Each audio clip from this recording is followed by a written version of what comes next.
Hello and welcome back to Code with SJM, and in today's video we are going to learn on how you can build a full stack student attendance tracking application.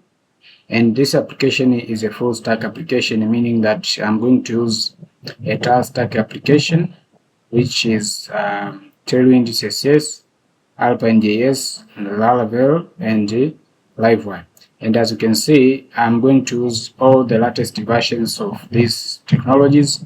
For example, in Tailwind CSS, I'm going to use the version 4, which is the latest version of Tailwind, Laravel 12, Livewire 3, and Alpine.js. So those are the technologies that we are going to use.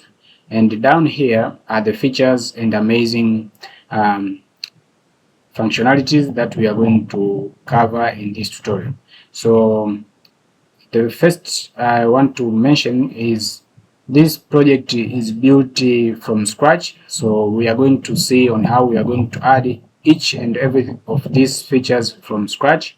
So from adding the users, adding the CRUD operations for the students' grades and the attendance, on when we are going to see how to generate the reports, and then we are going to see how we can generate the data analytics in our dashboards in order for data overview. And then I'll be showing you how to test the full application, and then we are going to deploy our application to the server. So this is the overview of the things that we are going to cover. So we are going to have the user roles and authentication. So we are going to cover the multi-authentication in this application. So we're going to have users of three roles, meaning we're going to have the admin, teacher, and student. And then we are going to see how, when we will register them, how they'll be able to log in and being redirected to their specific dashboard. And in this authentication system, I'm going to use the Livewire starter kit, which is the new updated starter kit from Laravel 12 update. So if you are not aware of it, you can just visit the link that is shown here. You can visit and see the latest version of Laravel 12. And then we are going to have this CRUD operation and student and grade management. So we are going to cover that one. We are going to cover the attendance management, how you can filter the attendances by months and grade. Also, we are going to see how to generate the attendance table, and then we can display the attendance records with the actions within the drop downs. Then we are going to see how you can send notifications and reports. So we are going to send the daily, weekly attendance report via email. And then we are going to allow the users to export attendance data as CSV or PDF. So we are going to cover all of these features in a minute. And then we are going to generate the data analytics in order to give the overview of the attendance data in our dashboards. So we are going to see how to do so. And the last one will be the final testing and deployment. So we are going to test again the application workflow, and then we are going to deploy our application on our live server. So this is important, so that's why I'll do it. So here I've summarized some of the tasks and the subtasks that we are going to cover in this tutorial. So we are going to see how you can install Laravel application and Livewire, and then how you can configure your database and authentication. Also, we are going to see how to generate the database and models. Also, we are going to see how to generate the factories and seeders. Also, to add the relationships between those models. Then we are going to see how you can implement attendance filtering, so that you can be able to filter those attendances by month, grade, and year. Also, we are going to see how you can build the attendance table, meaning that you can be able to see the list of students with their attendance according to the month and the grades. And also, we are going to see how you can be able to change the status of a student, let's say from present, absent, sick, or other. And also, we are going to see how to generate reports and notifications. Also, we are going to generate the dashboards and the data analytics. And lastly, we are going to deploy, as I've mentioned, the app here. So that's the introduction part of this amazing tutorial, which we will be building it from scratch, and it is mostly user-friendly for those who are beginners from Laravel, Livewire, and Tailstack at all. In general, we are going to learn this from scratch, and at the end of this tutorial, you'll have this a working project, and it will be deployed in your server. So the next part will be the demonstration part. So let's go to the demonstration part. Okay, in demonstration part, this is an up and running application, and as you can see, this is running on this domain. So you can see this is a deployed application which is running on this domain, which is my domain, but I've just added the subdomain here to show that this is for the attenders. So after that, you can see this is the latest version of Laravel, which is Laravel 12, and this is a welcome page. And then here you have options to register and login. So here we have two users. We have admin and a teacher. So to have a teacher, we can be able to register ourselves. So for example, to log in as a teacher, we can register ourselves from here. So for example, I can register here. So I can just say teacher 1, for example, and then I'm going to say teacher at example.com. Then I'm going to give my password and password again. Then you can see this is our dashboard, and the dashboard is looking very clean. You can see it shows the summary of data that we have in our system. Here you can see the teacher can be able to see the total number of students, which is 7 for the moment. We have the attendance of today, which will show the present attendances for today's, which is the same with this one. But this will be specific, this one will be general, and then this one will be for absentees, and this one will be for attendance rate for the week. Okay, so down here you can see we have another chart which shows the attendance count for the present, and it shows within the current month that we are. So now this, while I'm recording this video, this was on March 23rd. So you can see this is March. You can see the date ends on 31st, which is the same as the date that you can see on your calendar. So this ends on the 31st. So that's how this system works. So this is just the monthly trend of the attendances for the presentees in your application.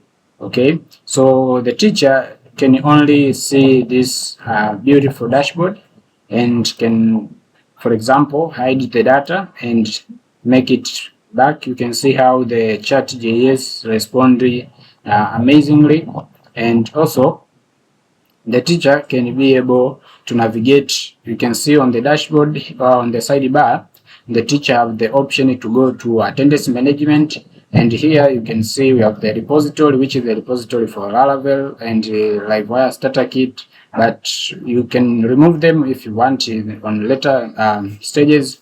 And then you can see the documentation, and down here on the left bottom corner you can see this will be the name of the logged in user. So you can see the logged in user is teacher 1, and you can see the email. Here you have option to go to settings and log out. So if you go to settings, you can see how fast the application is when you run it in the server. So Livewire is very fast, and I can assure you that is best thing that you can do. So for example, I can update this data to capital letter, so I can just capitalize the first characters, and then you can see the data is being saved, and I can change the password. Also I can change the appearance. So for example, here we can switch to dark mode, or we can switch to system so that the system can decide. But I think the dashboard the dark mode is the best. So let's go back to the page, and you can see this is our dashboard in dark mode, and this is how professional it looks like. And this is very friendly for those who are beginners. As I've mentioned before, we are going to create this system from scratch. Okay, and for the teacher, for example, can navigate to this page for attendance management, and you can see this is attendance. Here the teacher can be able to select a year that he wants to do that attendance. For example, now we are in 2025, and on month we are on March, and we can select the grade. So here, if there is any grade that exists, the teacher can be able to select. So for example, I can select grade 2, and when the teacher can click on this search button right here, it will fetch the list of students that belongs to this grade and will be generated according to the month that has been selected here. So for example, you can see this, we have 2 students, student 1 and 2, and here we have the dates of the month. So these are the days of the month, with this option to update the whole column. So we are going to see how to generate this, but you can update for single student if you want. So you can scroll up here, you can see the dates are going up to 31st because this is March.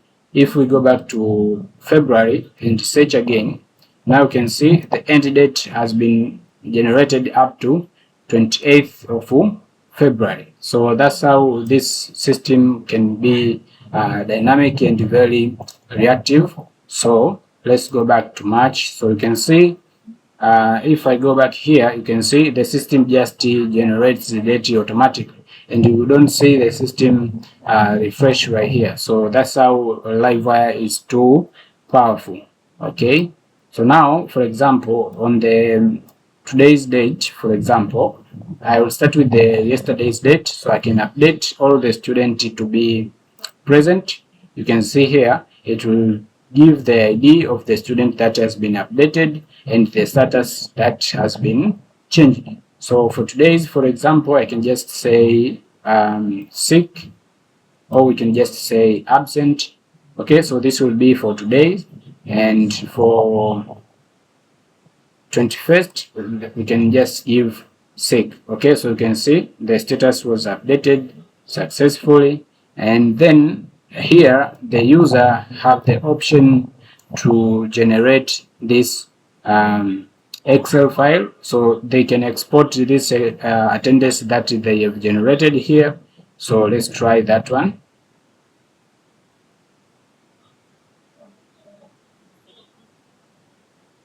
And you can download that one, and after downloading it and open it, you can see this is how it looks like.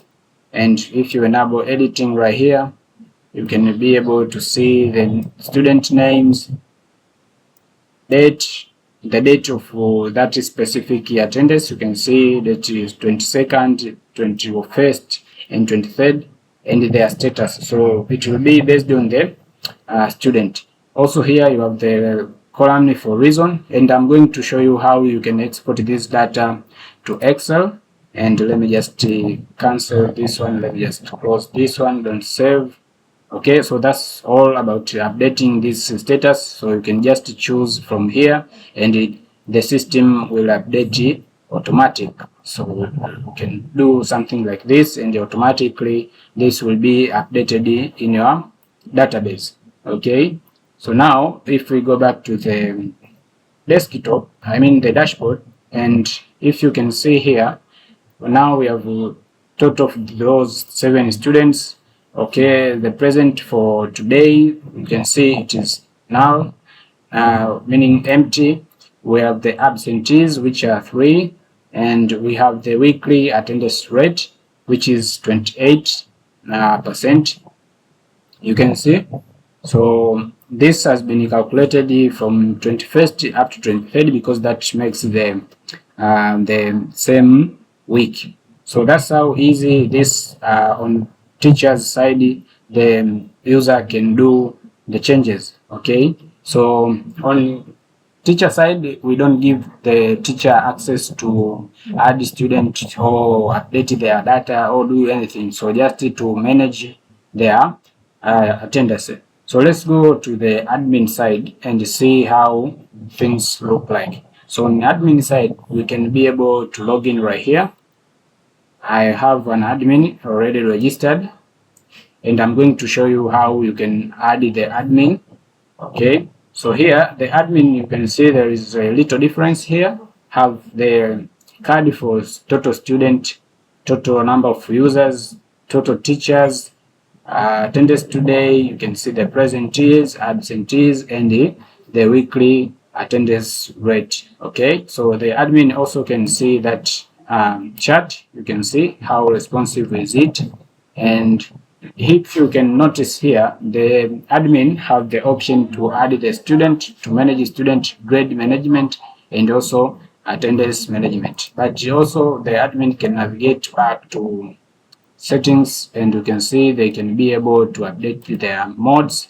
So we can change to light, dark, and everything works fine. So let's go direct and see what how we have in student management. So here you can see we have this beautiful table that contains the list of students that we have in our system. So here you can see we have the list of this student, so we can be able to add another student. So we can just say test student, and we can give the age of 25. Then we can select the grade to be in grade 2. Then we can submit. Now you can see student added is successful. So I'm going to show you how to add these toasters, and you can see the last added student will be right here. You can see the grade, and also you can see the age in years. All right. So also you can be able to update this student. For example, you need to update this student. You can just change this data. For example, you can change this one to Daniel. Then let's say Daniel John. All right, and then update. Now you can see the data has been updated automatically. So that's how easy this system works. And you can be able also to delete a list of students. For example, if we delete this one, mark this one, so I want to delete this one. Now you can see it has been gone, so student deleted successfully. Okay, so now let's go to the grades, because now we have grades here, but how to add it is from here.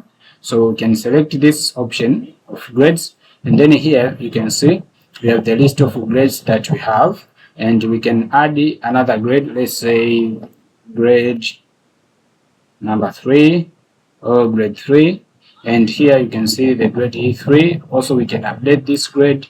For example, we want to say this should be, let's say, grade 4. Update. Now you can see we have grade 1, 2, 4, and 3.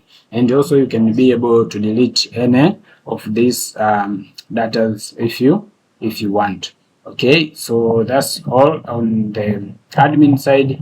You can be able also to see the attendances, for example, for March and for grade 1 and search. Now you can see and the interesting part, if this data was updated, whenever you call this grade for the specific month, you will see the data will have the same and similar functionality. So you can see for today's, you can see we have the absent here, we have the present. You can edit for sick, and if you change grade, let's say to grade 2, and fetch again, now you can see the today's data is changing. And let's go back to grade 1 and fetch. Now you can see the data changing. So that's all, and this is the main part of the application. So this was the intention of creating this application.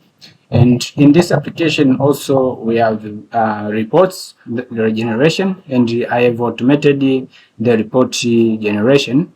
Apart from this one that you can just download from here, I've automated it that we created the schedulers, and those schedulers will be generating attendances report in daily and weekly basis. And when generating them, they are going to be sent through emails. So for the demo purpose, I will just show you how those emails will be sent. So for example, here we have the option of generate. So this is just for the testing, because for automation, this was added in cron jobs, and I will show you how to do it in this tutorial. So for now, let me just test it through this command. So I'll just generate the daily basis. So for example, if I run this command, you will see daily attendance report has been sent successful. And now if I go to my email here, refresh, now you can see this is the email that has been sent. You can see the heading here. You can see student attendance track up, and the heading of the message will be attendance report. We're going to say hello, attached the attendance report for daily attendance. So here you can see also the data has been attached, so the user can be able to download or open it through the system. And here you can see we couldn't preview this for some reasons, but this is working very fine, so the user can be able to download it and use it in any way that they want. So this is all about the demonstration part. So let me see you on the coding session. All right, so let's start with the coding session, as I've mentioned in my previous session. And in coding session, we are going to cover these features as I've introduced you on the introduction part. So let's start direct with the feature number 1, which is the user role and authentication. So as I've explained before in my demo, we have 3 kind of users, or we have users with 3 roles. So we're gonna have the admin of our system, we're gonna have the teacher, and the students. So let's start by adding the authentication system, and basically I'm going to use Laravel 12 Livewire-Authentication starter kit.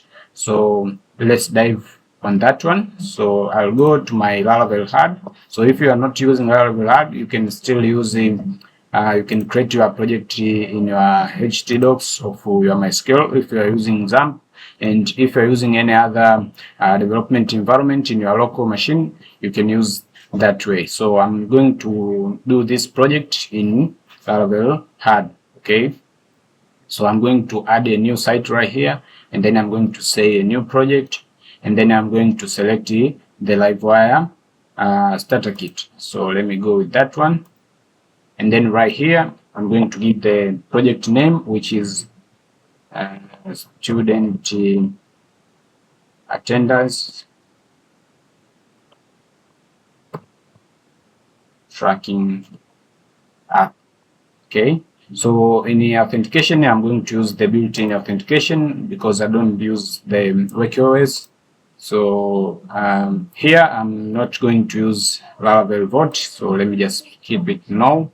In testing, I'll keep the paste, and then I'll go next. So this will take some time to create a project, so I'll wait for it to be done, and then we'll resume on what we have. Alright, so you can see your application was created successfully. So let's close that one. Alright, so now you can see this is our application which is up and running. So I can just open it in my browser so that I can see how it looks like. So this is how our application looks like, and you can see this is a Laravel 12 application, and you can see we have the login and register options, but also I can be able to open it through my VS Code through Laravel HUD. So this is just as simple as you can see. And also when I want to see data in my database, I can be able to use this adminer, which is database UI, management UI for your databases. So you can use for MySQL, Postgres, Oracle, and so on. So I'll just stick with the SQLite 3, and then I'll log in. And now you can see this is my migrations that have been created while creating my application. So now in my VS Code, you can see this is my application, and you can see in composer.json, I'm running Laravel framework, which is 12 in version, and you can see PHP version is 8.2. So that's the important thing. But you can see also we are using Laravel Flux, which is Livewire UI. So you can learn more about Livewire UI when you will go to Livewire documentation. You will find the option to get to know more about Flux. So this has been added or installed in our application only because our application we have installed the authentication, and that authentication is being powered by Livewire. So when we added the Livewire, right now the Livewire supports Livewire Flux, so that's why we have Flux in our application. And if you don't understand what I'm talking about, I have a video that I'll share my link, or you can click on the card that is appearing here, so you can be able to understand the authentication part of Livewire starter kit that has been introduced in Laravel 12 release. Okay, so now because we have the application up and running, let's go back to the documentation right here. So we need to add the roles for admin, the teacher, and the student. So let's go to the migration of our user. So let's go to the database migration. All right, and then let's go to the users. So this is users table. Let me zoom it again so that you can see what I'm doing. Let me collapse that one. So right here, I'm going to add an enum column. I'll just say enum, and then the column name will be role. And then here I'm going to pass an array of roles, which is admin, student, and teacher, right? So by default, when user will register automatically, I want the user to be teacher. Means admin, we can add the admins automatically with seeders, and also the student, we can add them through the system. Okay, but also I'll show you how to add the import and the export of the students, so that will be easy for you to be able to add the students, or we can also have the seeders for them. So that's all about the user migration. Now let's go to the user model and add that to the fillable parameter, which is this one. So here we need to say we've added the role. All right, so that's all. So now the next part, because on authentication we need to have a way so that when admin will log in and the teacher will log in, to be redirected to the different dashboards. So let's work on that. Let's show the different dashboard for different roles. So in student, we will see a way to add the student in our system, but I believe it's not that much important to show the dashboard for students, so that student may not log in or may log in. So I will just work on admin and teacher dashboards. So let's go direct to the system right here. And now the first step to do, I will just create two middlewares for application. So I'll just say PHP @ make middleware, and then I'll say admin middleware,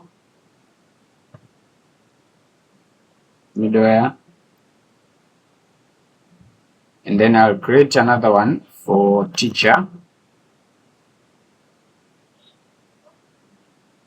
Okay, let me clear my terminal.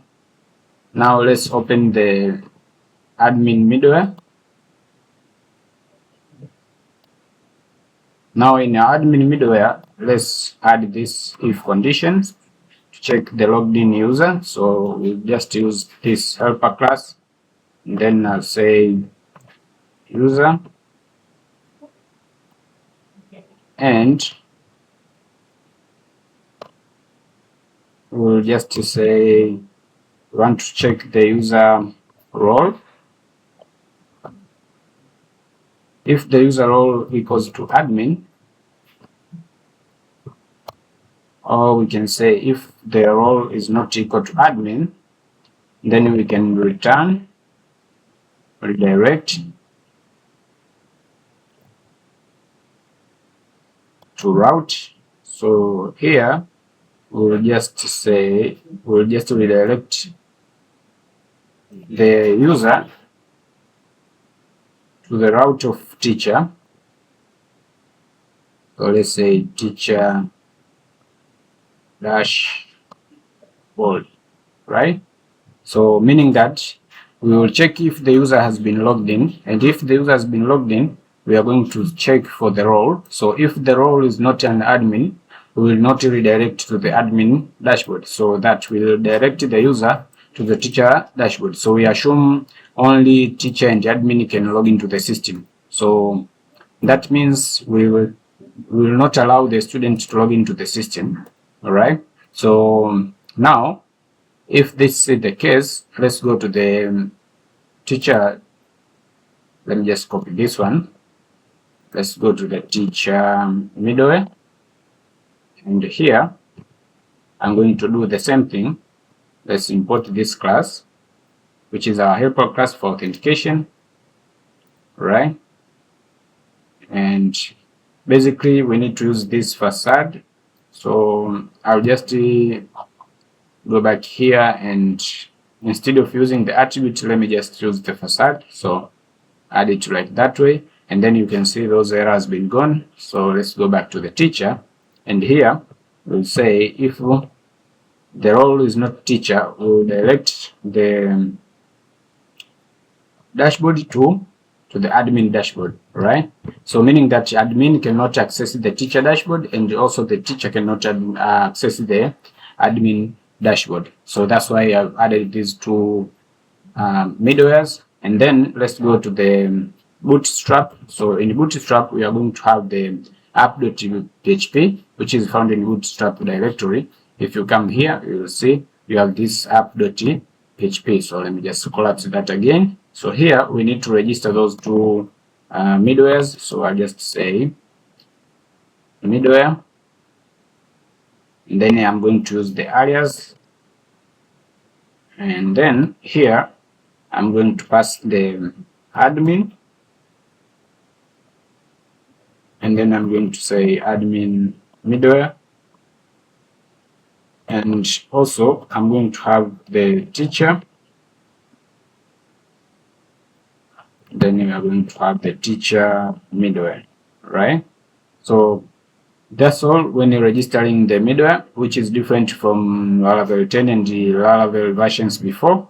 So in Laravel 10 and before, you are supposed to register your middlewares in your kernel.php file, but now we just register them in app.php, right? So that's how easy you can add your middlewares to your Laravel application. So right now, since we have the application with middlewares, then we need to make sure that when we register a user right here, they will be registered with their roles. All right. So now, because we have made the, if you go back to the user migration, you see we have made here when the user will log in automatically, the default role that they're gonna have is teacher, right? So let me just run again the migration. So I'll just run php @migrate, but I'm going to say fresh in order for the changes that I've made in the users table to take place. So let me just run the migration, and then you can see now if I go to my database, which is this one, if I visit the users, now you can see we have the role, and the default value is teacher, right? And now you can see we don't have any user. So now let's go back here and try to register a user.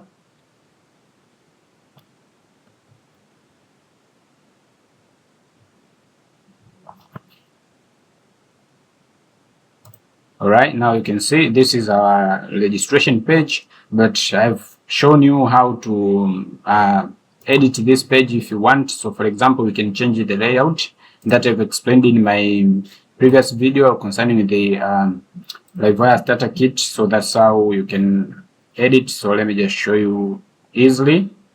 Let's go here in Flux, and let me go to the component, then layouts, then authentication. Then you can see we have the CRUD, simple and split. So when we go to the authentication layout, which is this one, you can be able to change this authentication layout. So for example, I'll just use the CRUD. Okay. So now if I go back to my application and refresh this page, now you can see it has the CRUD in it. But also you can change, instead of using the CRUD, you can use the split. Okay. So now if I refresh again, now you can see we have the splitted page. So that's how easy you can be able to change those layouts for your authentication. So now let me just update the application name. So let's go to the .env file. .env file, which is found right here. Here in our application name, I'm going to say student attendance track app.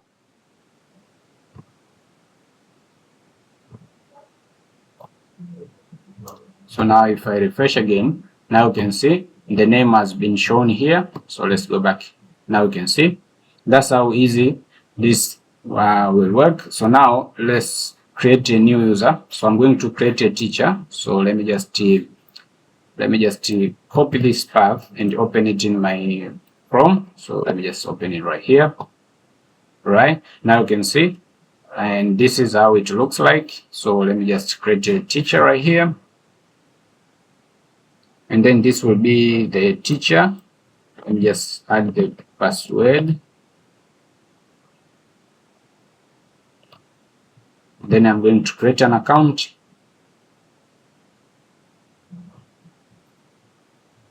So you can see this is using Livewire, and this is Livewire Navigate functionality, which gives you the single page model in your application. Right now you can see this is our application, and you can see it is up and running. So this is in light mode. As you can see, this is in light mode, but we can be able to change this one to dark mode. So let me just open the settings. So now in your settings, you can go to the appearance,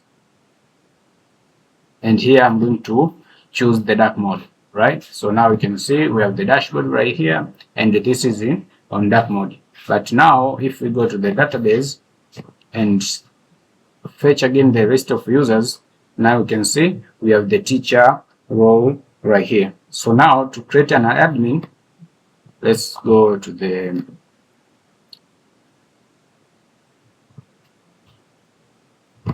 let me just create a CDA. So I'll just say PHP @sun make CDA, and then I'm going to call it admin CDA.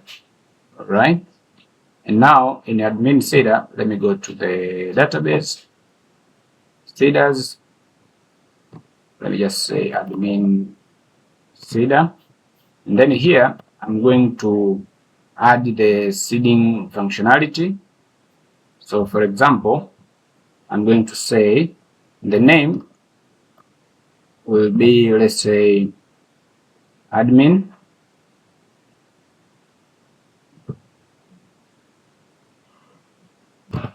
or let me just use the factory. So that means I'm going just to say user, and then I'm going to say factory, and then I'm going to say create,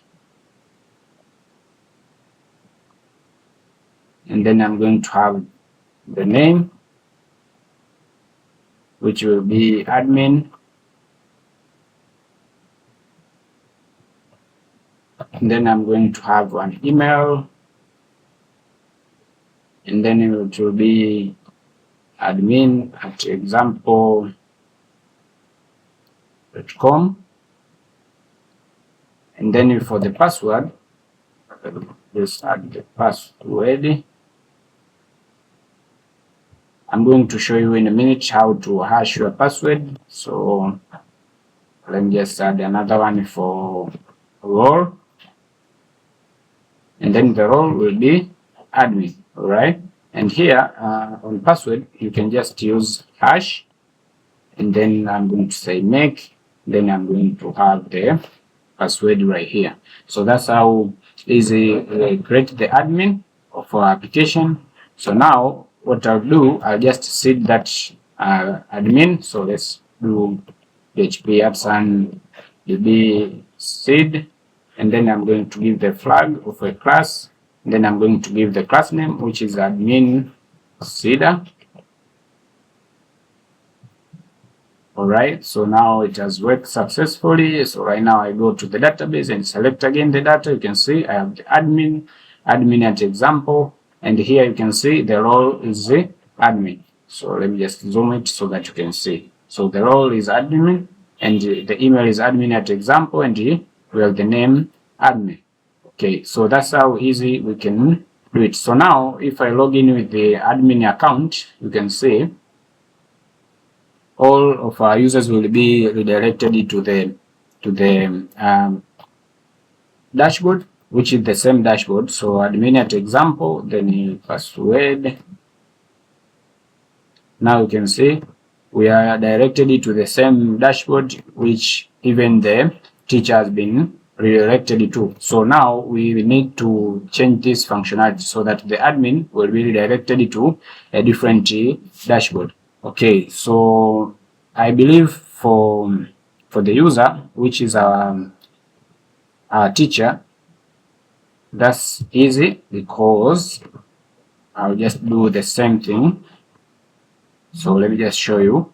Now the teacher has been redirected to this path,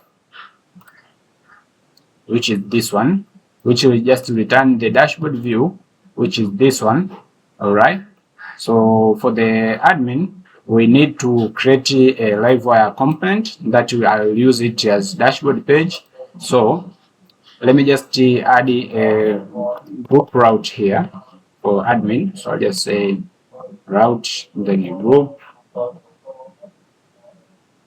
then or I can just add the middleware first. So I'll just say middleware, and then I'm going to give the middleware here, which is admin, but also I want the admin to be logged in, and then I'm going to give it a group so that I can group my routes for the admin.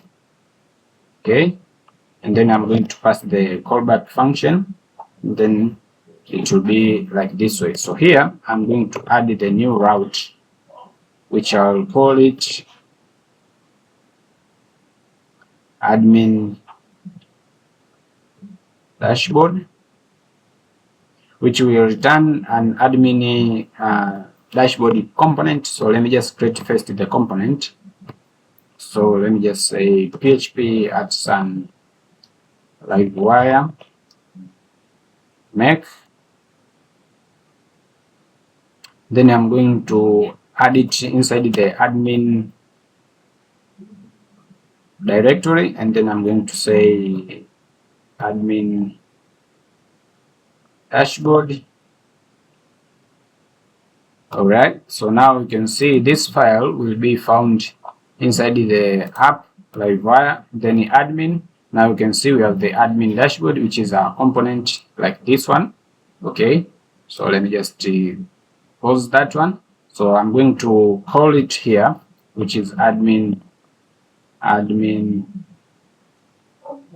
dashboard, which is this one. So make sure you've imported that one, because that is a class. So you import it like this way, and then here I'm going to give it a name. So I'll just say admin dashboard. Okay, and then for this dashboard, instead of calling it just dashboard, I'm going to call it teacher.dashboard, so that when we will call the admin middleware, I guess, yeah, this one, it will call the same route. Okay, so now this is our teacher dashboard, and what we'll do, we'll just give it a middleware here for the teacher. So it will be teacher middleware, and now the admin has logged in but is directed to this page. So I believe now when we will refresh this page, we will be redirected to admin dashboard. So let's refresh.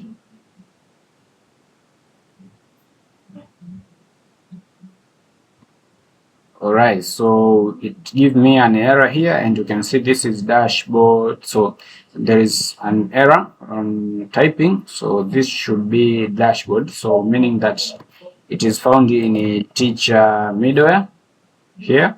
So this should be board like this way, and then let's go back again and refresh.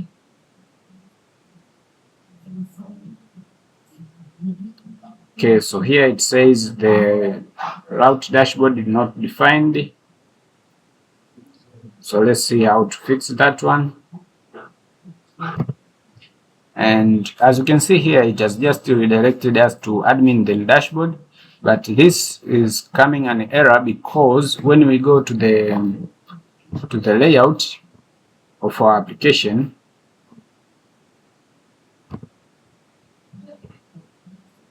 when you go to the layout, meaning to the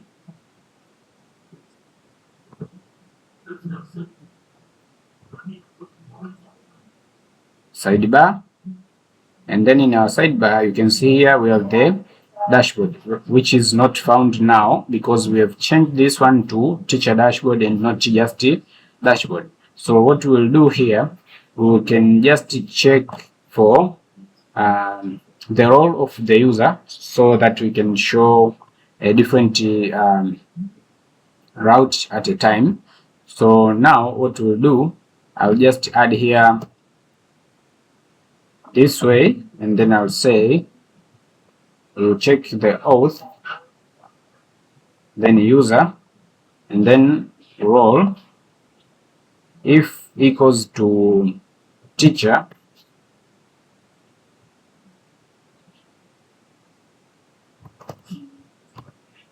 then we are going to show this one. Okay, so it seems like this will not work well, so let me just show you how to do it very quickly. So I'll just cut this one and I'll add it inside this route function.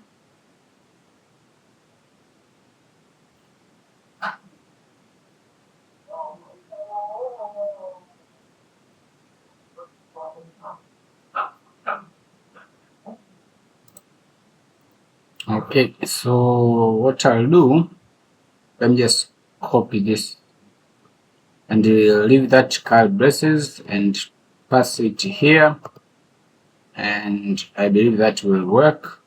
So let me just remove that one, and then we are going to say authentication user, then role is teacher, then we are going to show the teacher.dashboard, and if not, we are going to have the admin.dashboard.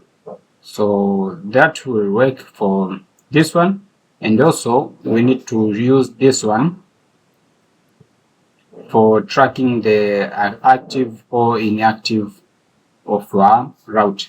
So this is a new feature actually released in lately with the Livewire update. So when we want to check if the route is active or not active, you can just use this shorthand of using current, and now we can just have it right here like this way. So if it's the current, then we are going to have the teacher.dashboard, and then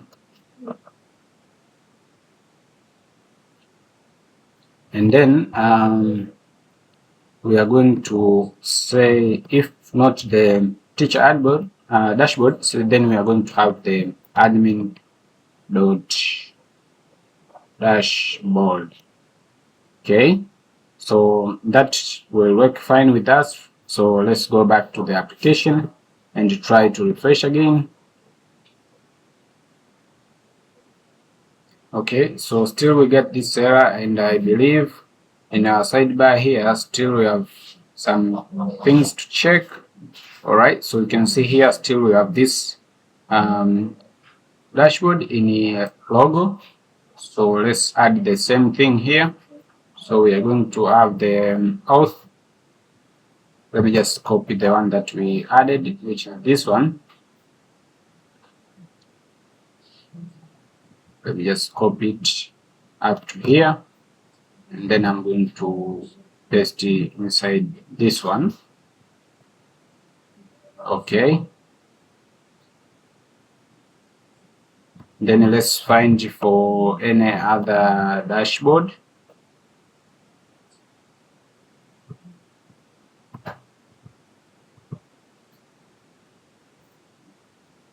All right, so now I believe it will work. So let's refresh again.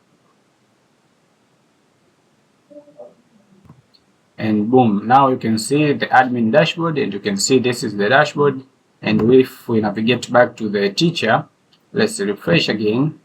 Now you can see it is just working very fine. So here you can see this is the name of our teacher, but here you can see in admin, you can see this is the admin.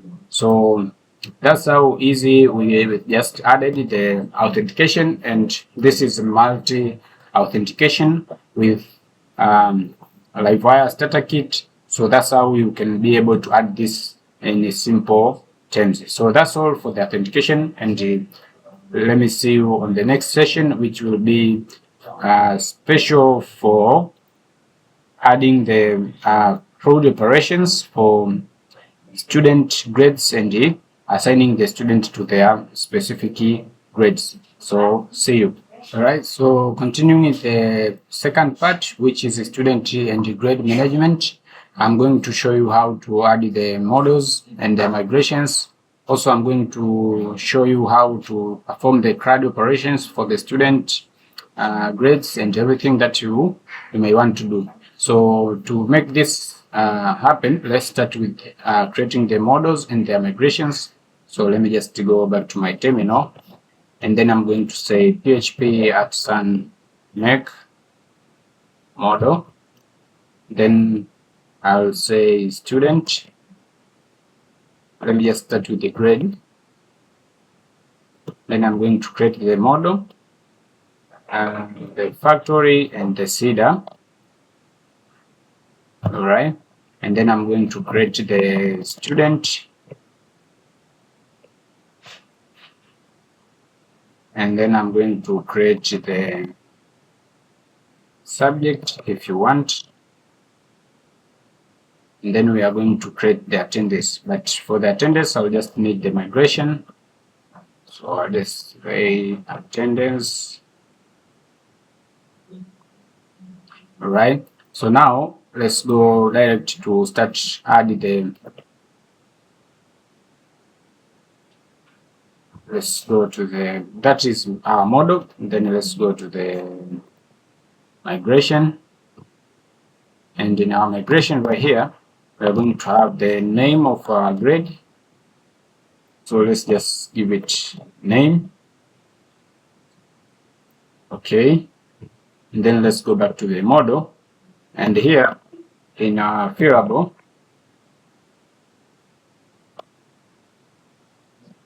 add the name,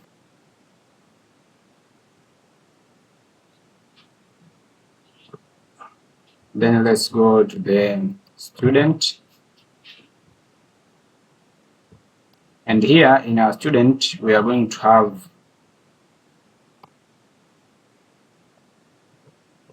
first name, or let's just give it a string, first name,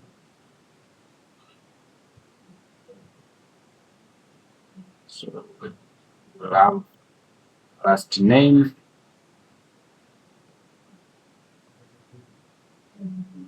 you can have the middle name, but I'll just keep it that way. And then here we are going to have, let's say, age, let's say we are going to say, let's have the foreign ID, which will be grade ID, and then this will be constrained to grade stable, and on delete of the grade we can just keep it null, so let's just say null,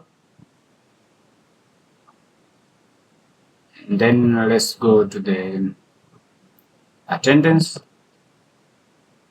which is this one. Let's start with student first. Let's go to the student model, and then here we should have the variable variable.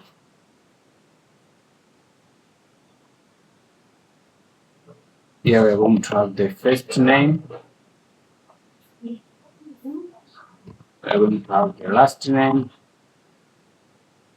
we're going to have the age, and grade ID.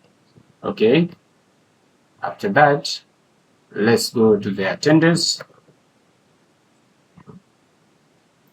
and here in the attendance we are going to have the foreign ID,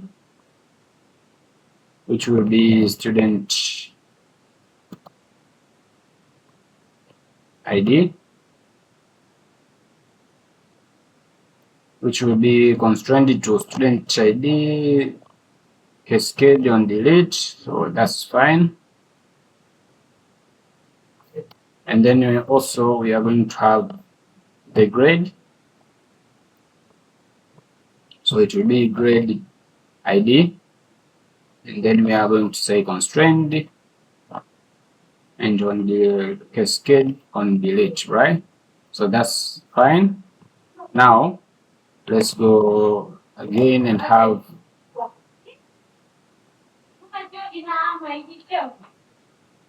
and then let me just paste here the remaining fields.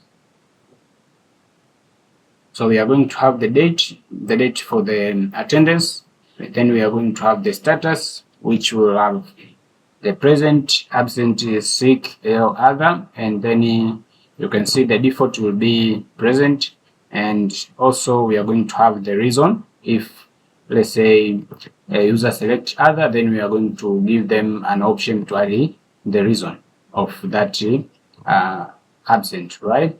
Okay, so then let's go back here and let's go to the attendance model, and then let's have the variable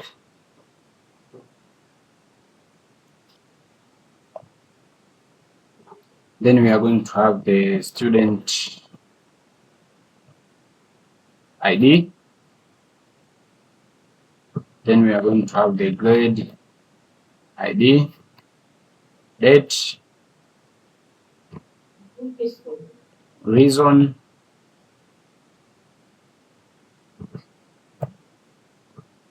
and status.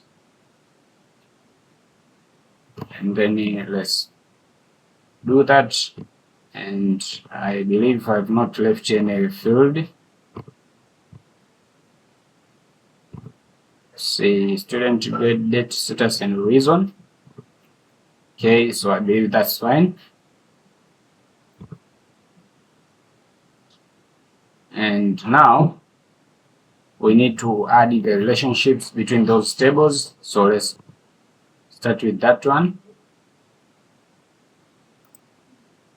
Now, to add the relationships, let's start with the student.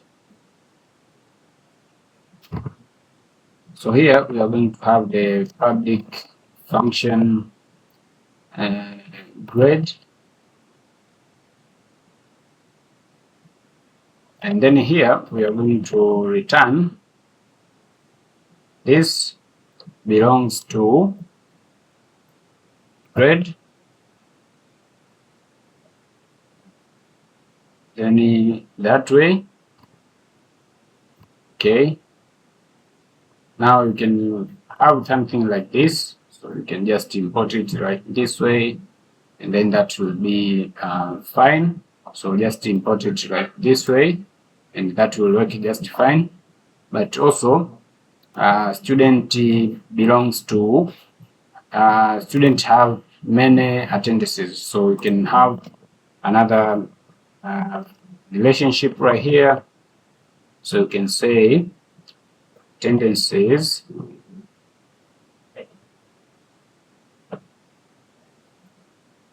and you can just return this as many attendances plus, and then you can just import this one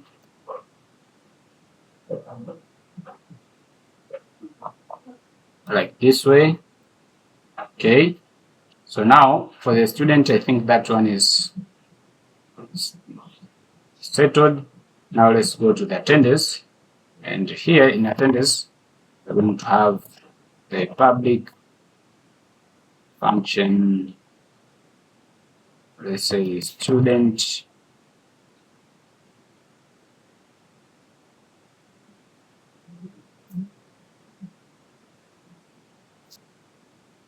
so let's go student, and we are going to return, and then belongs to student class. And here again we are going to have the one for grade, so let's just say grade, and then you return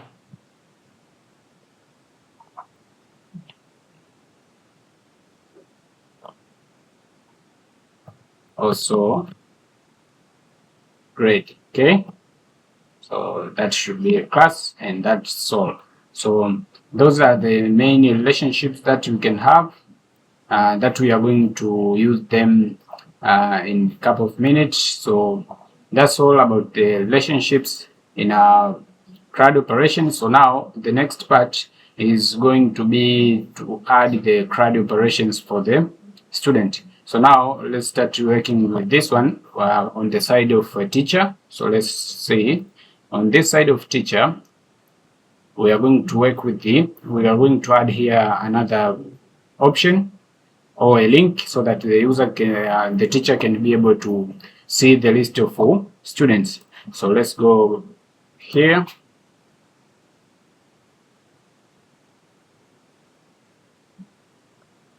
And let me clear my terminal, and then I'm going to create PHP @ make Livewire. So these are the two ways of creating Livewire. You can just swap this one. You can use Livewire make or make Livewire, and it will just work fine.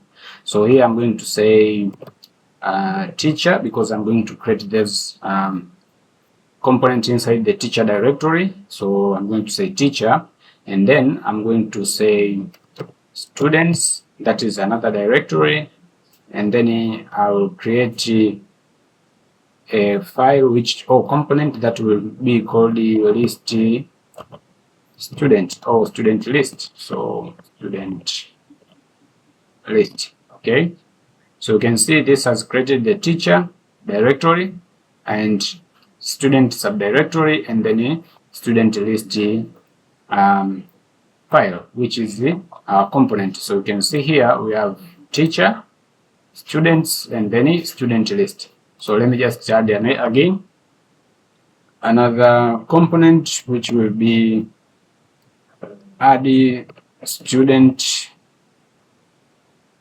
and also we are going to have the edit.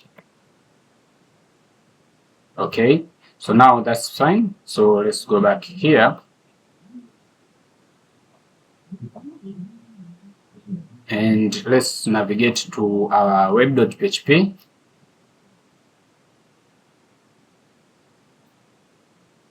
So the student list that I'm going to make it global route, so meaning that the admin and the teacher can be able to access it. So I'll just keep it outside this group. So let me just say get then student list, and then I'm going to say student list, and then class. Then in the name, I'm going to say student.index. Okay, so now let's go back to our route, which is app.blade.php, which is sidebar right here. Okay, in our sidebar, let's add another navigation list. So this you can see, this is the home, which is our dashboard that we added in a couple of minutes. So let me just copy it again and paste it outside the navigation group list. So here I'm going to say, instead of checking that, I'm going to remove it. So here it will be just let me just find it. So it will be student index. Okay, and also the same thing on here, I'm going to remove it, the option of checking if the role is admin or a teacher. So let me just remove it, and here we are just going to pass the student index. Okay, so now let's go back to the view of our teacher and try to refresh.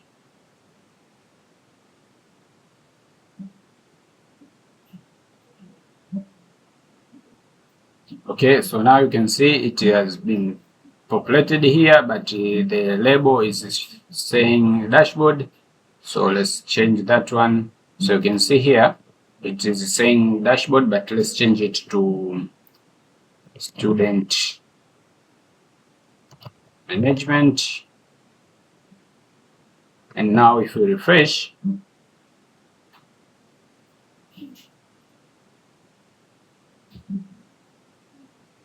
now you can see this is student management, but the icon is still not what we want. So here, let's say users,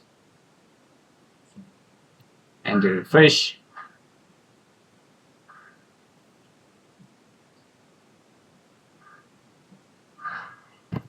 And boom, now you can see this is the students. And when we go back to the admin tool, you can see we can also be able to access that path. So let's visit that path and see how it looks like.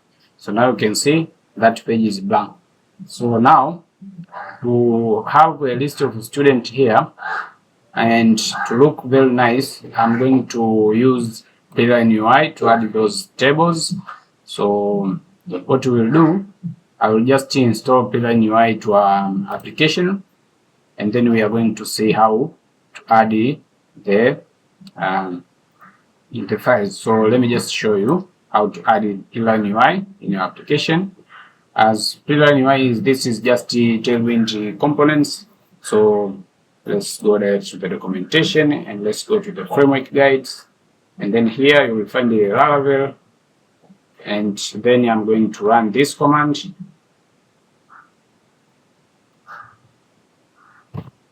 So let me clear my terminal again. Then paste that command here.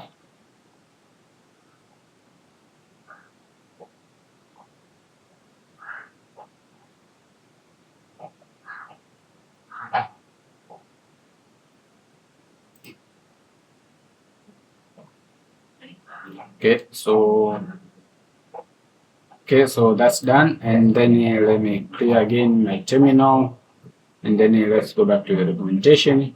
So you need to add this in your app.css. So let's just copy this one,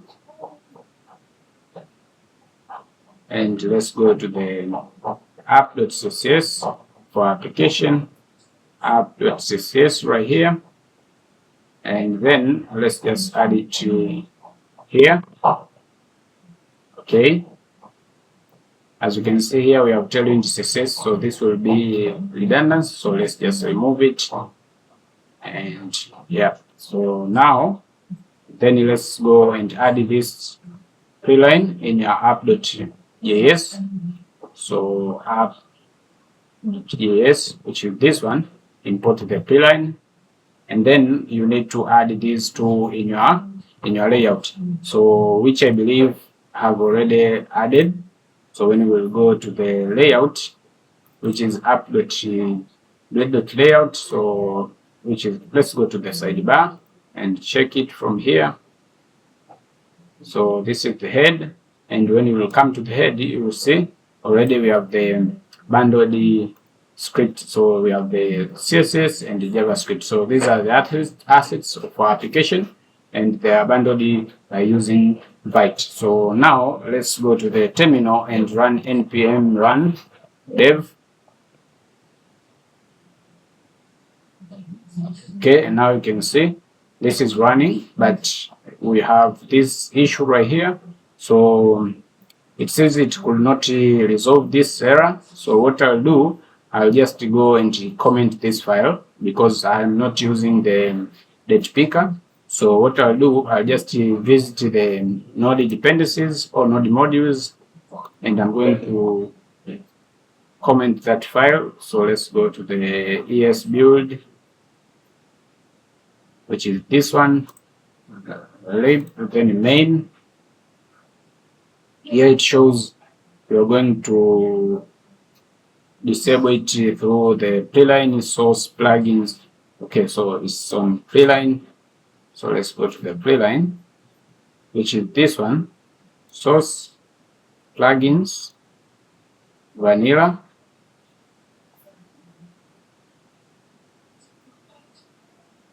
Oh, date picker. So let's go to the date picker, then vanilla, and then I'm going to comment this file.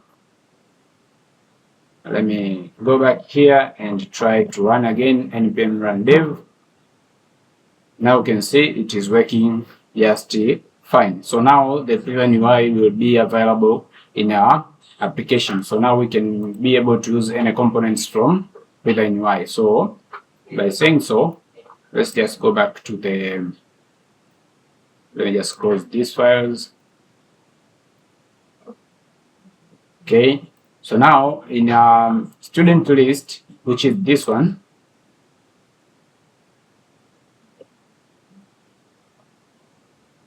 students. Okay, on our student list file, which is our component right here, in this page, I'm going to add the table that will show the list of our students. So that's how we are going to access them from our page right here. So to do so, let's go to the examples here, and then navigate to tables, which is this one.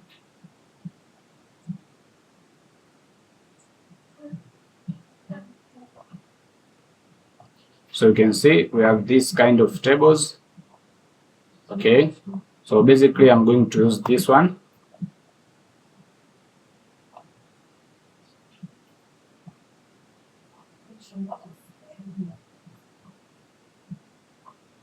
Yeah, so you can see you have different kind of tables that you can use. Okay, so let me just use this one. I believe that is easy. So let's just copy it, and then what we are going to do, let's just go here and paste it right here. Okay, so now if I go back here and refresh my page, hopefully we need to see that table. Yeah, so now you can see we have that table shown successful. So now what we are going to do, let's just change this and remove the unwanted fields and then leave only the fields that we want. So let's go back to the file, and here I'm going to say this should be students,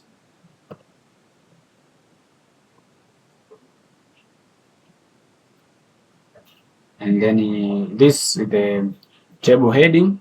So in table heading, I'm going to change here, instead of country, I'm going to say student name,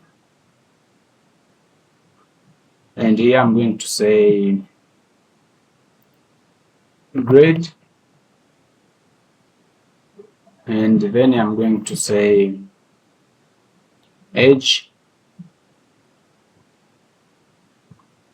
and then what the other thing that we have in our student, let's see from the students, we have age, grade. Yeah, so that's all. So let me just remove the remaining one. So this will be gone. Page session will be gone. Now let's leave with this one for action. Okay, so this will be for action. Now let's remove these remaining rows. So let's remove the rows right here. So let me just collapse that one, and this one, also this one, and also all of the remaining one. Okay, so now let's remove this, only leaving the first one.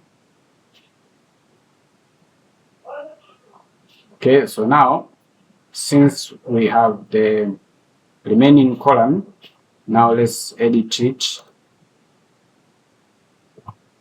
You can see here we have the flag, but we don't need the flag, so just remove the first table data. So let me just remove the table data.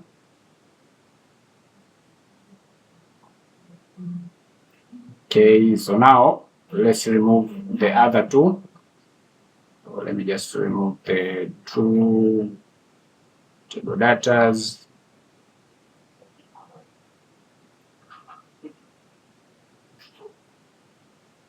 Okay, now I believe this is what we want, and if we change this one to light mode, this will just work fine, because Tailwind UI will handle that for you.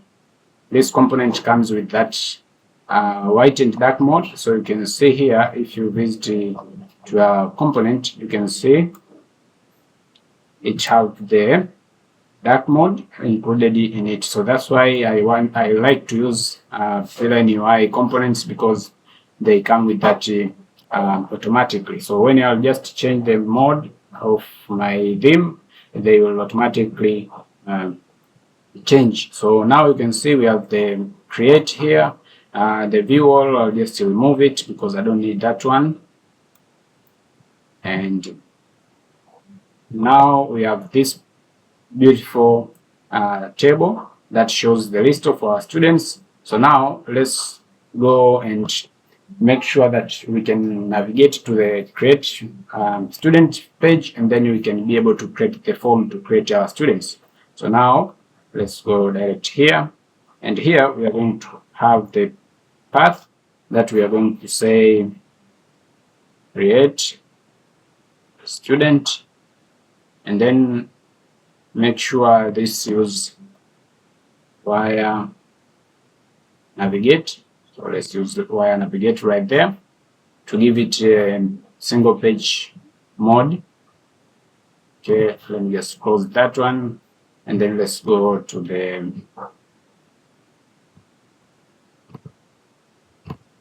our web.php, which is this one, and then let's create here another path. Then we are going to say get, then we create student, then we call the add student component that we created before, and then give it a name. Then we are going to say student.create. Okay, so now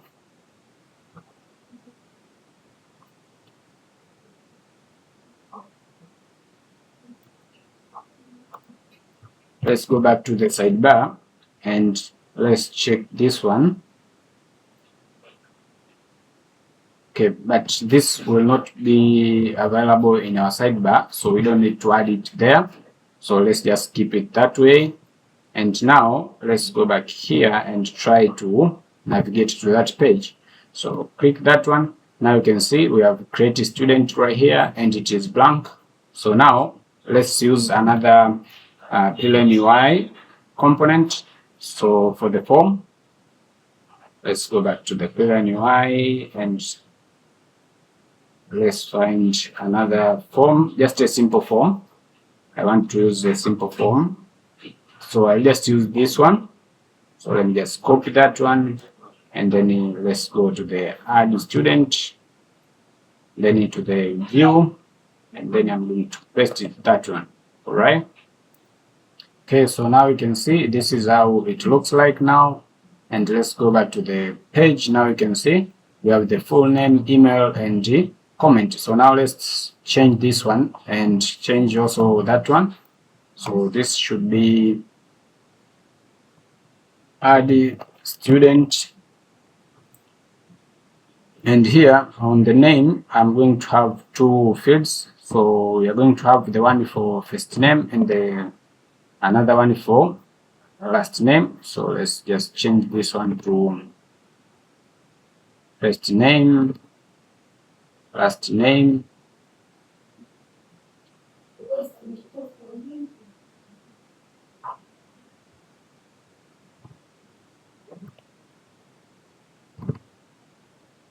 then last name, right? And then what we're going to do next, I'll just change this ID. Let me just remove them. Okay, and we have the age. So this one should be number, and then this should be age.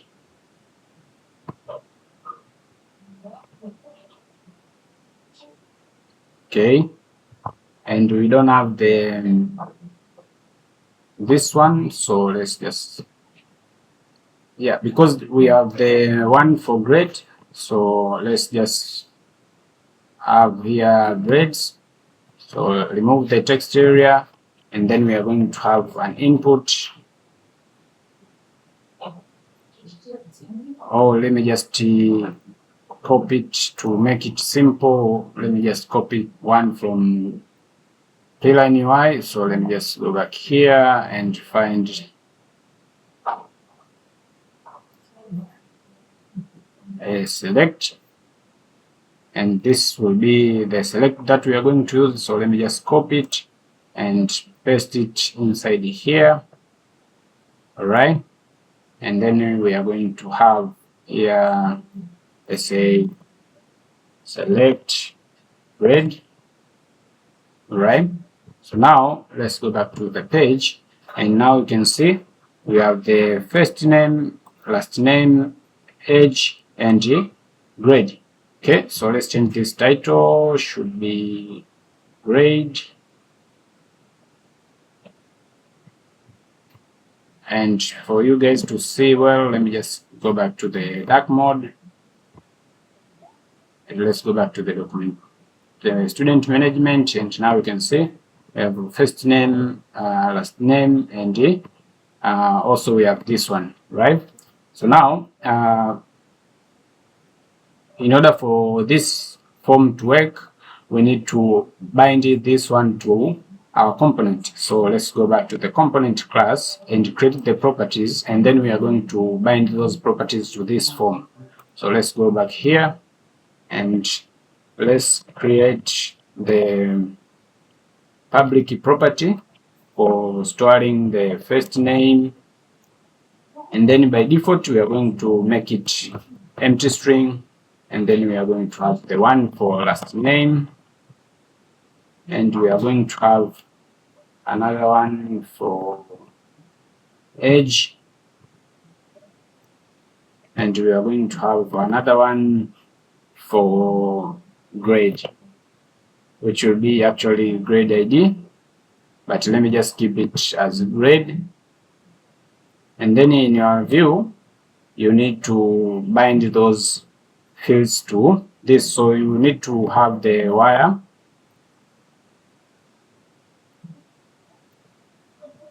So let's just say wire model.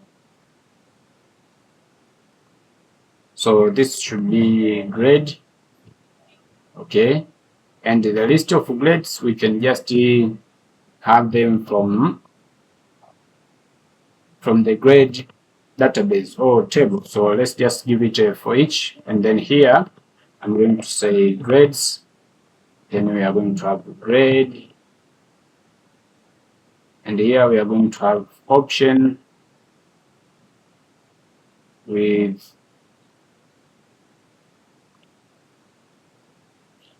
grade, then ID,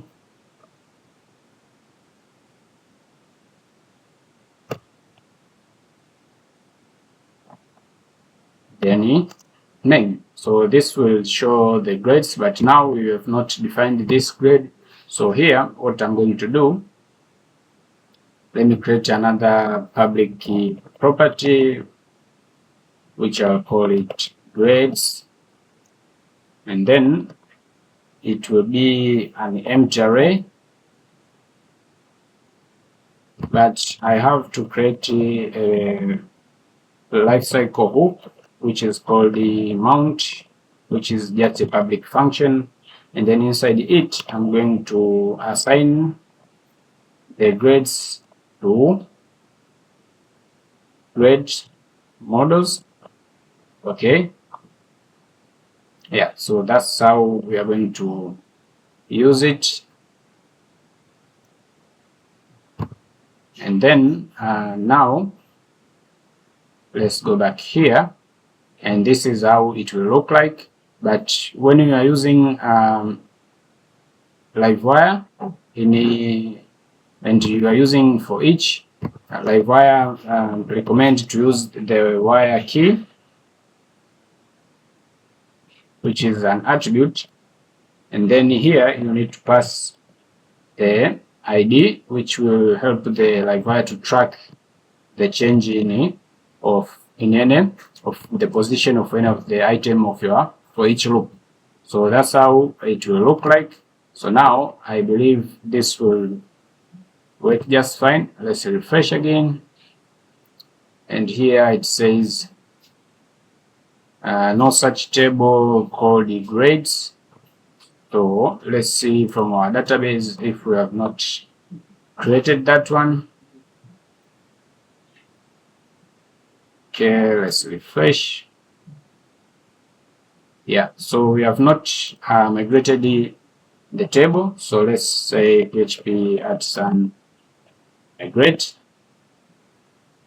and now you can see it has created the grade, student, subject, and the attendances. So now if we go back here in our application and refresh, yep, so now you can see it works just fine.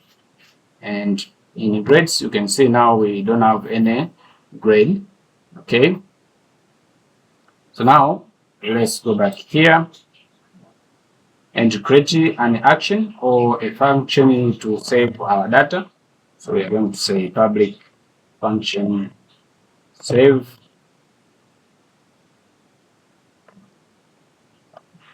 Okay, and then here I'll just dump the values that we are going to have.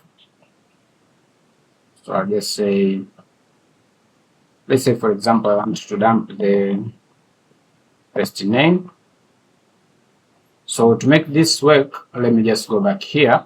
We've only binded for the grade, but also let's bind for age. So let's say wire model.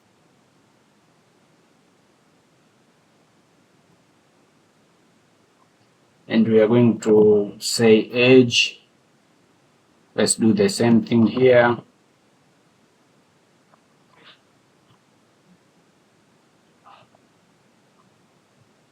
And I'm going to call the one for last name. And I'm going to call another one here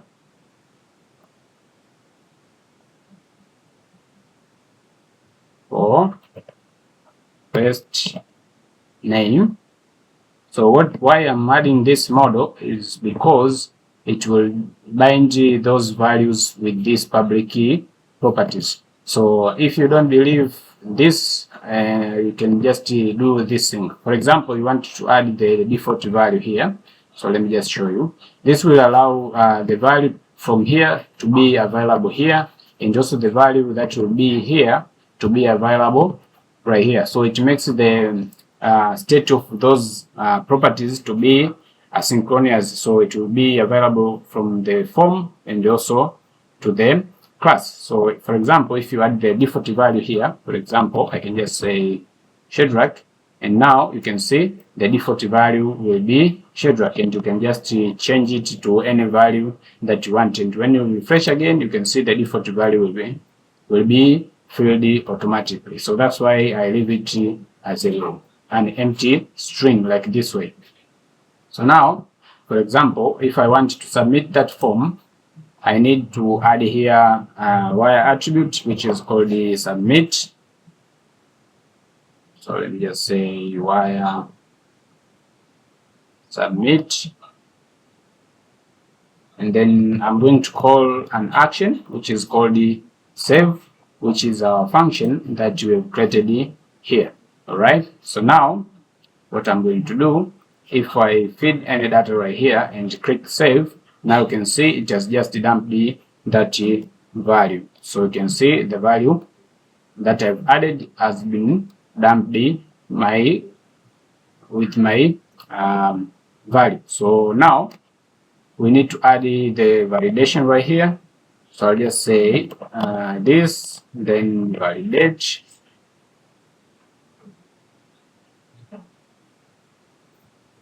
Okay, now I'll refresh and try to submit. Now you can see it will give you the error because you didn't define the rules. So let me just give it some rules right here. So I'm going to say for the first name, this should be required and should be just a string. Then for the last name, it should be required, and also for the age should be required, but it should be an integer. And then for grade, this should be only required. Okay, so now let's try to save again. Now you can see it does not give us any error, but we need to show the errors right here.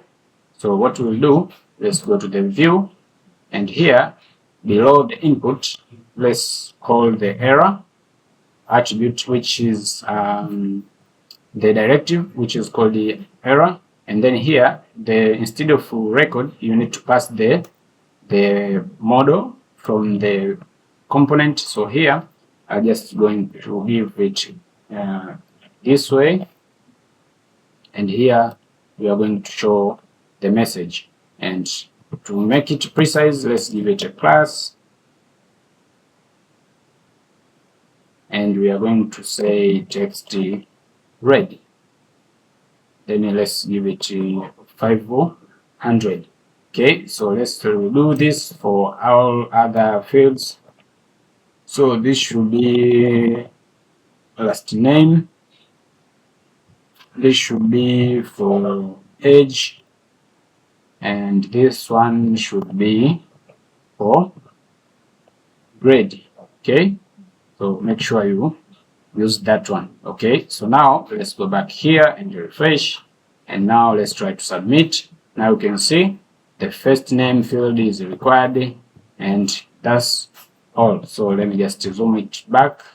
Now you can see the form is working just fine as we expected.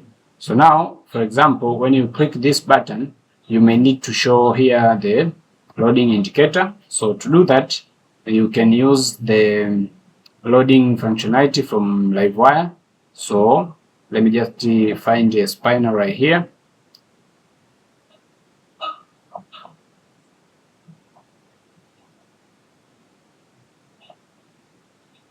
So let me just use this spiners, right? So I'll just use this one. So let me just copy it, and I'm going to add it here.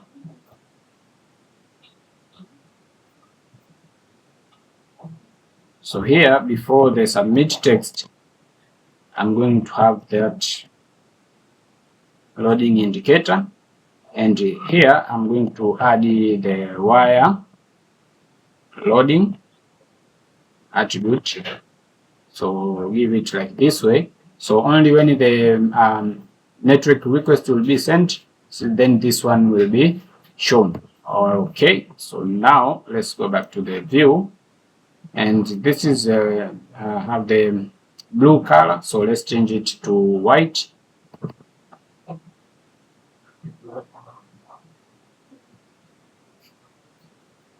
Let's change it to white.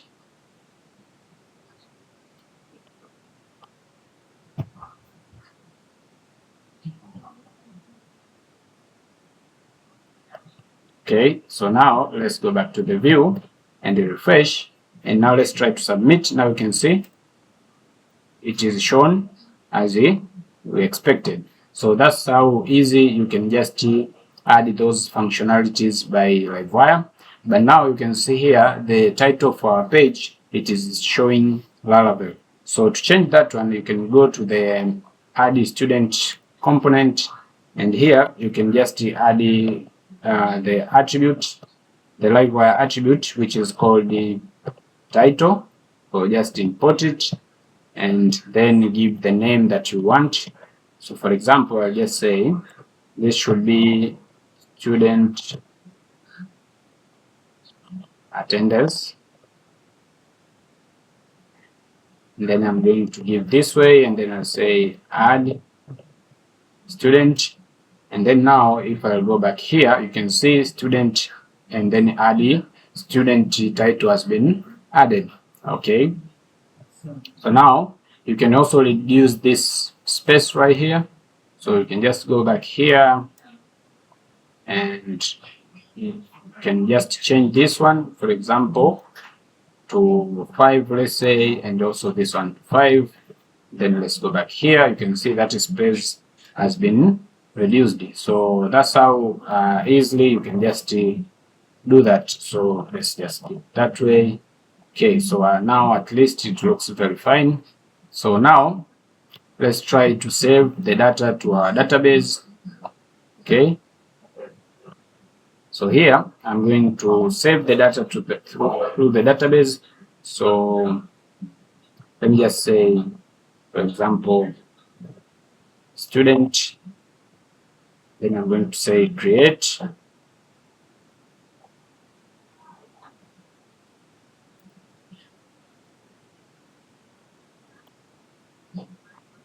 And then let me just copy this one. Then I'm going to change only this front part. So I'm going to say the name.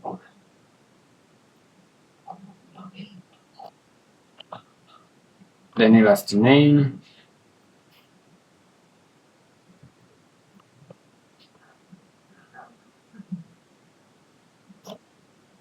Age, and also for the grade, right?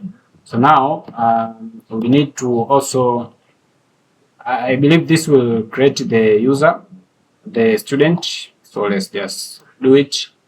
and then let me add a student right here, and then we don't have the grade, so we need to add the grade here so that we can be able to add the grades, and then we can also be able to manage the grades. So for now, in order to simplify things, let me just go to the grade factory, or let me just add it manually so that we can test what we need to test. So let me refresh again, and here let's go to the grade, and then let's go to select data. Then you can see here it is empty, so add a new item.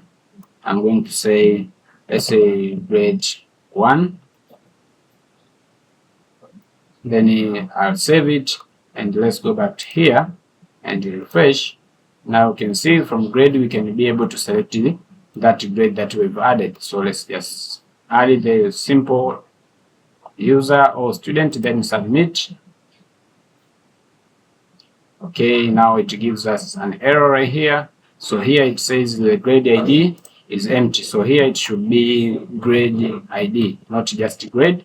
So now let's refresh again and try to add, select grade, then submit. Now you can see we don't see any error. So now let's go back here and go to the students and select. Now you can see we have the student added successful. So now we need to show a successful message when we will add a student, and also we need to clear these fields. So to clear those fields first, you can just use this simple function which is called reset, which is given by Livewire. So now let's go back here and add a student, another student, select the same grade, and now you can see the field have been cleared automatically. So that will be done by this function right here, but also we need to redirect our user. So let's say return redirect to the route which is student list. So let's call it a student index, I believe. So let's use this one. Okay, and now let's go back here and add another student and then submit. Now you can see it has redirected back to this page. So when you go back here, you can add a student. So we need to show the success message when you add the student. So to do that, I'm going to use this simple, let's say, library, which is called the mesmerizing toaster.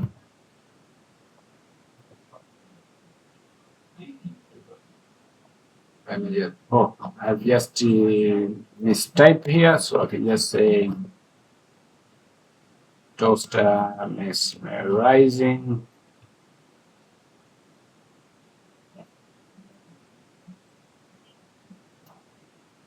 Yeah, so this one, it is called Mesmerize Livewire Toaster.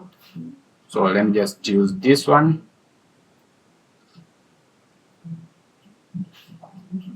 Okay, so this is used to show the toast messages like this way. So that's what I'm going to add in our application. So let me just install it. So let's run this command.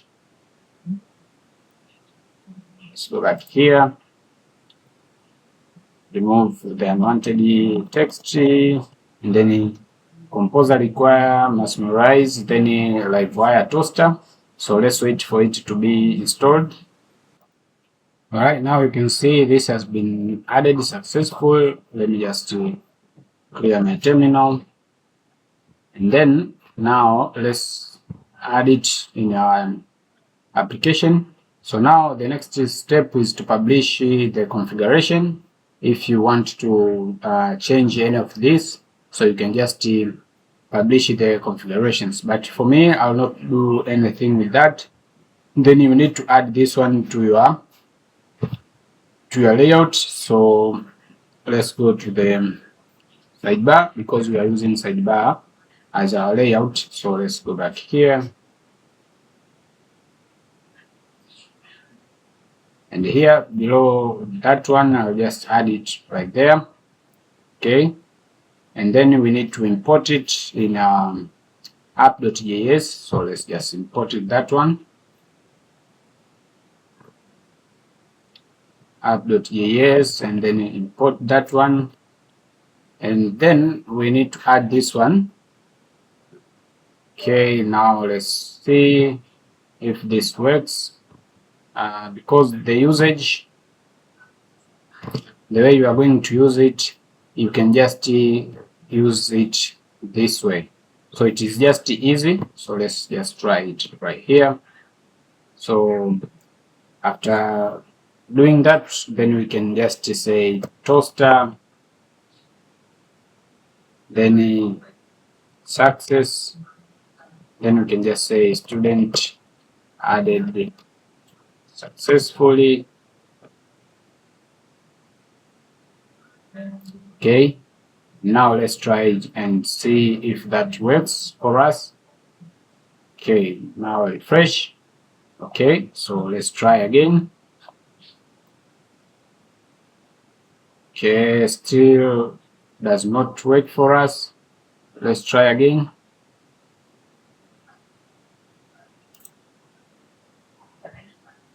Yeah, you can see it is shown here, but it is not shown as we want. So what we are going to do, let's try to publish the configurations.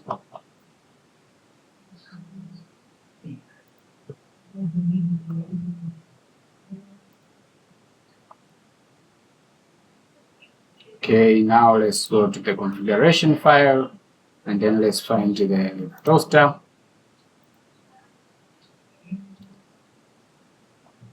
So here it is shown on the bottom, duration, and here it is supposed to be shown on the right position. So let's see the duration. Let's say let's keep it 4,000 milliseconds.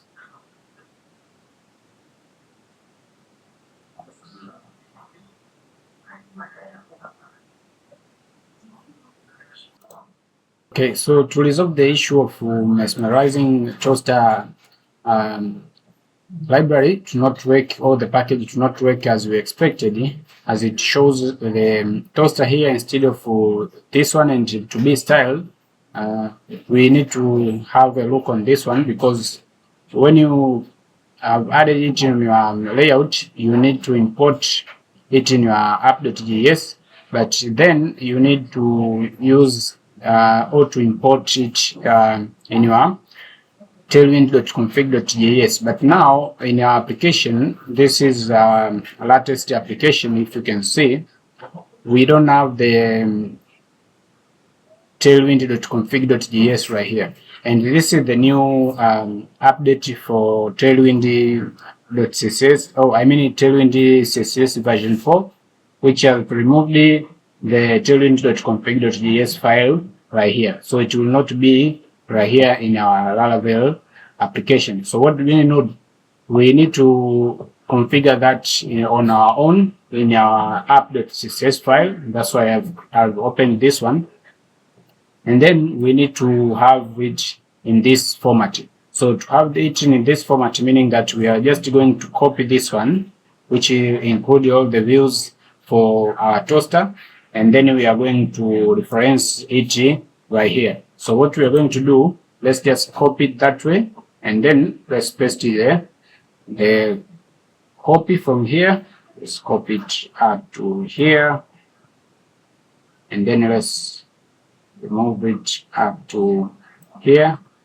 All right, and then let me collapse that one. Right here you can see you need to have the two dots in order to have the same path as other files as they reference. So now if we go back to the terminal, let's clear, and let's go back here to npm run dev, and then run it again, so that the new changes will be reflected. So now let me close that one, and then let's go back to the view of our application, refresh. This will try to add the new changes that we've made. Okay, and now let's add the student, then a grade, then add the student. Now you can see student added successfully. So the toaster has been shown as we expected. So you can just try again. Let's say add another student. Then you can see the toaster has been added successfully. So now the next part is to add the student in this list. So let's go direct to that page. Close that one. So we need to add the list of students right here. So what we are going to do, let's go to the student list component right here. And then here, as I've explained in my video concerning with the Livewire, so this is how we are going to share the additional data with your reviews or the blade files. So here we are going to say students, and then we are going to call all students from our student model. All right. So now if we go to the list right here, we need to have that list here. So to do though, let me just go to the table data, the table body, which is this one. And then here, before the table row, let's just have the for each row. And then here it will reference for students. And then here we are going to have the student. Okay. And then let me collapse this table row and cut it and paste it inside here. Okay. And then here we need to have the wire key.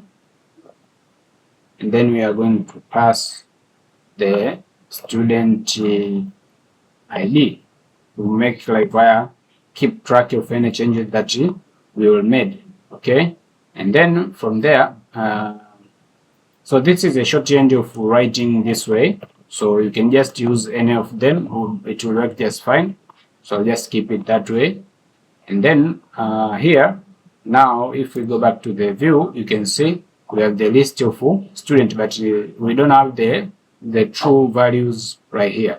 So to show the true value, let's start with the name. So here, instead of having this one, we need to show the name. So let's do this way, and then student, then first name,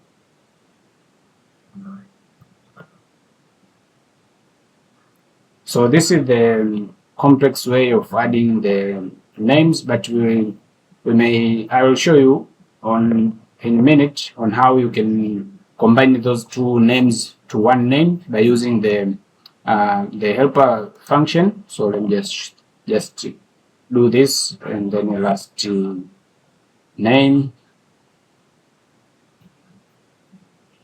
Okay, then let me comment that one, and here the second option is to have the grade. So let's show the grade right here.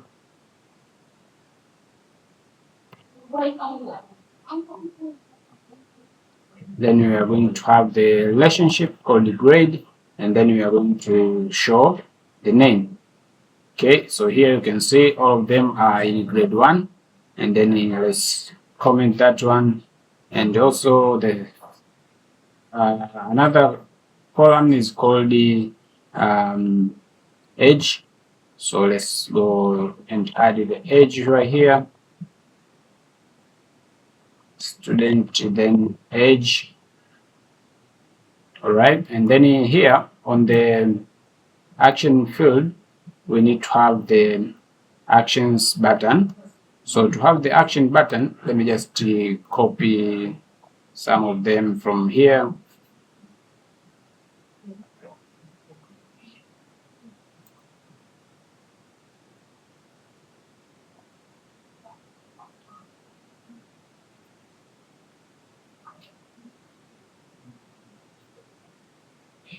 Okay, I want to use the ones with the icons like this way. So let me just copy this one, only the first one. And then the second one. And now if we go back to our page, we will have something like this. But these have not been added as we expected, so we need to make them be in two table data. So let's go back here and have a closing table data and open again the table data, and then now you'll see we'll have something like this. So let's make this to be in the same column by adding here the column span. So let's say column span then 2. Okay, so now you can see both of these buttons are on the same column. So let's make them a little bit smaller, because now they look very big. So let's use this one.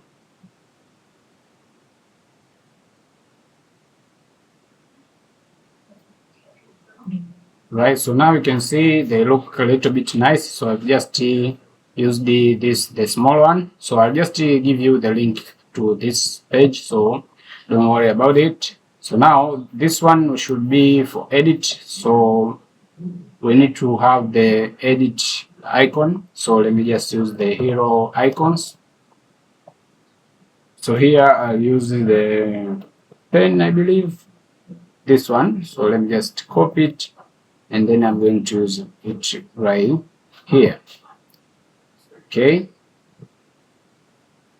Then I'm going to reduce its size to 4. And then let's see how it looks. Yeah, so that looks nice. And then let's change this one to trash. So let's use the trash. Copy it, and then change the SVG icon.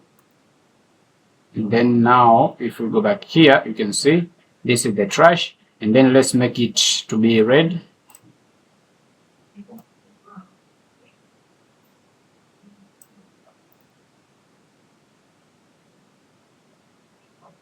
So I want to change all of that 3 colors. So now let's make it red. Okay, and now let's go back to the page. Now you can see this is how it looks now.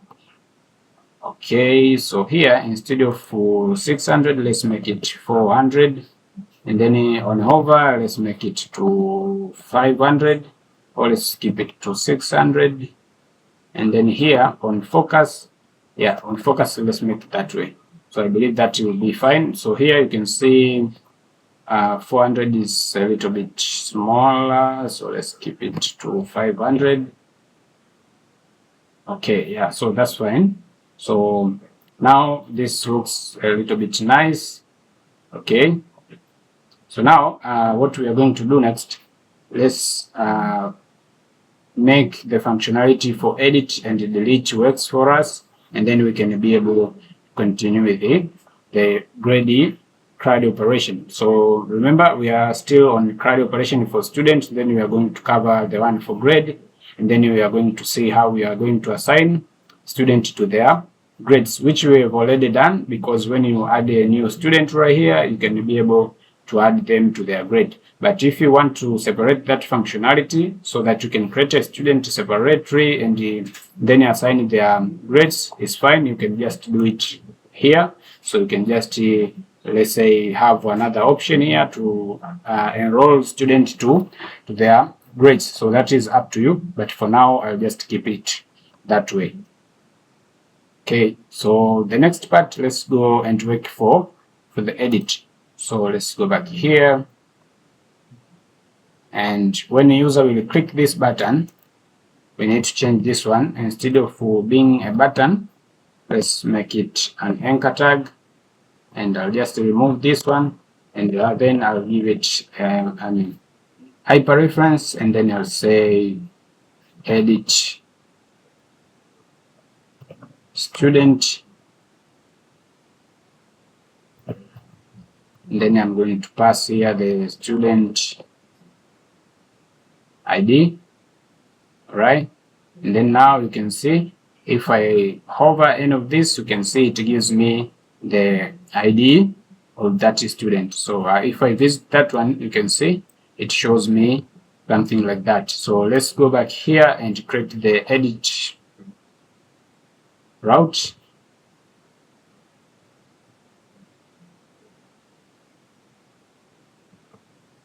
So edit student, and then here I'll say ID, and then I'll say edit student component, then a class, then I'll give it a name right here, which will be student.edit. Okay, so then let's go back here and try to refresh.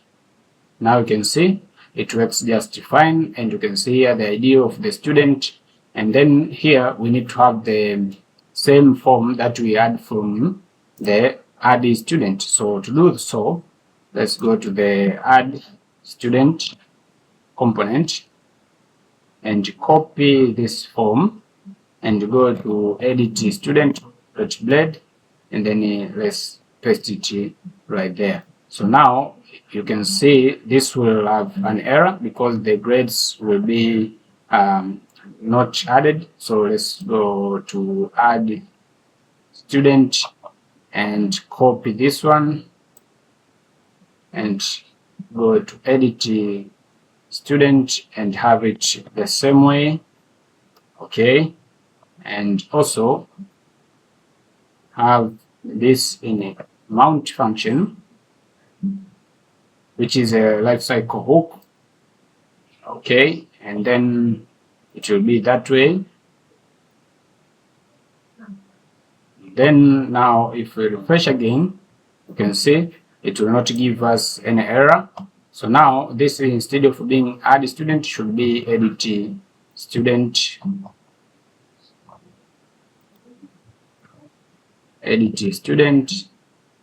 and then here it should be update. All right, so now we need to have the details from the student to be there. So to do so, let me just copy these properties, copy it and paste it right here.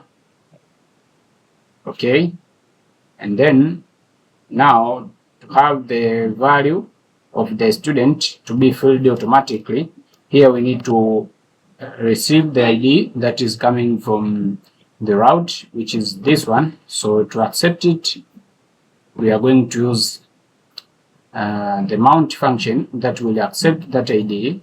So to show you how it does, let me just dump that ID right here.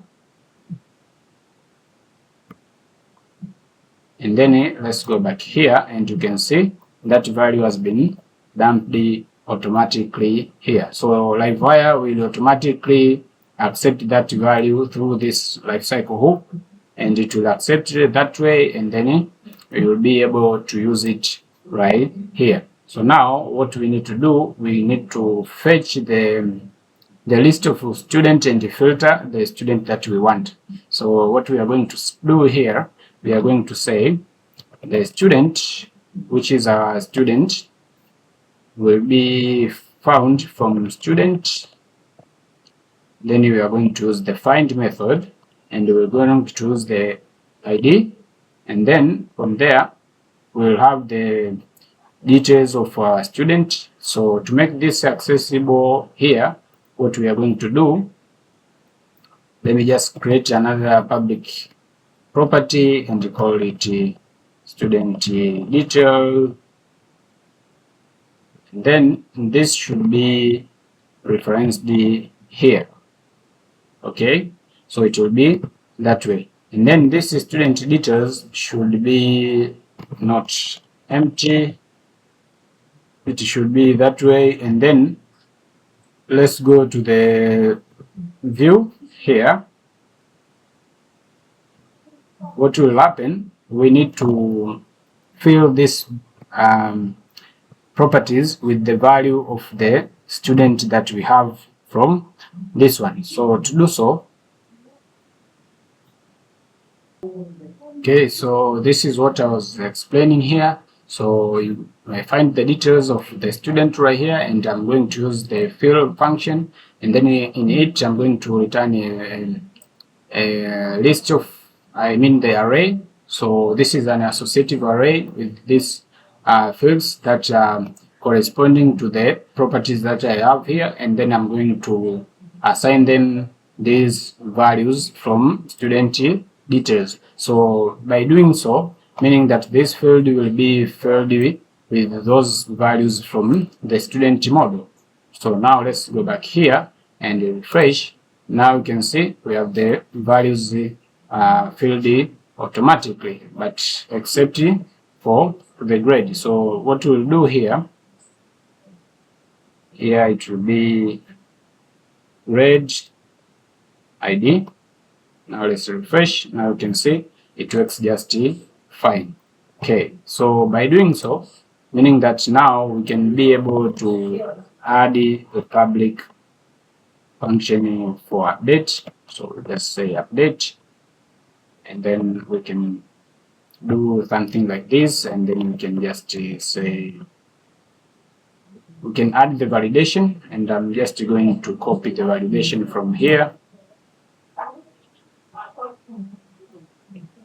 Okay, and then here we are going to have the update function, and then let me just copy these values.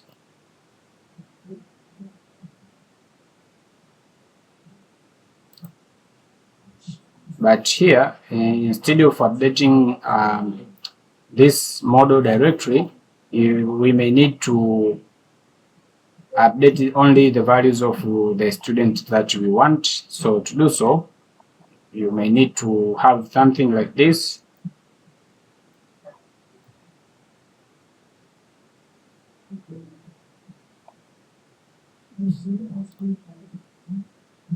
So let me create a public property called the student.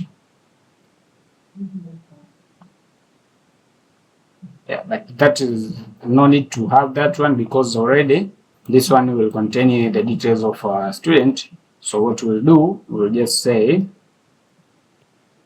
student will be equal to student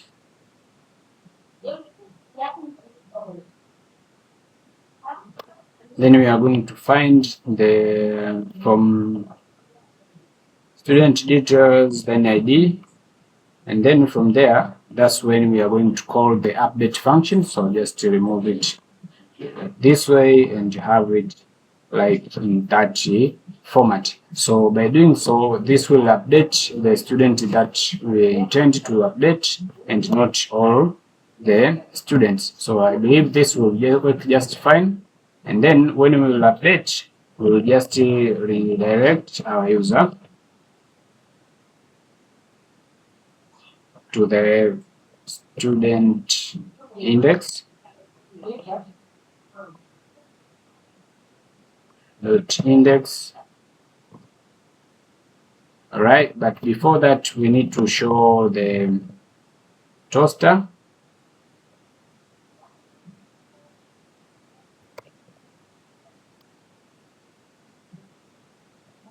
And then we are going to say success.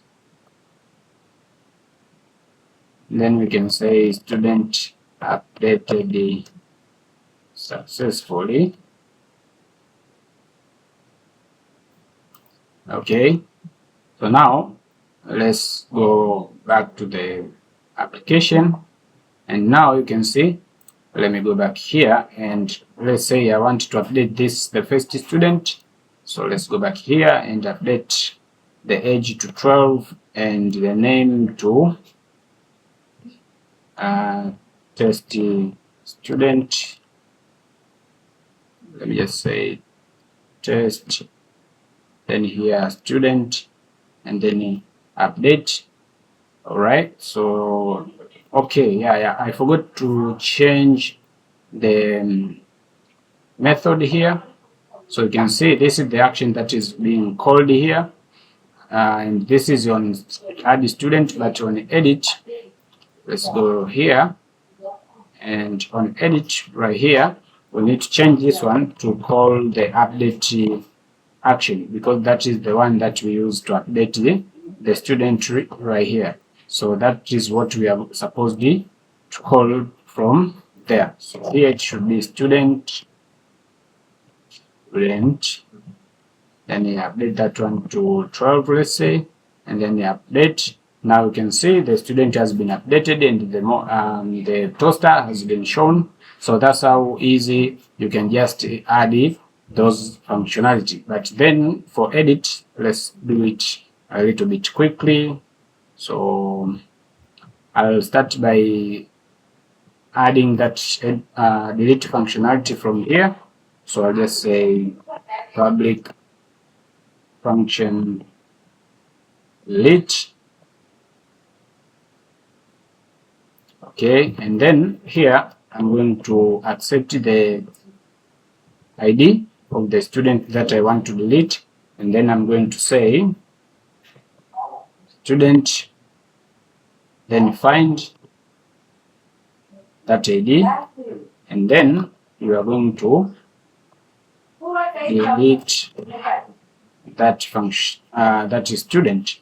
Okay, so then we are going to return, redirect to the same route, which is the student index, and then here we are going to return a toaster, and then we are going to say success, then student deleted successfully. All right, so now we need to call this function here in the student list. So when a user will click this button, so we are going to say wire click, meaning in the click event we are going to call the delete function. Then here it requires us to pass the student ID. So let's just reference the student ID right there, and then that will be done. So now let's go back here and try to delete any of these users. So click, for example, this one, and now you can see that student has been deleted. The toaster you have seen, so let's delete this one. So mark the name, then delete. Now you can see it has been deleted. So that's how the CRUD operation for the student has been done. So that is done. So now let's go to the one for the grades. So because we already have this functionality, so it will be easy to make the one for the grades. So now let me see you on the grade. So let's continue with the CRUD operation for grades or the classes.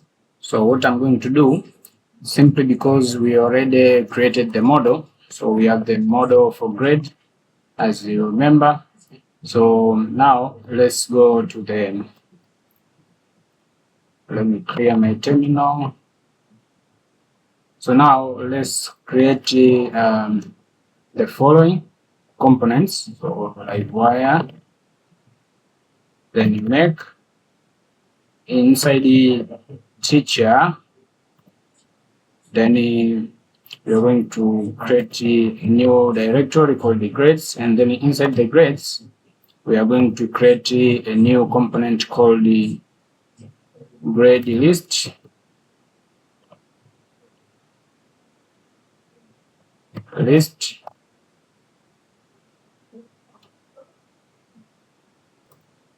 Alright, so now let's also create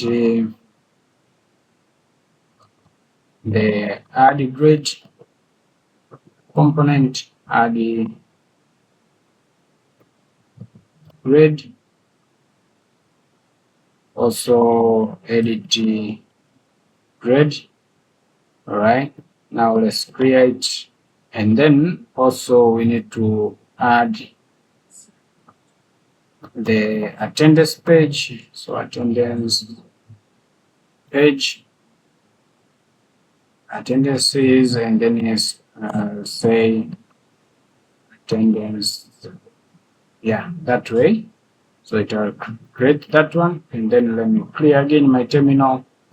And now, before going to start working with the grading CRUD operation, and then going to attendance, I would like to do the following inside my web.php, because you can see these routes. Let me just squeeze them a little bit so you can see what I'm doing right here.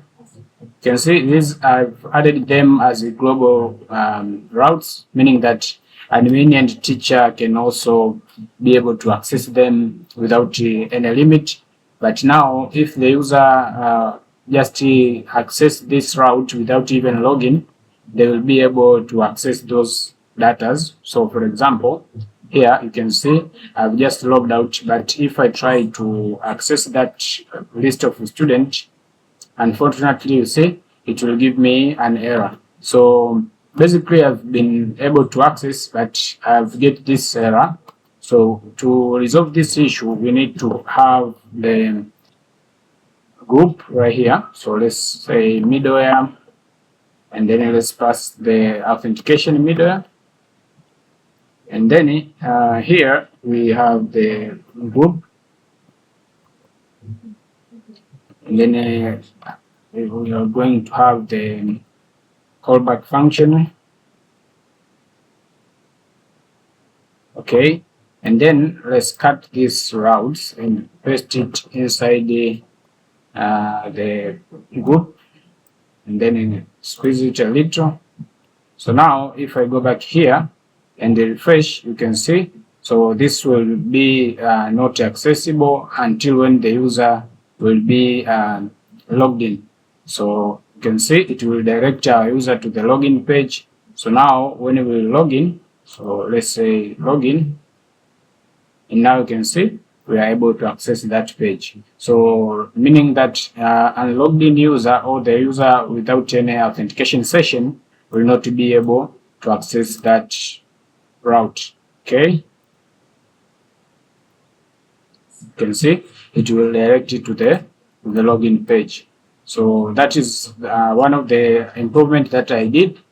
And then also in our form, as you can see, I've just added this header, and I've removed the text that was right here. And also you can see there is this background that I've added, and also on edit form, but this is just the minor changes that you may find in my application right now. So you can see in add, for example, in here, this is an input for the first name. So what I've done, I've just added this background color, and on dark mode, I've just added it to be neutral 800. So by default it was 900, so I've changed it to 800. So I've done that to all of my inputs in my application. So here I can go back to the student list, and then for example, right now you can change this one. So let's go to student list, and here you can see, let me just leave it that way. Okay, so in my previous video, as we have seen, we were able to add the actions. So we added the edit, the delete, and also to create the student. Okay, so now I will not do much more on the table. So for example, you may be able to add the filter, the sorting in your application. So if you don't know how to do it, I'll link the video so that you can see how to add the sorting in your application. Also, you may need to add the pagination. For when the list will be too long, you can add the pagination. But the main thing about this application is the attendance page, so that is when we will have those features. So for now, let's go and add the grade route. So let's start by adding the grade route in our web.php. So right here, I'll just add the grades, and then I'm going to say route, then get, then I'll say grade list, and then I'm going to call the grade list component. So let's give it a name, then we're going to call it .index. Also, let's create another one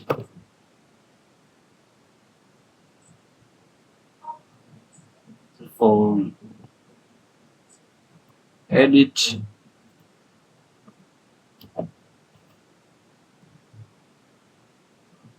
So here it will be edit grade, and here it will be edit. Alright, and we need to have another one for create. So grade create, and then create, here change to add grade.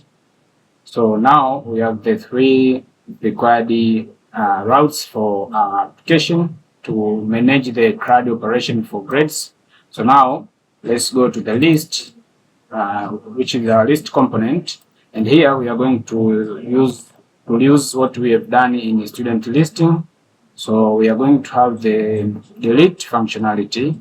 We have this to list the grades that we have. So what we'll do, okay, so here let's start by returning the list of grades. So I'll just say grades, and then I'll call the grade model, and then I'll call all of our grades. Okay, and then make sure you import that grade here. Now let's go to the list, and now you can see from this list we need to copy this file here. So let me just copy it, and then let's go to the grades. So here, let me paste it, and now we are going to just update it. So here it should be grades. Okay, so here it should be, let's see, from here it should be grade create. So here it should be grade create. Okay, so here we are going to have the grade name, remove the rest and leave the action. Okay, and here it should be grades, and here we are going to have the grade, and here we should change that one to grade then ID. Here we are going to have the grade, then name, then remove the last name because we don't have that one, and then remove this one, and this should be grade ID, and this should be grade ID. Okay, so I believe this will work fine now. So let's see from our browser, and here we need to add the link for that one. So let's go to the sidebar, then from sidebar right here let's go from the dashboard. Where is our dashboard?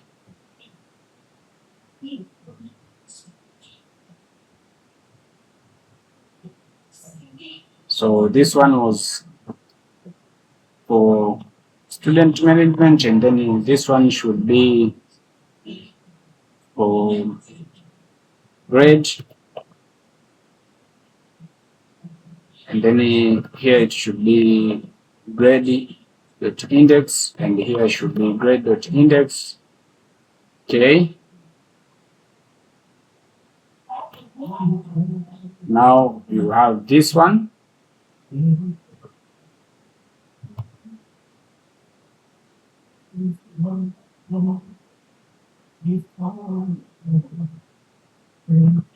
Okay, let's see. And then for grades, let's see, we can just use which one. Let's see. So for the student, we can use this one, academic cap. Academic cap, and then let's see. And then for this one, let's just use that one. And then let's go back here and let's see how this will look like.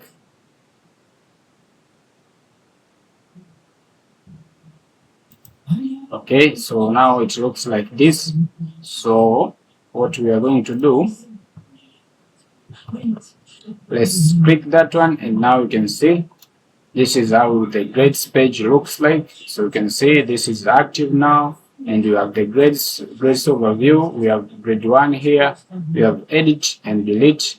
So now when you click edit, actually it will direct us to the student, so we need to change that one. So let's go to the grades. Here on action, it should be grade. Let's see how we defined the route here. So it should be like this way.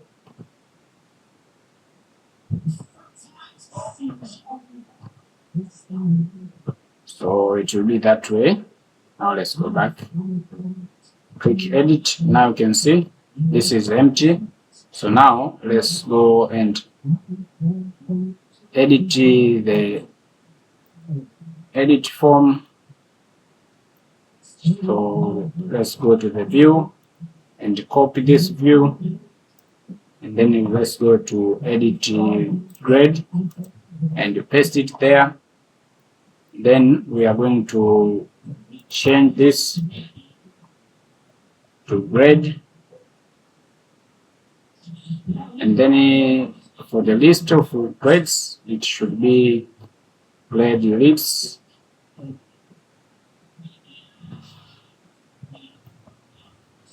Okay, and now let's update this one, because the form now will contain only the name. So I'll remove that one, and now we'll remain only with the name. So let's change it to be name. It should be name. It should be grade name.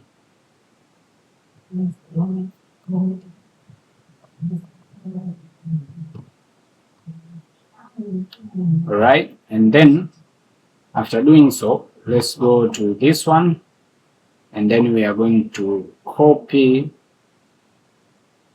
the mount function and the update. So I'm just going to copy them, and I'm going to use them in edit grade. Okay, and then from here, this should be ready details, and this should be grade.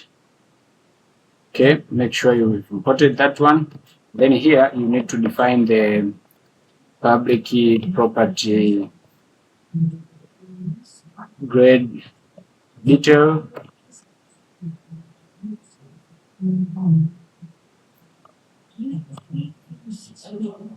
And then here on the field, we should remain with the name, then remove the others, and then here we will say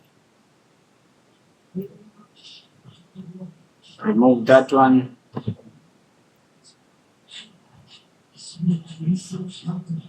and also remove this one to remain with the name, and then this one should be grade,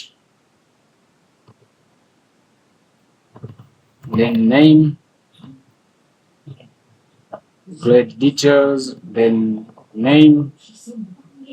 So please make sure you do these changes as I'm doing in order to avoid any error.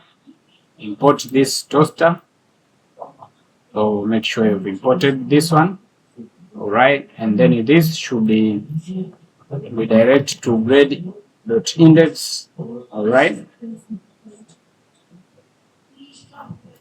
and then the grade details needs to be applied in our form. So now I believe this will work fine. Okay, so now let's go back here. So now you can see this does not populate the grade name here. So what we are going to do,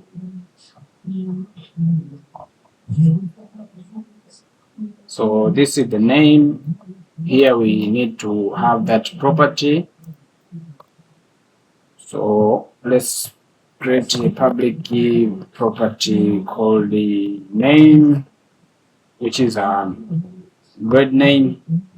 And now if we go back here, you can see we have the grade 1 populated automatically. So now we can be able to update it. So for example, we can say grade A and update. Now you can see it has updated, and you can see updated is successful, but that should not be student, should be grade, right? So now if we go back and edit and change it again to 1, now you can see grade updated successfully. Now let's change it to grade A, let's say. You can see it is working just fine. So now let's say go to create. Now you can see the create form is not working. So what we are going to do, let's use this edit grade view. So let's copy it and then go to add the grade view and paste it. And here it should be save. So make sure you are doing the same thing that I've done. So this should be add. I'm trying to be quick so that we can make this project done within short time. And then you can see this is for added grade. And then let's go to the, now you can see the added grade will be working fine. And now let's go back to the functionality of save. So let's go to the add student, add student, and then here we need to define the public property for grade.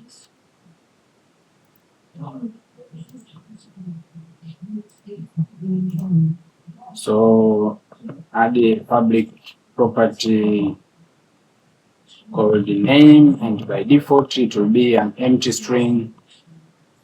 All right, and then we are going to have the public function save, and then on save we are going to have the validation and save and also the redirection. So let's go and add it here and remove the remaining because we don't need them, and this should be grade. So make sure you import the class, which is this one, and then you remove the rest, leave only the name on the name, and then import the toaster.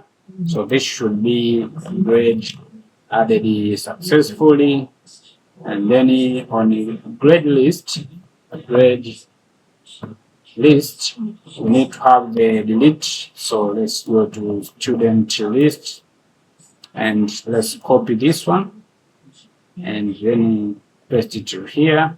So this should be red, and then import the toaster, and then we are going to say red, and then this should be redirect us to grade.index, and here it should redirect us to grade.index. So that's how easy we can do that one, and this should be name.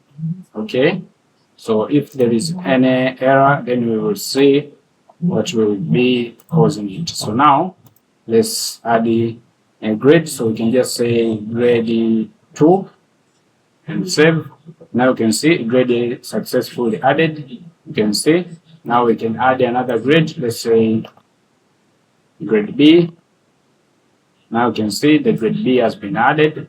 So that's how easy we can do that. You can edit as I've shown you before. So now let's try to delete. So for example, you can see it deletes it successfully. So that's how easy you can just work with the CRUD operation of grades. So now let's go to the interesting part, which is attendance. So we will start by creating the route for attendance. So let's go to the route and add the routes for attendance. So for now, this will be attendance management session. So we are going to cover the issue concerning with how we are going to mark the attendances, present, absent, sick, or other for the students. And we are going to create that component, and then we are going to see how this functionality is gonna work. So let's go direct to the project, and then we are going to start by creating the component class. So let me just increase that a little bit, and then I'm going to say PHP artisan make Livewire. Then I'll create that component inside the teachers directory, and then I'm going to call it attendance. Then I'll say attendance page, like that one, and then I'll say enter. Then you will see it will create attendance inside the teacher directory. Then it will create the component class there. All right. So now let's start by adding it to the web.php, which is our route file. And then here I'll add the attendances, and then I'll say route. And then I'll say get attendance. Then I'm going to give here the class name, which is attendance page. And then the name, I'm going to call it attendance.index, or let's just give it attendance page. And then now let's go to the application. Now you can see the last session we created this link for grades, and we've done all the CRUD operations for our grades. Now let's add the link here for attendance page. So let's go to the sidebar, and here in sidebar we are going to copy this one and paste it down there, and then here we are going to call it the attendance page.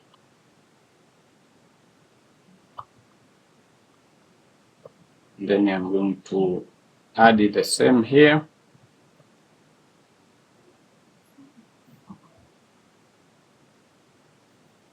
And here we need to say attendance management.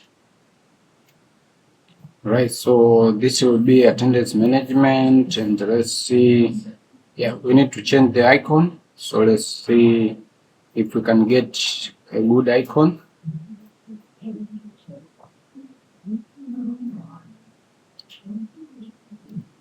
Alright, so let me use just this calendar days. Let me copy that one, and then I'll paste it here. Okay, so now let's go to the project.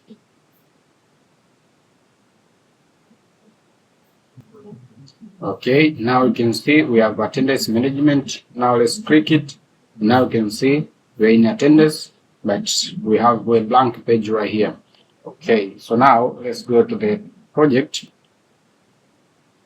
Attendance. Let's go to attendance page component, which is this one. Now we'll start by creating some of the public properties. So I'll create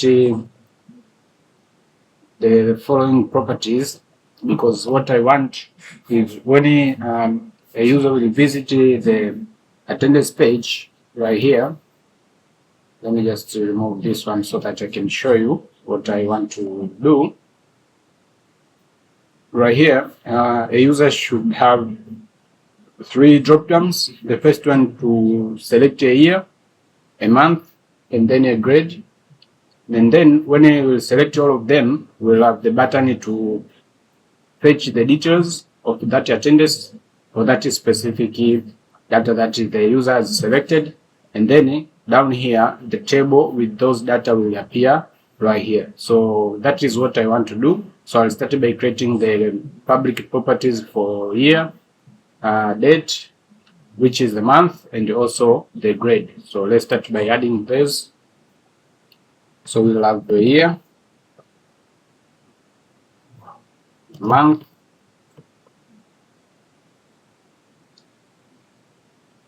and grade. Also, we want to have a list of students. So I just define here property called the students, which will be an empty array by default. Also, let's define a public key property, which will be attendances, which will store the list of all attendances. Let me just keep it as attendance. And it will be an empty array. Okay, and also we need to have a list of grades, which will be an empty array again. And now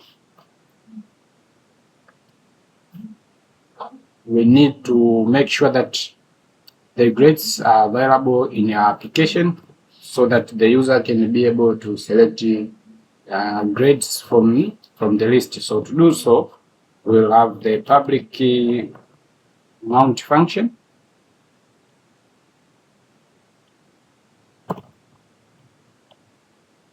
And then in here, we are going to assign it, which is grades. We are going to assign it with the value from grade, then all. Okay, so this will make the grades to be available in here. All right. And then we need to have a function that will help to fetch the list of students. Okay, so let's get that function right here. So it will be public function fetch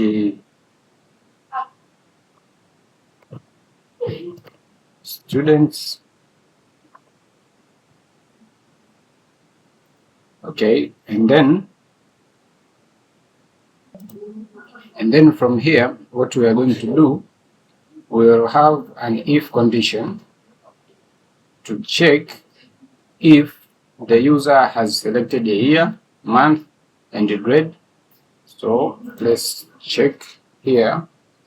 So we'll say this year and this to make sure that all of them have data. So let's say also the grade. So when a user will select both of these 3 fields, then we can be able to fetch the list of a student. So we are going to bind the list of students in that array that we defined here. So we are going to fetch students from student model. Then we are going to say where the grade ID, which is grade ID from student model that we have right here. Okay. And then we are going to say when the grade equals to grade, which is this one that the user will select because we already checked it here. And then we are going to get the list of students. Okay. So by doing so, let's go to the page, to the view right here.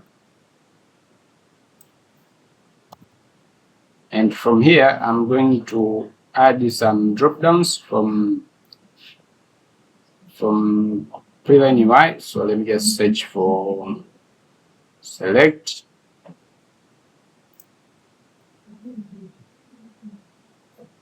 So I'll just use, let's say, this one.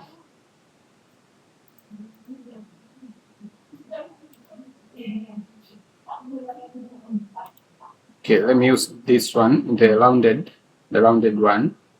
Okay, so let me just copy that, and then I'll come here and I'll paste that one, and then this will be the one for year. So select year, and here, for example, I'll give some sample of the years. So 2020. Then I'll say 2021, 2, 3, 4, and 5. Okay, so that is the sample. And then here we need to have the value, and in the value we need to have the year. So let me just copy that, and this should be 2021, 2, 3,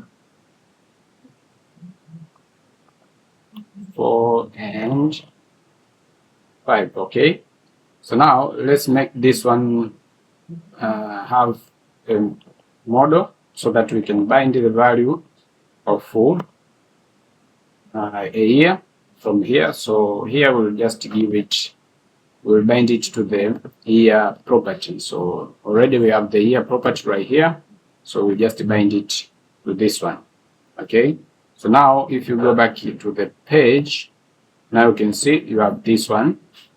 Okay, so select a year and you can see the list of years. All right. Okay, so now let's add another one for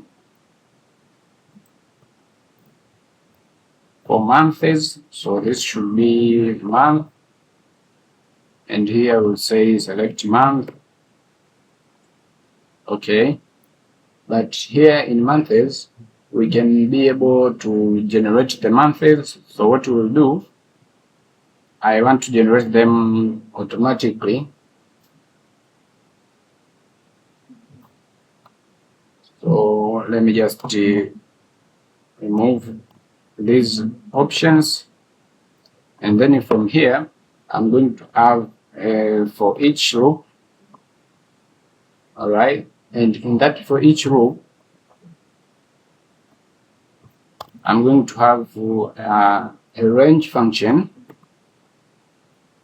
Okay, so you can see the range function have the start and the end. So on the start, we are going to give it an instance of date, which is from Carbon. So we are going to say now, then we are going to get an instance of a year. All right. And then we are going to -5. And then on the end, we are going to get an instance of now. And then we are going to get year. And then we are going to say as year. Okay, let's close that one. And now we can be able to use it inside here. Okay, so now let me just come back here. And here the value should be the year that we get from the loop, which will be the same value that will be here. All right. So now let's go back to the view and see how it looks like. So so I believe this was intended for date. I just wanted it to update that one. So this should be update year. Okay, and this should be year. So let me just remove that one. Okay, and then now let's generate the one for months, because this is for the year. So I just generated the 5 years. That's why you can see here I just -5 years, but you can make it dynamic so that you can generate it automatically. So for example, you can change it to 10, and now you can see it has generated the years back to 10 years. Okay, so that's how you can do it. So I'm just using the range function. So on the start, you give it an instance of 10 years back, and then on the end, you give it the year of the current year that we are right now. And then you get that instance that you are going to use here on the fields. So now let's add another one for month. So I just copy it and I'm going to generate it right here. So this should be month. Okay, and here we'll say select month. And then in the range here, instead of having this, we are going to generate 12 months. So on the start we'll have 1, and on the end we are going to have 12, because in a year we have 12 months. Okay, and then what we are going to pass here, this should be a month. So let me just say month. I don't want to confuse with the other one on the component, so let me just give it Y here, and also we are going to use Y, and here also Y. So M for month, and here we have M and also M. Okay, and then instead of just showing an M here, we need to get an instance of that month. So here we will keep it that way on the value, but here we need to show the real value from the instance of Carbon. So what we are going to do, I'll just call Carbon right here, then Carbon, then I will say create month,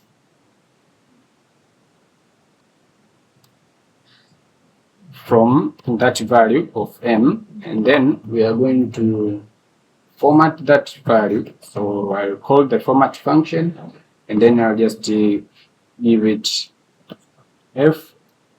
So that will give the full name of your month.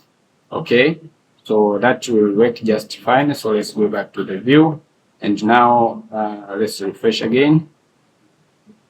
Now you can see we have January, February up to December. So that's how easy you can just generate those year and months. So now you can see they look a little bit not good. So let's just make them in a same field. So we are going to have a div here, and I'm going to give a class, and then I'm going to say flex, and then I'll give the gap of, let's say, 4.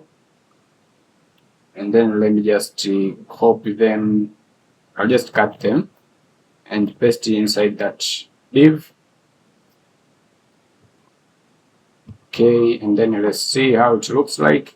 Okay, so now you can see we have them in the same row. Okay, so now the next one is to generate the one for grades. Okay, so for the grades, because we have already generated the grades here, so we are just going to copy this one and this should be grade, and here we are going to use the grades as grade, and then we are going to have here grade ID. Okay, and then here we are going to change this one, remove the carbon instance, and then we are going to have the grade, then name. Okay, so now we'll have the grade, so this should be selecting grade, and then you can see we have the grades that we have here.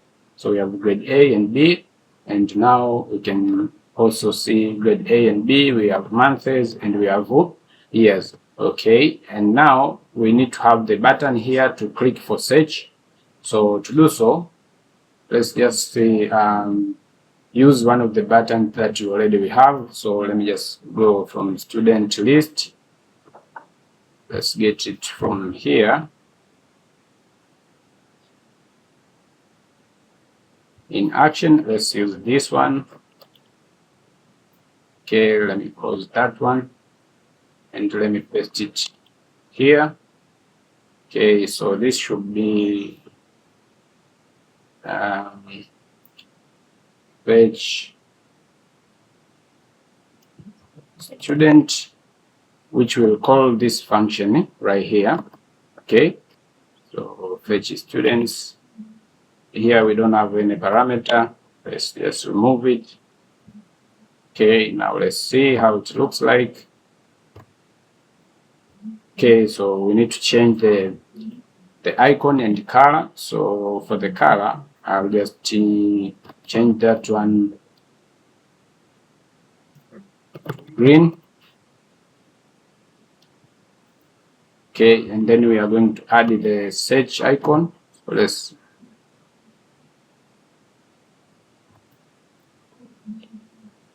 So this is called the magnifying glass. So let's just add this one. So let's copy the SVG and paste it here. And now let's see. Yeah, so now it looks a little bit nice. Okay, so now when we click this one, it expects these values to be filled, and then it can be able to generate the list of students. So now let's work on that.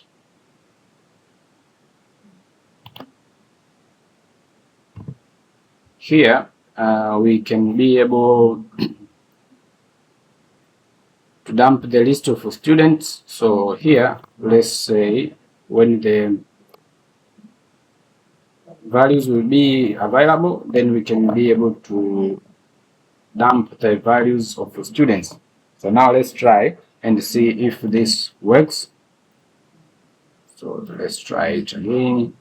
So select a year, for example 2025, this is March.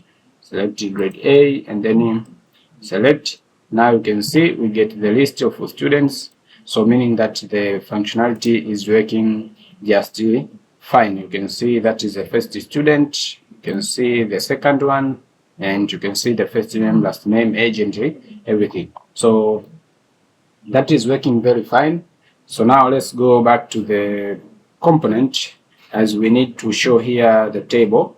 So in that table we need to include the list of months, because we'll show the student name, grade, and then we are going to start to show the first date of the month that has been selected here, and we are going to have the drop down for selecting the status, either present, absent, sick, or something that we may see that works for us. Okay, so here, down here, we are going to start fetch those data for attendances.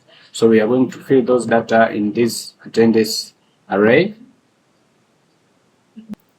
Okay, so first of all, instead of fetching those data, I want to go back to this page, and down here I want to show the table. So down here I'm going to show the table for attendance, and here let's just use one of the table that we have from, let's say, from student list, or let me just use one from grade list, because this is the simplest one. So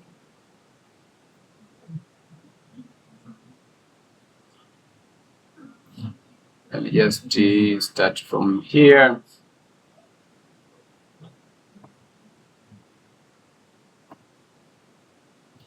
Let me just copy that one and paste it here. And here I know it will give us an error, so let me just remove the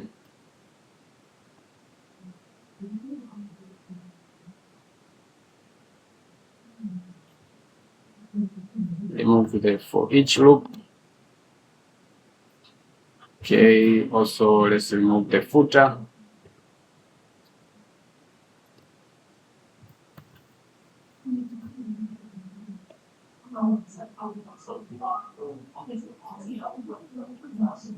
Also remove the action column.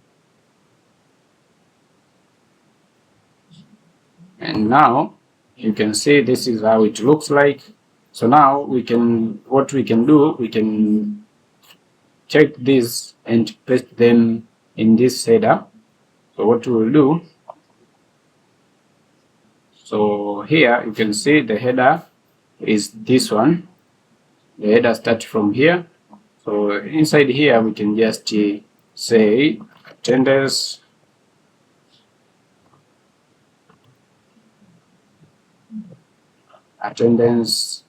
management,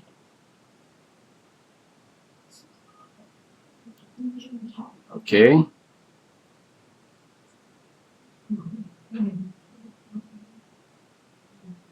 and then on this on this div here, we are going to paste those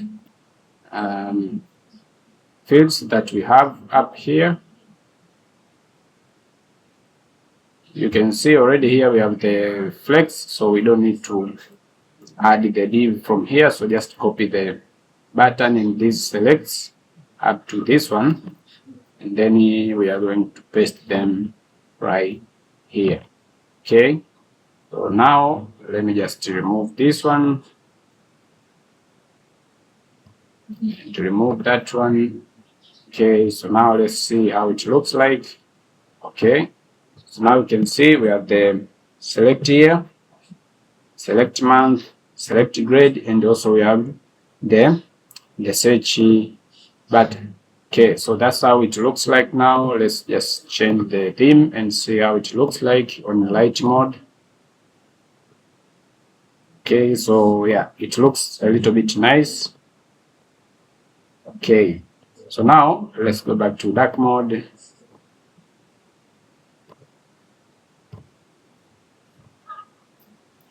Yeah, so what we did is just to fetch the list of students, if all of these fields will be selected.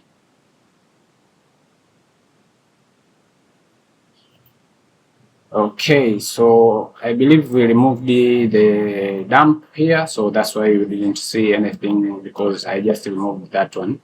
So if I try it again, now you can see the values are still be populated. Okay, so now let's start to work on fetching the data for attendance so that we can be able to show them here. Okay, so for example, as I've explained, the first will be the student name, okay, and then the following columns will be for dates for a specific month that has been selected. So to do so, we are going to add a column. Let me just copy this column, and we are going to have a column that will show the months, but this column will be automatically generated. So let's just start generating those months, so that the days within a month, so that we can be able to have a for each loop here to show those dates. So let's go back here and start to generate those days.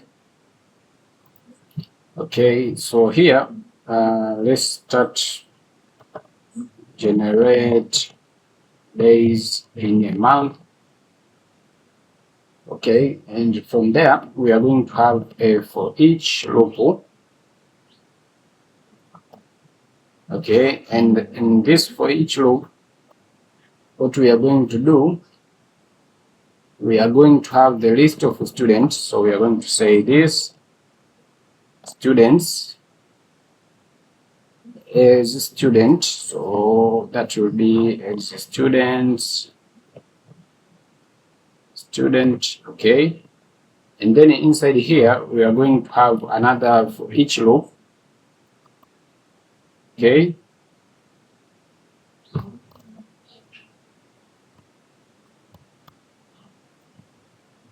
We are going to have another for each loop right here, and then in this for each loop, the inside one, we are going to have a range. So that is a range function, okay.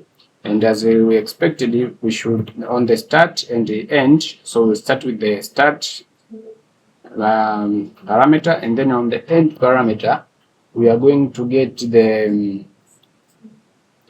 we are going to generate the day instance from the carbon. So what we are going to do, let's add the carbon instance. So let's add the carbon, and then we are going to say create, and then we are going to add year and also the month. So let's add the month that the user will be selecting. So from there we are going to create a date instance, okay, which will have the date and the month, and then we are going to get the days in month, okay. So that will generate the days in month, and then outside here we are going to, okay, so this will be range, okay, so that will be the for each loop, and here we are going to have an as day, okay. So meaning that this will be the condition for this for each loop. So we are going to generate the dates, the days in a month from the instance of carbon by using the year and the month that the user has selected here, okay. And here we are going to get the instance of that day in a loop, and then what we are going to do inside here, we are going to generate the date, and then that date will be generated from carbon, and then we are going to create. We need to generate the date, so we are going to generate it through the year. So let's go with this and the year, and then we are going to use this month, and then for day we are going to use the day that we get from here. Okay, and then we are going to say day. All right, and then we are going to format. We're going to format that date to be in year, month, and day. Okay, so now what we will get here, for example, I can just dump this one so that you guys can see what I was trying to create here. So now when we will select the year, month, and grade, and you click the select, what will be shown here, we will dump the list of days in a month. So for example, the month of February, then fetch. Now you can see that is the instance of date from February. Okay, and now the next part is to generate the list of attendances. So let's just start by adding that instance to the attendance. So let's use this one, and because that is an array, we are going to map these details of the student, then ID, because this student value is right here, and we have this students as a student, so that's why I've used this one. And then we are going also to add the day in it, and then we are going to have the attendance from model. Okay, and then from the model we are going to get the details where the student ID equals to student then ID. Okay, and then what we are going to get,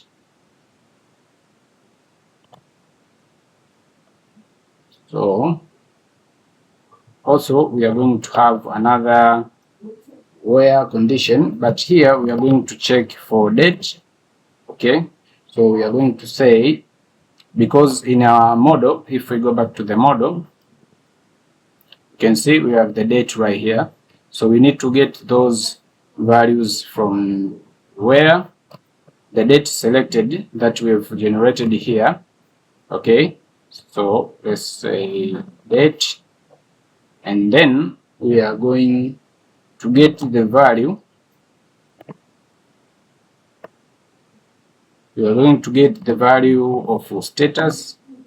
Okay, and if the value for status is empty, we are going to make it by default to be present. Okay, so terminate there. Okay, so you can just try to squeeze it a little bit so that you can see what I was doing.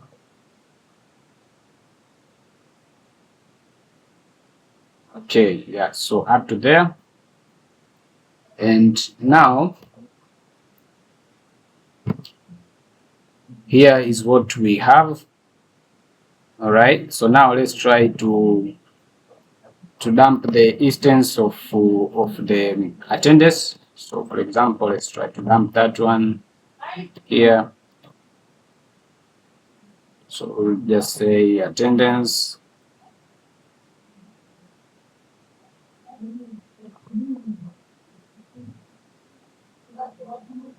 student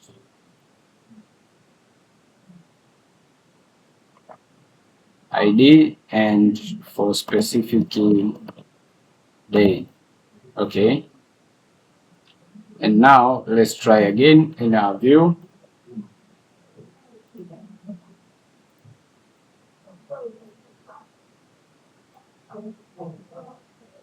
Okay, now you can see we have the value to be present. Okay, now we get that value. Okay, so that's how it works. Now let's remove that one and let's go back to the view. And here in this months, let's use the for each loop. And from here, we are going to have a range function. And then we are going to start from 1. And then we are going to use the days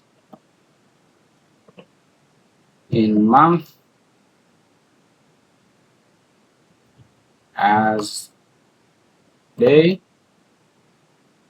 Okay, and now inside here we are going to show the dates. So let's just have this one. Let's cut that one and paste it inside here. Okay, and squeeze it a little bit. And here we are going to show the days. Okay, so now let's go to the view and see how it looks like now.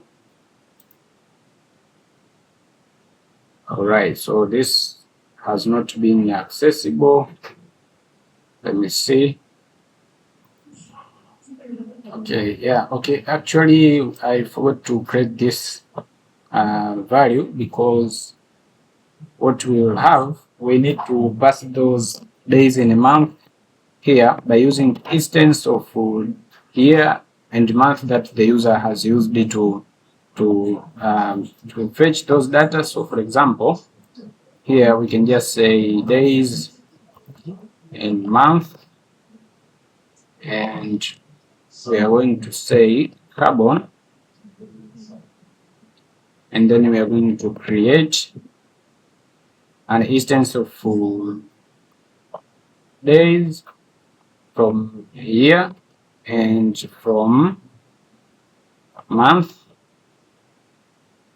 and then here we are going to get the days in month. Okay, so that's how we are going to get this value to be available in our view. Okay, so now you can see we have the list of students here, and you can see those are the, right now you can see we have the dates here. So we can scroll up to here. You can see the dates have been gone to 31st. So this will be generated automatically, but you can see here we didn't select any month or year. So for example, if I selected the year and the month of February, we know that we'll have 28 or 29 days. So let's just select that and fetch. Now you can see the date has been changed to 28. So this functionality is working, but we may not need to show this table before the user select these values. So to do so, let's just limit that functionality right here. And basically you can see here, if you scroll back here, you can see those fields are not available here. So meaning that we may need to return them back to the header. So let's just cut this. Let me just cut from here, from this one with the inline flex. So let me just cut that, and I'm going to paste it up here. Okay, and then let's see. Yeah, so that's how it looks like. So now when what I want to do, when a user will not select these values, this table should be hidden. So to do so, let's go back here, and the CRUD for that table starts from here. So we can just give an if condition right here, and we are going to say if year and month and grade. Then we are going to show this CRUD. Okay, so let's cut that CRUD and paste it there. And then if you can see, now it has gone. So now when we have a year, month, and grade and search, now you can see that table has been shown. So that's what we want to show here. So now what we need to do next is to show the list of students right here, and also to show the values for the user to be able to select either present, update, absent, sick, or something like that. Okay, so now let's go and start to work with showing the values. So now here in our body of our table, we are going to have a for each loop, okay, which loops through the list of students, okay, and here we will have student, okay, and then inside that one we are going to have the table row. So what I'll do, I'll just copy it from grade list. So let's copy it from the grade list right here. So let's copy that table row.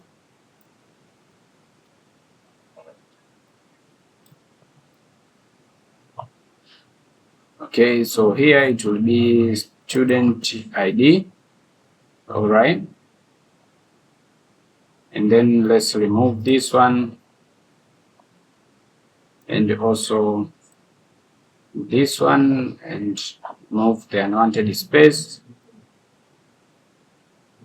Here we are going to have student, then first name,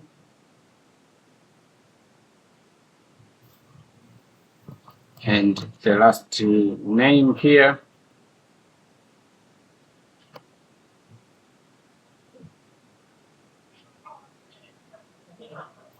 Okay, now let's see what we will have in our page.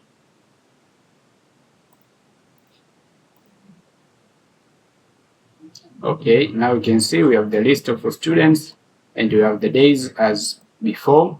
So you can see this is our test student and the other students. Okay, so now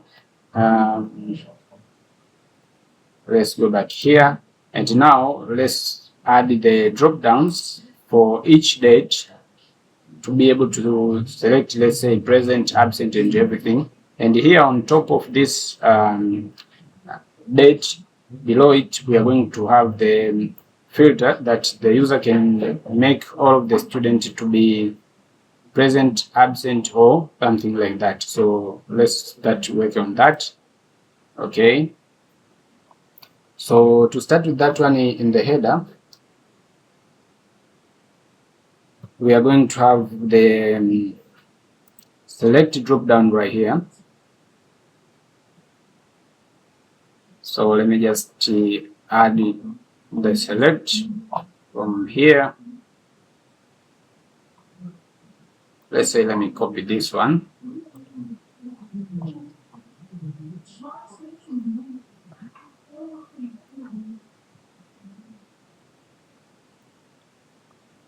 Okay, let's return that one to there, and let's just squeeze the remaining one.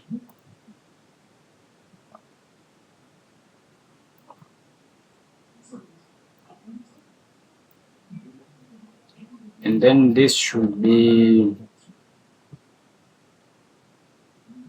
remove this one and also this one, and then on this value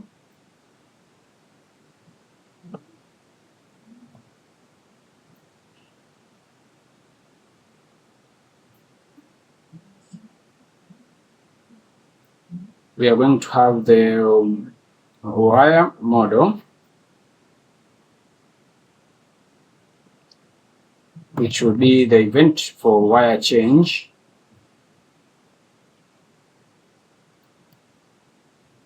this should be from here, and then here we will just have a function called the mark all that I'll create it in a minute. And then now on options we are going to have all,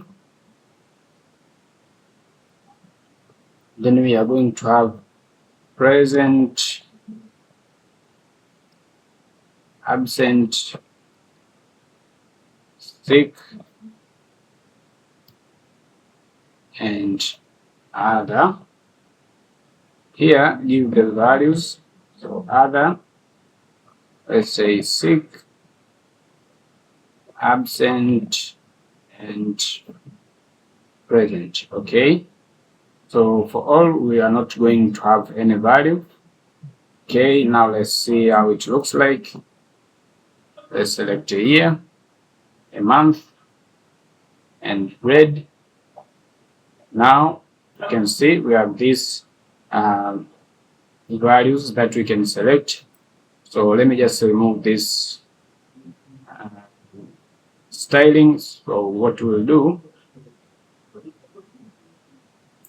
I don't want to make it more complicated, so let's just remove those styling and keep it that way, and then let's see how it looks like now.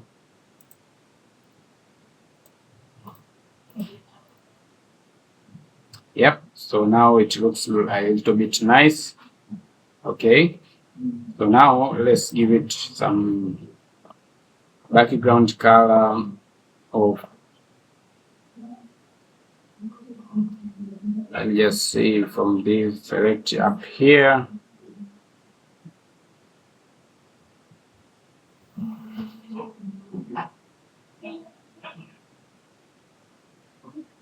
So let's give it this value.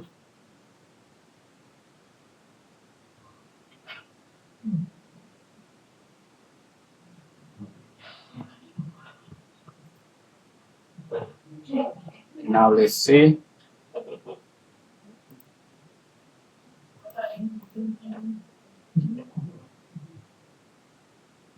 Yep, so now it looks very clean. Okay, so now let's go to the way of showing here the drop downs from here. Okay, so that was for student name. Now let's go down here below that one and have another one, table data. But before that, we are going to have a for each loop that will look from the range function, and then we are going to have the days in month. So let's access the days in month, okay, as day, and inside here we are going to have the table data as we have copied from there. All right, and then here it should not be this way, so let me just remove this.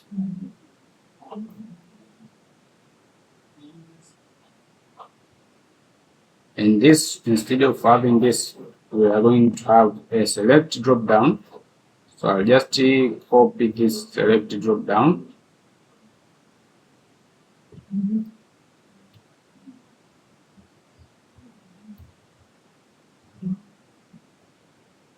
But we will not have this, so let's remove that one.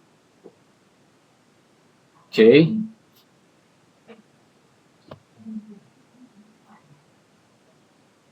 And then what we are gonna have here, let's see first how it looks like.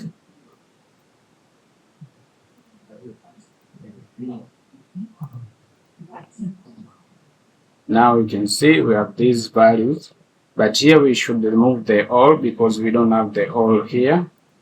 Let's remove that one. And then here we are going to have, we need to update the values in our database when we have an change event here. So when user will change any value right here, we need to call an update attendance function that I'm going to create it in a minute. And then from there, we need to have these values. For example, when you will select this attendance, and if it's already updated, we need to see the values are populated automatically. So to do so, here on the value, you can see we have the present, and here we need to pass the value so that it will be auto-selected. So to do so, we are going to have this kind of functionality. So let me just access the attendance, and then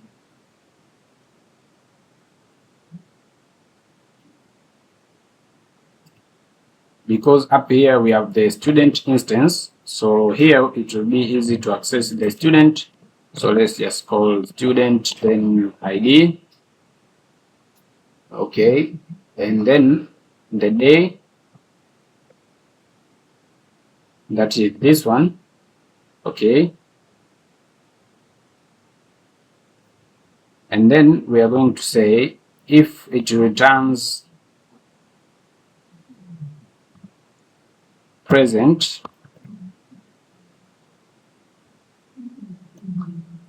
then we are going to make this value to be selected automatically. But if not present, we are just going to make it unselectable. All right, so that is what we need to do to all of these other values. So let's just copy this one and paste it here. But here you need to change it to be absent. Here it needs to be stick, and here it needs to be other. All right,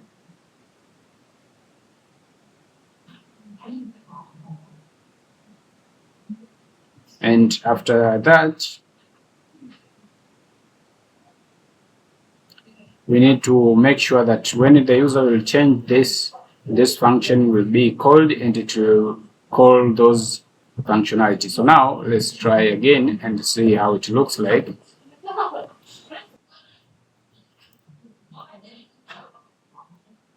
And select the grade and fetch. Now you can see we have the present, and you can be able to change from any of these, and you can see this works just fine. So these are just the date, and this the way you can change those filters. Okay, so you can just update this view in a way that you see it fits your needs. But for me, I think it works just fine. So let me just leave it that way. Okay, all right. So now if you can change that one to February, you can still get the same value, but you can see the date will stop to 28. So it will just generate the days dynamically. All right, and now let's create this function to update the attendance. So let's back here. We are going to have a public function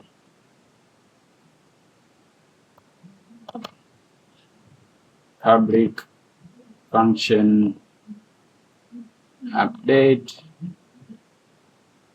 attendance.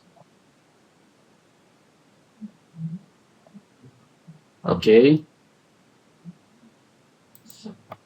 Okay, but here this update attendance, as you can see, we need to get the values that should be going to be updated. So here means we need to have the parameters that we need to pass when the user will change any value.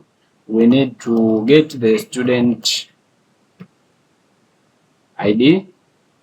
Also, we need to get the day,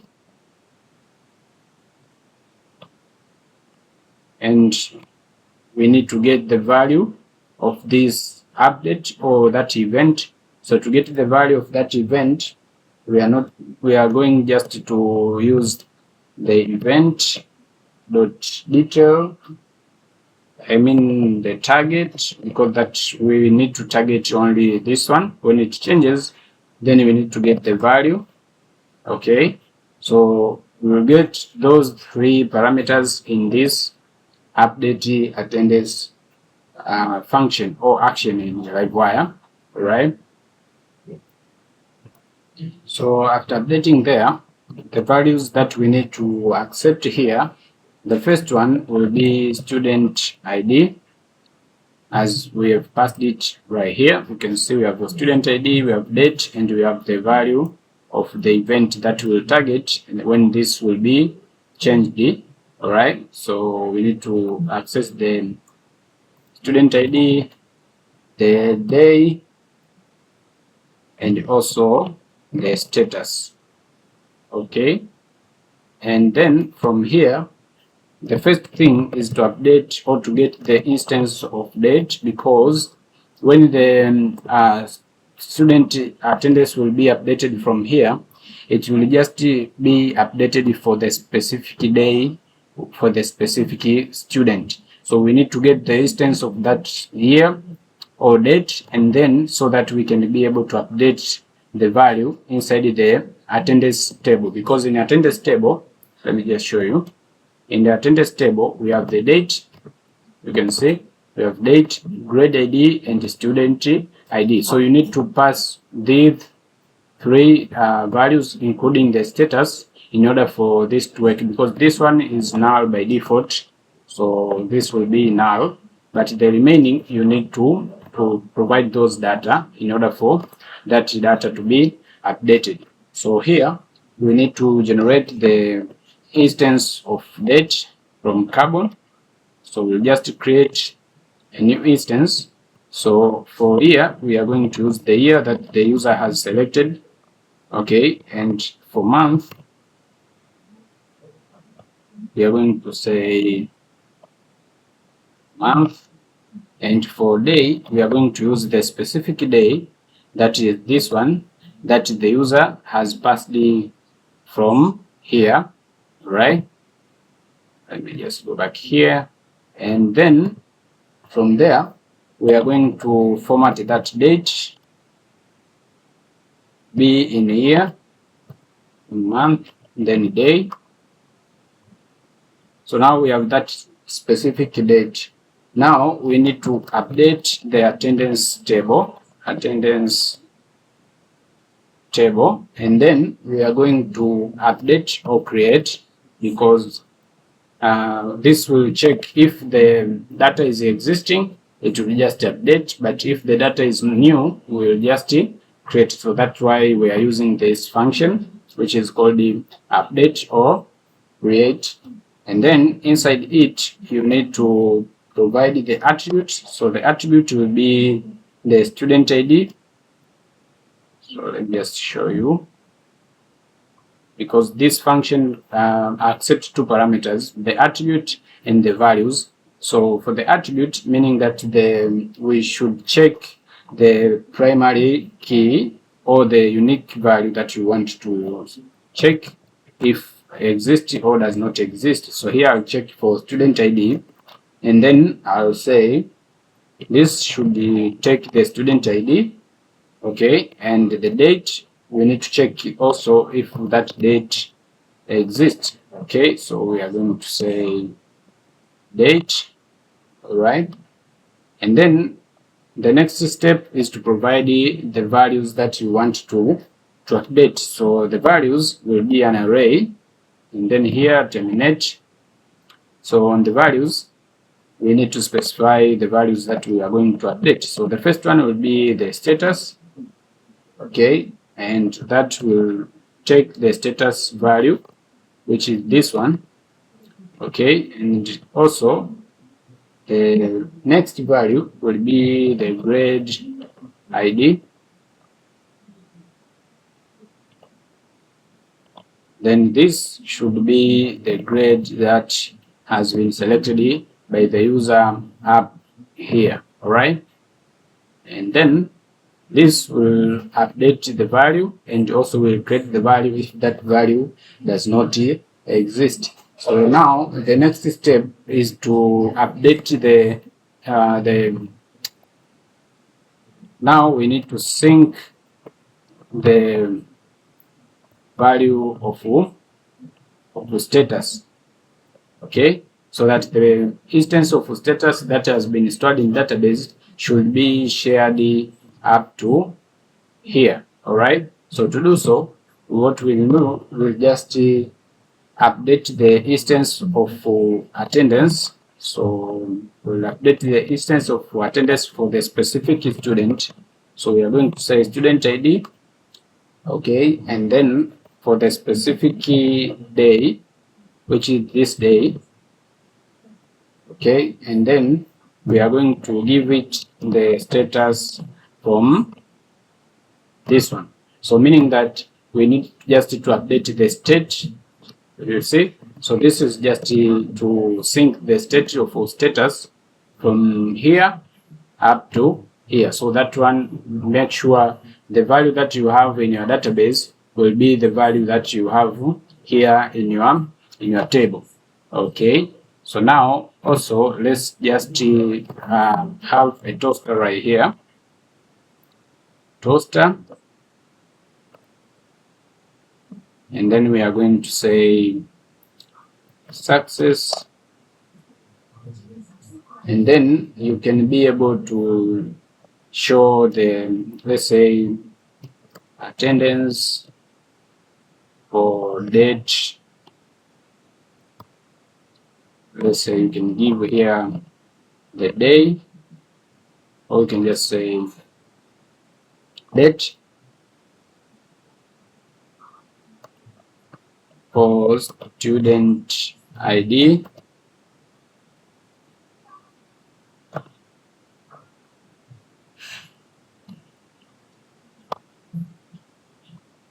okay, so I believe that will work just fine.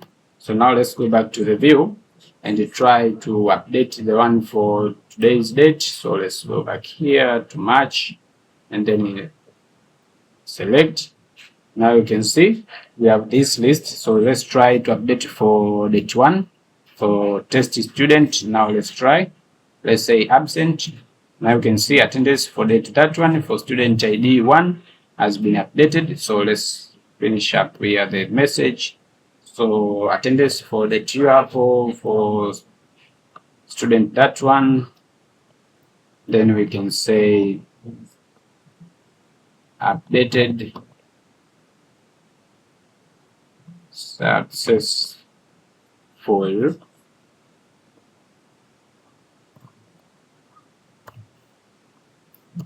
Was updated successful. Okay, so that is fine. Now let's try again and fetch the same date and see if that date was updated in database. So search. Now you can see this is absent and this is present. So let's change for date 2. You can see was updated successful, and then you change for this one to sick. Let's say this one to other, and then this one to let's say to sick, and change again to present. Okay, and for date 2, let's update all of them to be sick. Okay, yeah, so we didn't make this function, so let's create this function mark all. Let's work on that so that when we will change this one, it will update all of these values. So for now, this you can see it works just fine. Let's change to February. You can see the values are changing. Let's change it back to March. You can see the values are updated successfully. So now, for example, let's change this one to sick, and then let's check it in our database. So let's go to the attendances, and here you can see the student ID and grade and the date. You can see, so this is on the 1st of March, and then you can see we have the 2nd of March. So let's go back to the view and change this one to January and change back to March. Okay, let me just refresh the page.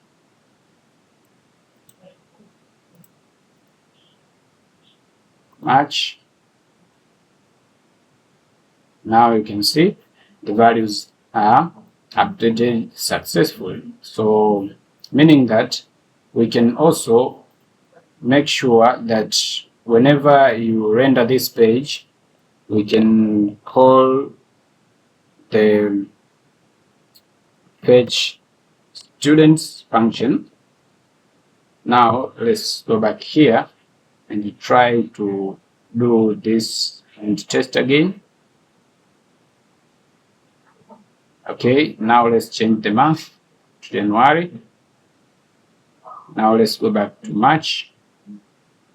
Now you can see it updates all of the values. So that's how you can just update these values. And now let's work on this one so that when the user will change this one to CRUD, for example, it will just update all of the students.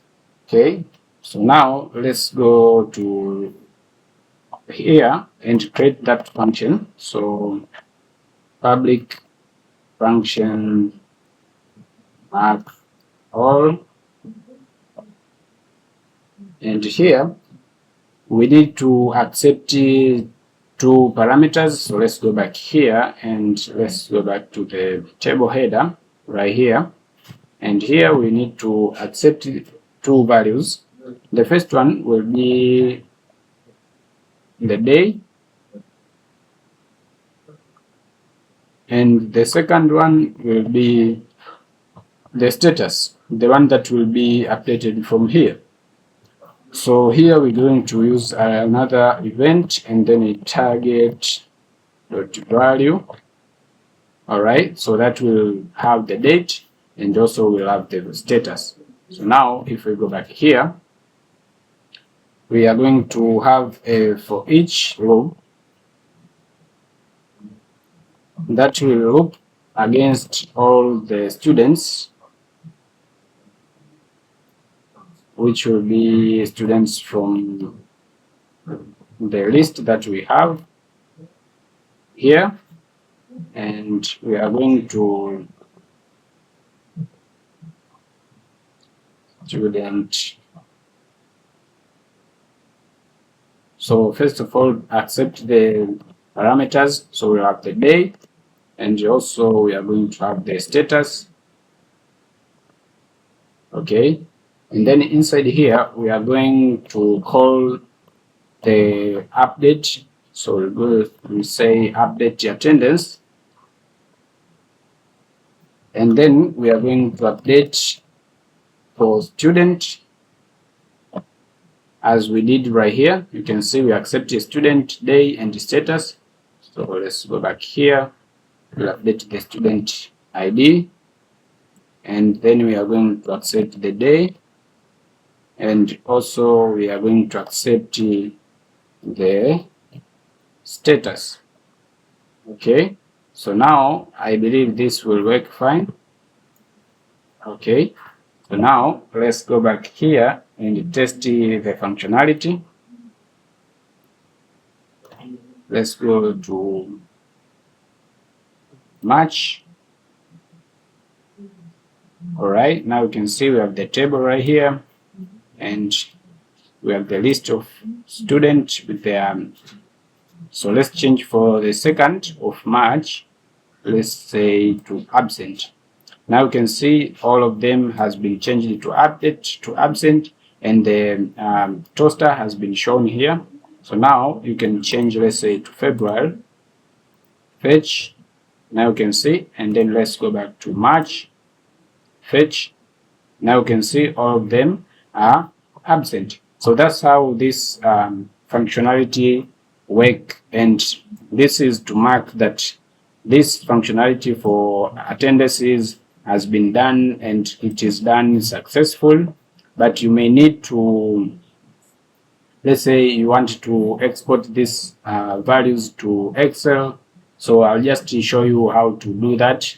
So we'll do that by using the Laravel Excel, which is an extension, or I mean the package for exporting and importing your Laravel data to Excel. Okay, so we are going to make sure that we install this one. So let's go to the installation part and make sure you have these extensions installed or enabled in your system, and then let's install by using this command. Let me clear my terminal. Right, so this will install that application, I mean the package, and then we will continue with that one.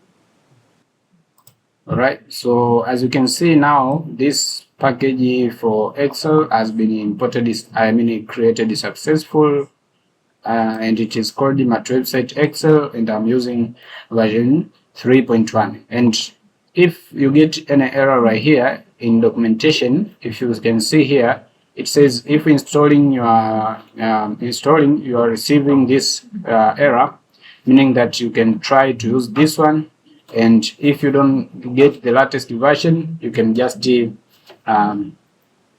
enable all the required extensions. So here are the other documentation for Excel service provider, how you can register it manually if it is not auto discovered. So those are just the documentation, but also you can publish the configuration file.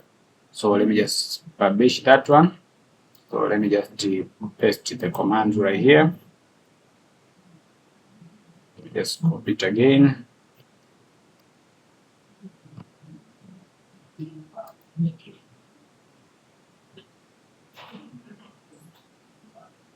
All right, and now when you go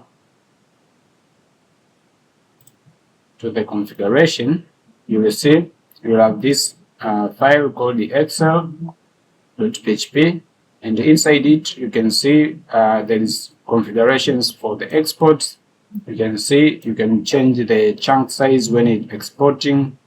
Okay, you can see it contains a lot of features that you may add. For example, the properties of your file, the creator, last modified, title, description, and all of that stuff for the imports.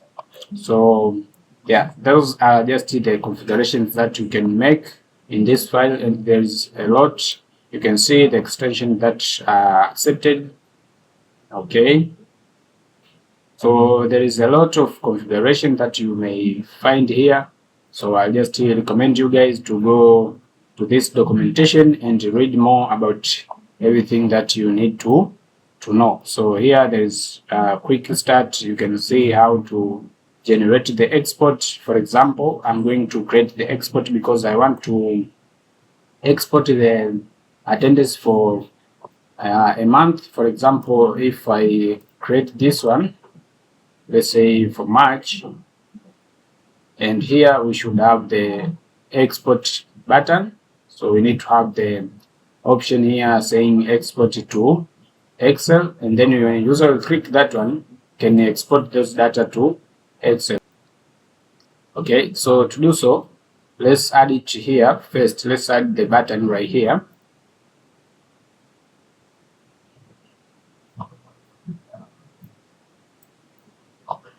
So we will add it below those files. So here,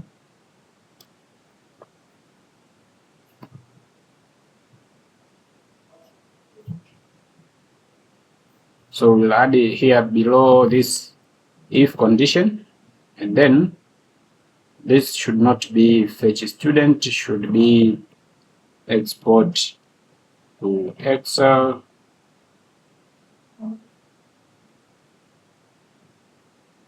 And now if we select,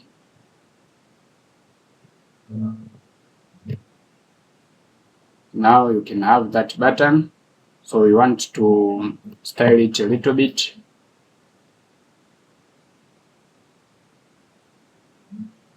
Or let me just copy another button. I don't want to use that one again. Let me just search another button right here.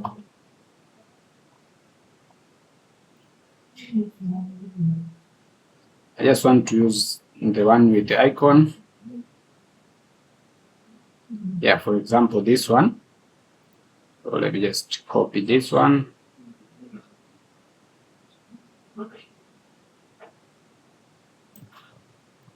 Paste it right there.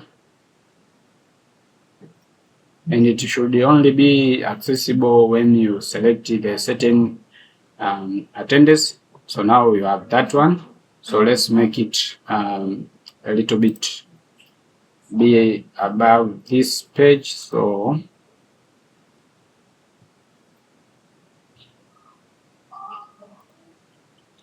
let's add it margin from top. Let's say 1.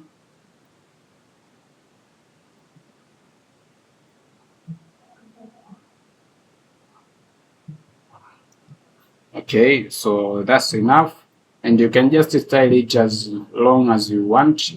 So let me just or you can even just add it here, but it will only be shown when the values will be available. So what we can do, we can just copy this one up to here. Let me just show you what I'll do. And here, let me close the if. So end if, because I want to end this if. And here, you need to remove that button because we don't need it anymore.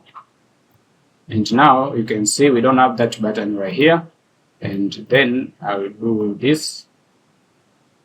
And when I'll click search, now you can see the button is shown there. So let me just say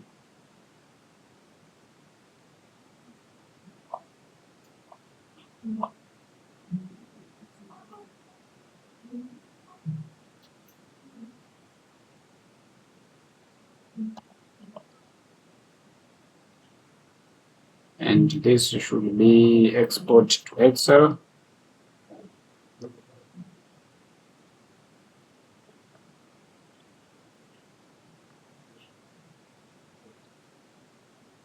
And here we need to have wire click event, and then we can say export to Excel. Okay, and then let's try again and see how it looks like.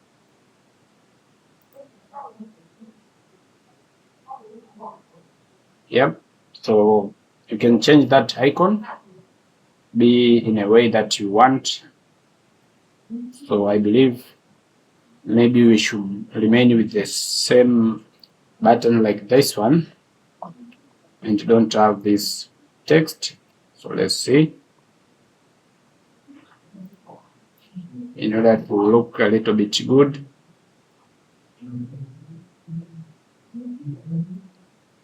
Yep, so now let's change the icon.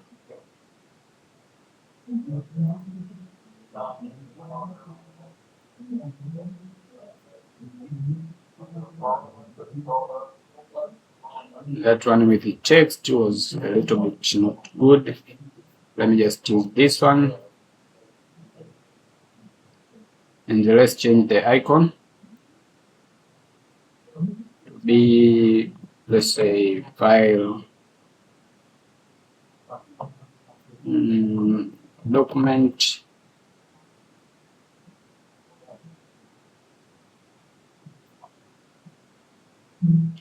So here we don't have the Excel one. So I just find any of these, but you will need to use the specific icon that will represent Excel. So for now, I'll just use that one. Simplify things. And then let me just go this way. March, grade A, search. Now we have that one, and then we add its size. So for example, the size of this one,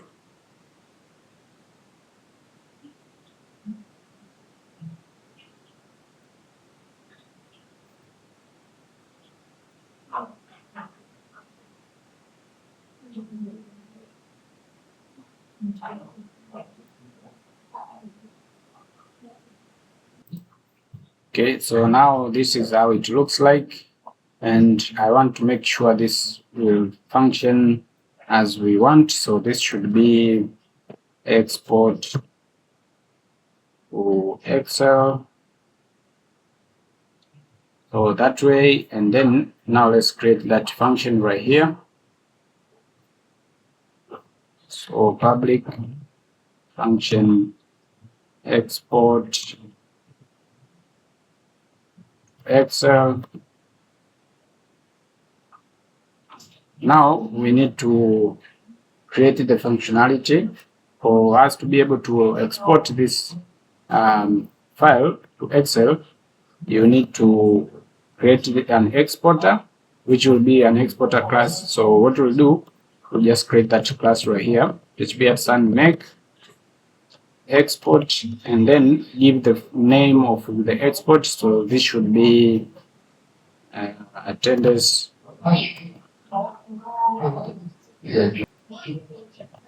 Alright, so it will be attendance. Then we can give it the flag of class, and then you give the model name. Oh, so this should be model, I believe. So let's use model. Okay, so that's fine. And now let's go to that attendance export.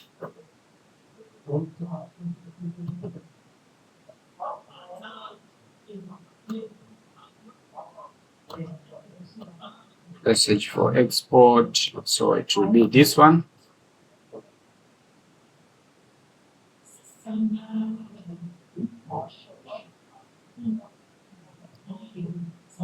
Oh, this should be attendance export, not attendance, because this will give us conflict. So you see it was created inside the export. So let me just remove this one, because that will give us conflict. So it should be attendance export. Okay, so now it will be this way, and then this will work fine. It will not have any contradictions. So now from here, what we need to do, we are going to fetch the data. So now you can see it has fetched the data from the attendance directory, but now we need to call it here. So what you need to do, you need to say return, and then Excel. So we need to import the facade, and then we are going to say download. Then we are going to give an instance of attendance export, and then we are going to access that data, and then it will be this way. All right, but here you need to pass the name of the file that will be exported. So we can just say it will be called the attendance.xlsx, which is the latest version of Excel. All right, so now when we go back to here, you see, and then here you can see this just fetches the details from the attendance, and it will just export them. So now let's go back to the view and try to export those data. Match, grade A, search. Now you can see we have that one, then export. Now you can see, let's keep that one, and then open it.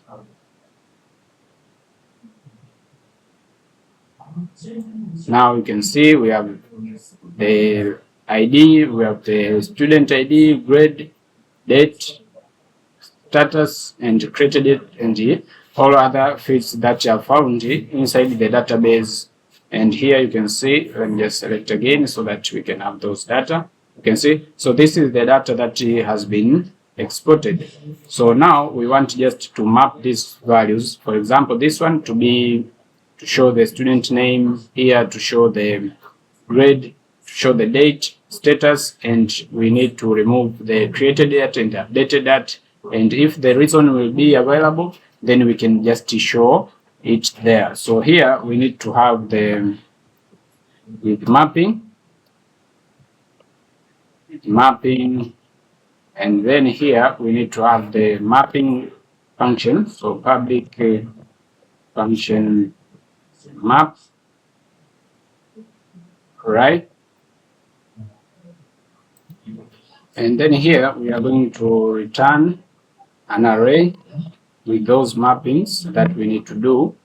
And then here, the first one will be the name.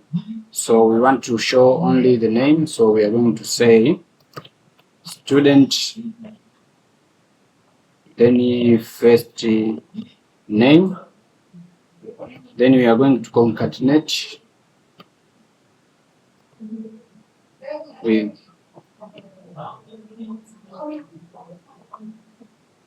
student, then last name. Then we are going to map the date, and then the last one I want to map the status. So this function will uppercase the first character of the text of status. So here I'll just map the status. Okay, and also we need to have the heading, because now in Excel you can see we don't have the heading row. So let's map the heading row. So here we will say the heading.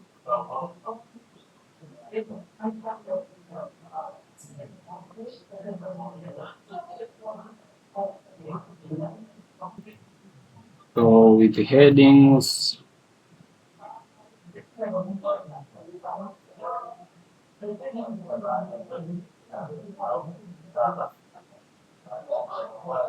okay, so this has been imported, this has been imported, and also that one has been imported. So I believe that is not an error. So now let's create a public function for mapping the headings. All right, and then we are going to return an array with the headings mapping. So here the first one should be student name, and then date, status, and if you have the reasons, then you can add the reason. Okay, so here you can just add the reason.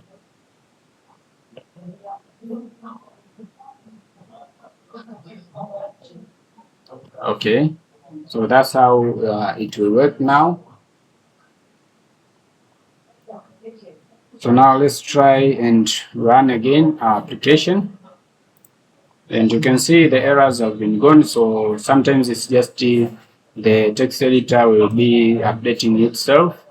So now let's go back here and update the March one, and here you can see, let me just keep this, all of them to present, and you can see it has just updated.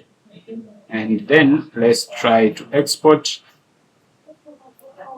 keep it, and then I'll download that one. Yeah, now you can see the fields have been mapped successful. So here you can see the date, the student name, and status, but the reason is empty. So you can see that is how you can be able to export those details successful. But now you can see what is just happened here. You can see we have the match. But for example, if I'll update the one for January, for example, let's search for January, all right, and then I'll just update this one to sick, and then this one to absent, okay. And now when I'll export this Excel, it will contain all months. So let me just show you.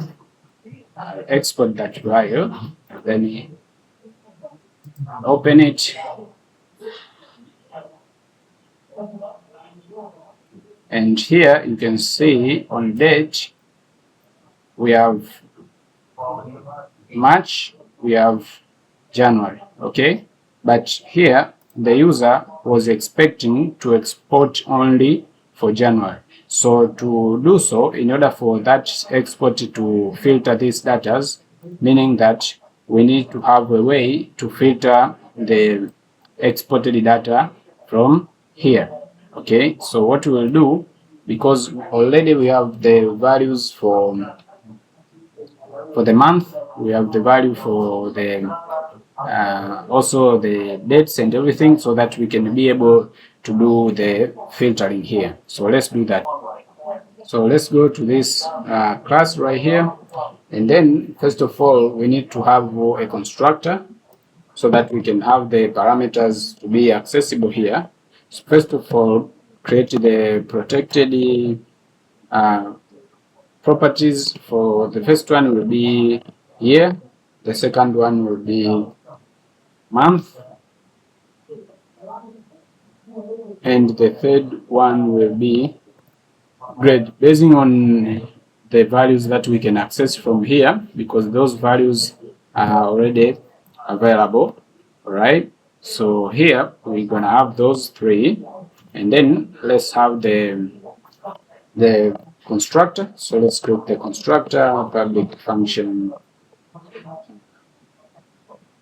double underscore, then you construct.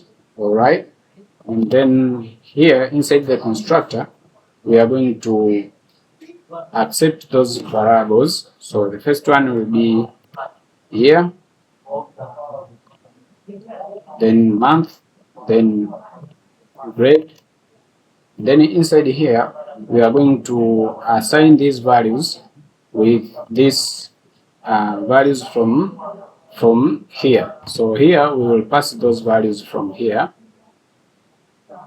Here we will pass those values, and then we are going to assign those values to these protected values like this. So here we'll say this year will be equals to the year, and we'll do the same thing for month and for grade, and here it should be grade, and here it should be month.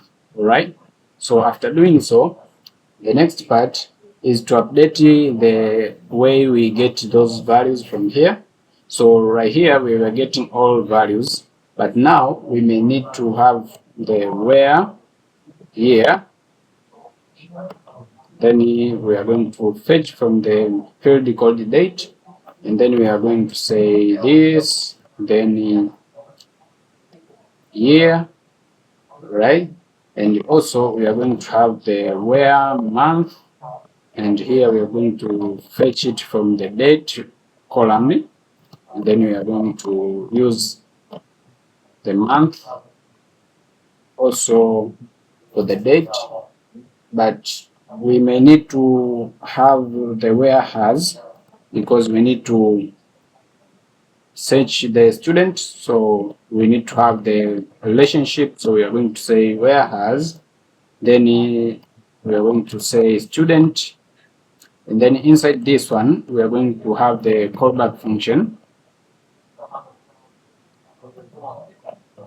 Okay, in that callback function, we are going to have a query. So let's define a query parameter to define that, to receive those values, and then we are going to say query.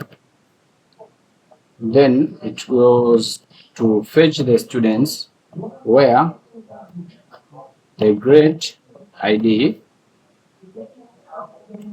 will be equals to this, then grade. So that's how easy we can just return those values, right?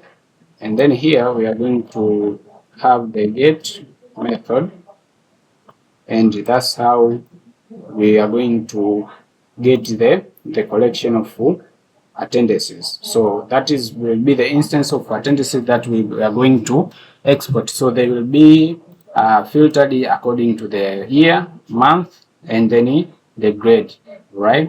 So according to these values. So now let's go here and pass those values right here.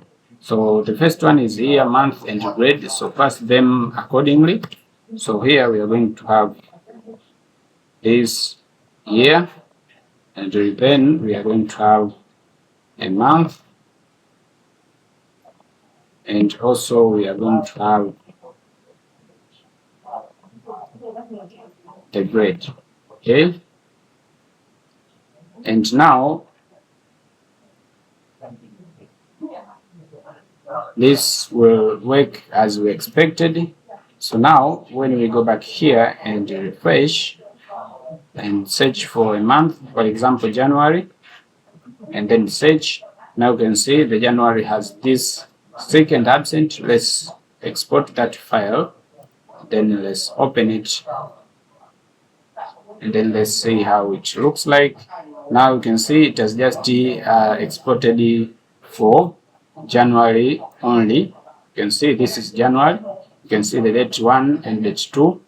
Okay, and if we change to March and fetch again, you can see the match is a little bit different. So let's add the sick here, and then let's export that file, and then let me close these other files, and then let's open the last one, which is this one.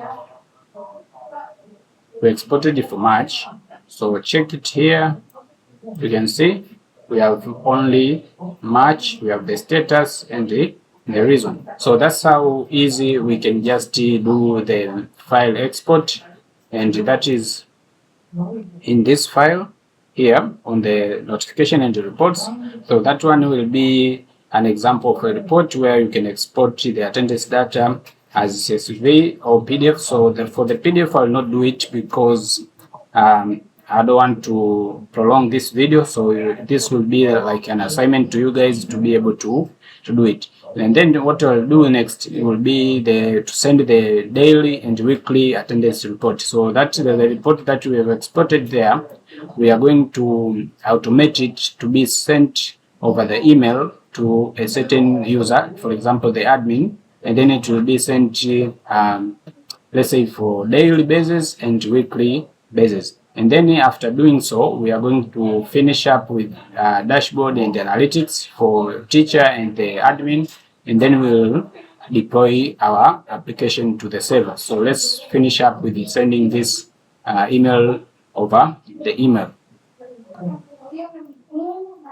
Okay, so now since we need to send the daily and weekly attendance, we wanted to automate this one. So to automate this one, first of all, I'll just create another export file that will have different way of collecting these values for the attendance, and then here this other file will be the same, but the only thing that will change will have the date range, so that it can be able to search for the daily and also for the weekly.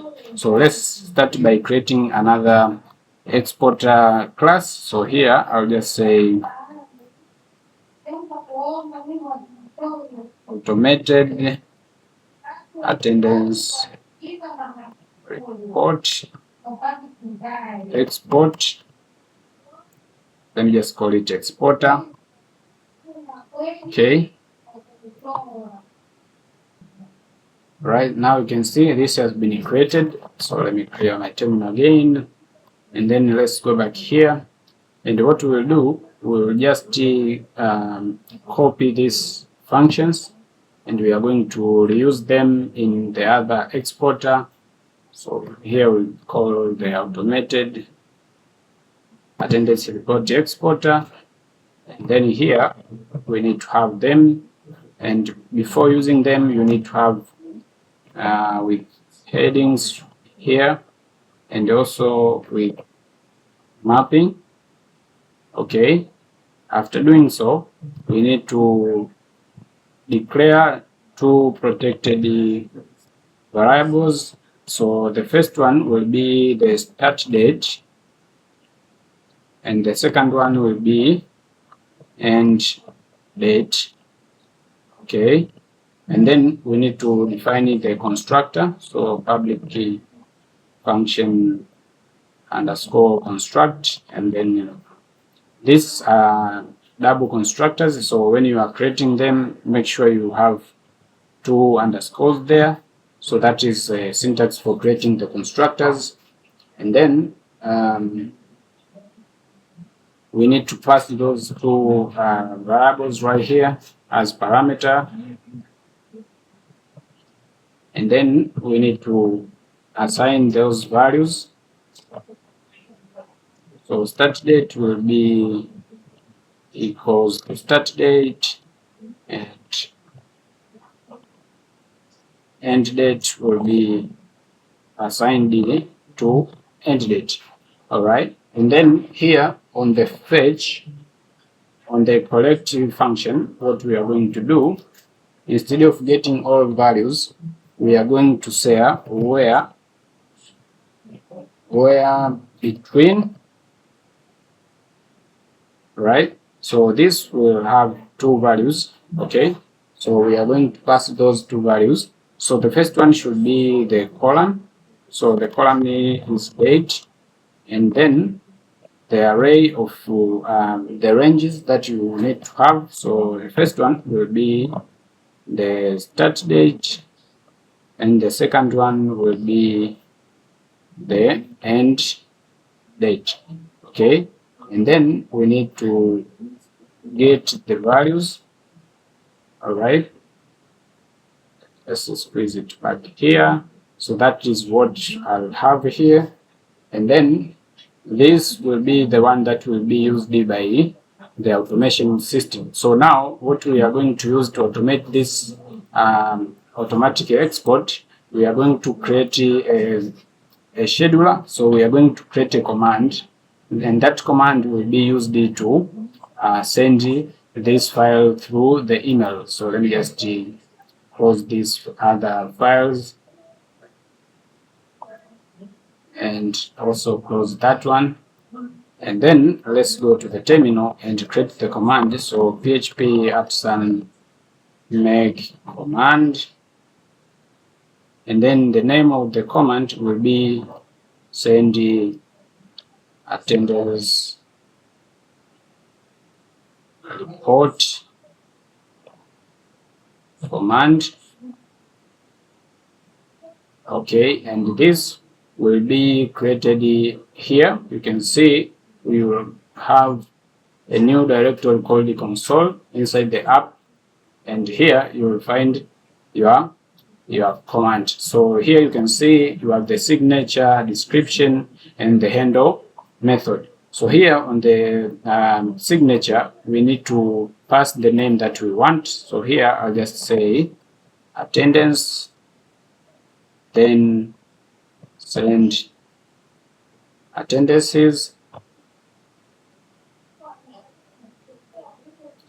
and then here we are going to say send report, but we need to have one argument, and this argument I'll call it type. Okay, and then this will use it here. So on the description, you may give it a description that you want. So for example, I say send daily or weekly attendance report via email. Okay, and after doing so, let's go to the handle, which is a handle method. So that handler will help us to send the email. So the first thing is to have the argument. So to have that argument that will be passed in a command, I'm going to get it through this function called the argument. Then I'm going to get the name of that argument. So remember here I've passed the argument as type. So I'm going to get it like this way. And then I'm going to get the instance of today, or this will be today. It will be carbon, then today, and also I want to get the one for yesterday, and then here I'll just find the for yesterday, right? And then I'm going to have an if condition, and then in this if condition I'm going to check the type. If equals to daily, we'll execute something here, and else, so let's have an else if the type equals to weekly, then we are going to execute anything else, and then for else we are going to say this error, and then we are going to say invalid type of report. Okay, and then we are going to return nothing. Okay, and then if the condition 1 is met, then what we are going to do, we are going to say the start date,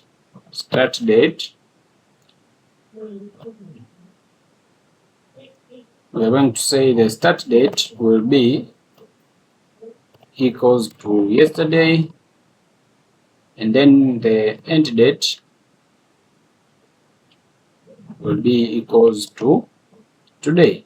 Okay, so we are going to get those two instances of dates, and then here if the condition was met for weekly, then we are going to say start date will be going to be day, then we are going to copy that instance and then get the start of week,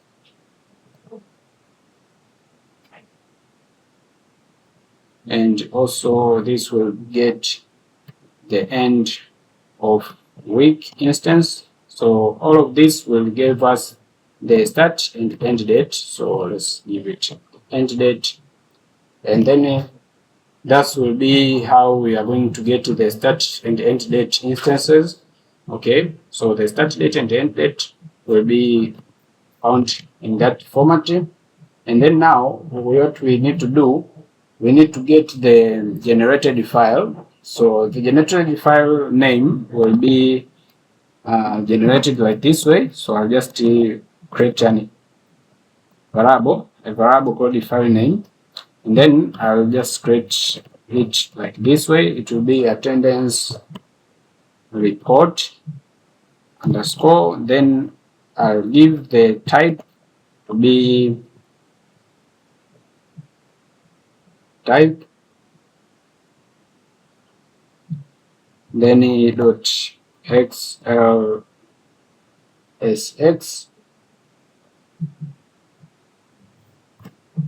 and then we are going to have the file path, which will be attendances, meaning that they will be stored in this path, attendance reports and then slash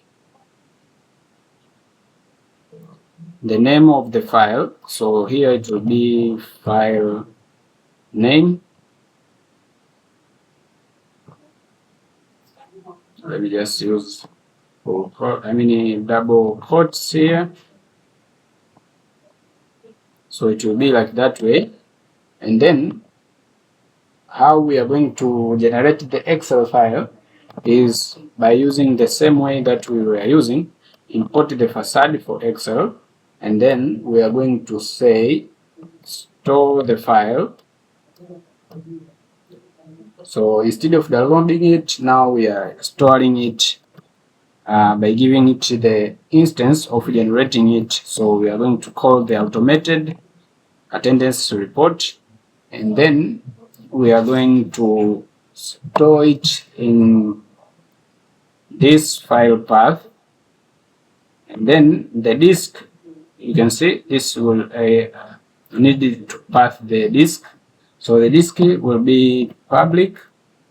Okay, and then let me terminate there. But this one requires the two variables, the start date and end date, which we already have here, and they will be generated dynamically by checking if the type is daily or weekly. So if the type is daily, that will work fine. So here we need to have the start date and also the end date. So now this will work just fine. So now it will generate those files. And now let's see if we can send the email to, for example, we can send to my email. So I'll just say this email, then let's say aj@gmail.com,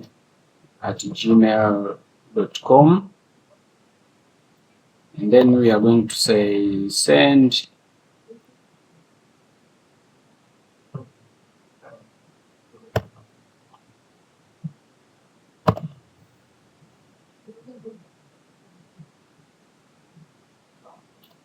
and here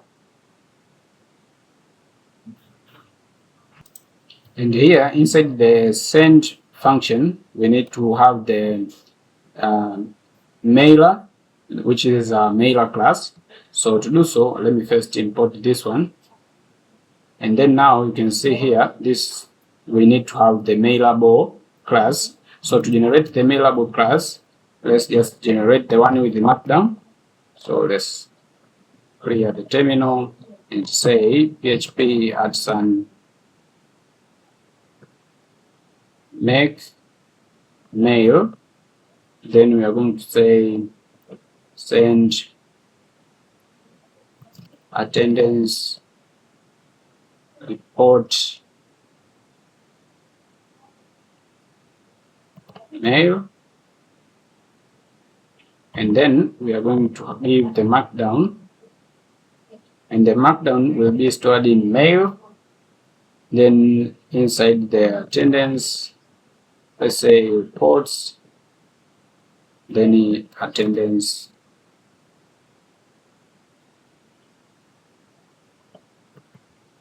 report. Okay, now let's generate that. So it will generate two files, the mailable class, which will be stored here in the app. You can see from here, let me just close that one. You can see we have this new directory called the mail, and then inside it you can see we have the send attendance report mail, okay, with the constructor, envelope, content, and attachment. And also it will create another directory inside the views, which will be called the mail, and inside that mail we created the directory called the reports, and then we have this markdown, you can see. So this is the markdown file that has been generated. So what I'll do, I'll just generate this view for you guys. So let me just show you. So let me start with the mailable class. Let me just go back here, and I'm going to replace these files. Okay, so that code will be replaced like that way, and here I will have two public key properties, the one for period and the one for file path, and I'll just show you how this are going to be work.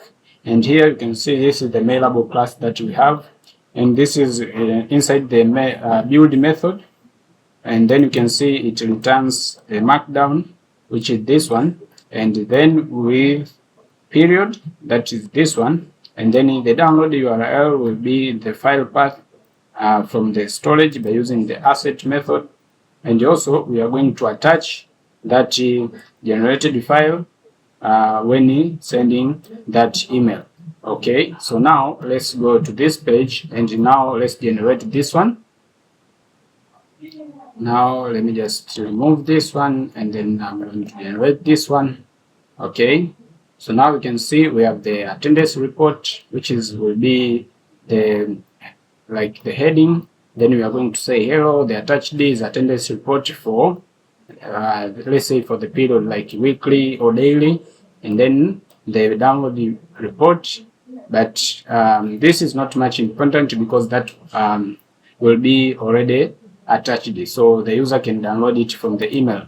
So now let's go back here, and I want to show you how this will be used in our automated command. So let's go to the automated, which is this one. No, not this one. I want the command one. So let's go to this one, and let's come back here. And here we need to use this mailable class. So send attendance report mail, which is this one, and then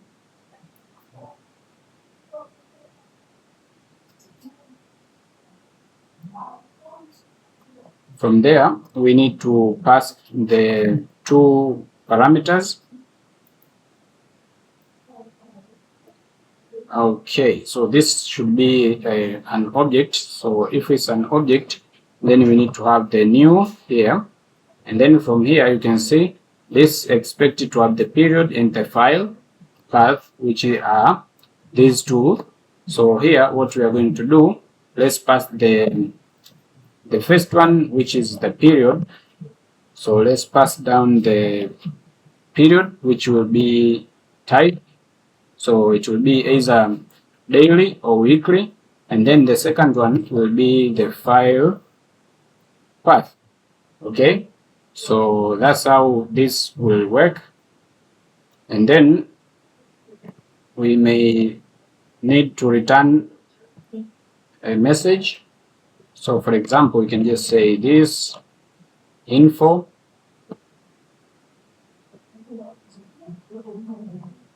So you can just use that, and then you can just say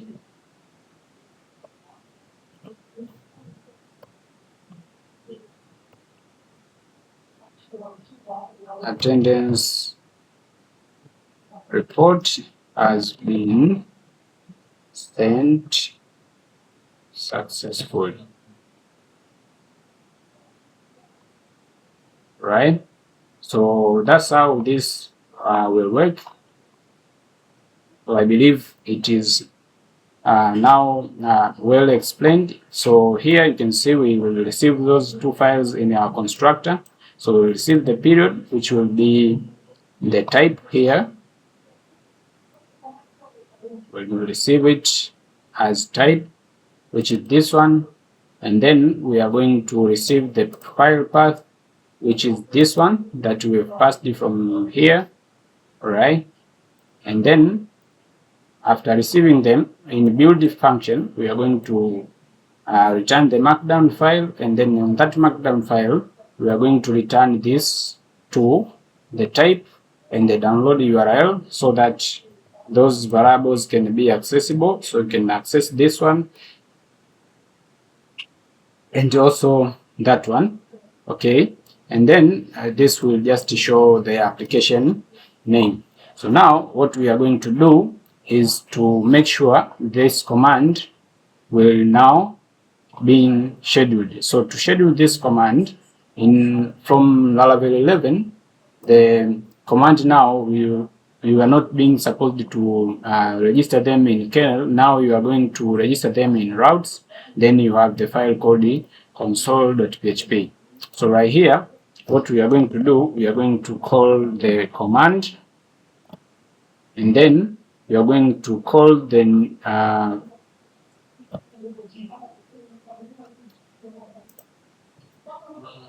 okay, so this should be schedule. Okay, and then here we can call the command function, and then on that command function you need to pass here the signature of our command. So let's go back to the command that we have. So this is our signature, so let's copy that signature and paste it there. But remember, we have an argument here, so that argument will be either daily, and here you need to specify that this will be running after every, let's say, for testing purpose, I'll just make it running after every, let's say, 10 seconds. I believe that will be easy for us to get the results, but that is for the daily. So meaning that for the weekly, we need only to change here, and then this will be running weekly on. So this should be on the 7th day, and when you can just decide. So for example, I can just say this should run, let's say for example, on this time, and this should be a string actually, so it will be like that way. So now what we will do, if you want to see that those commands are scheduled, go to your command and run php @ then schedule, then list.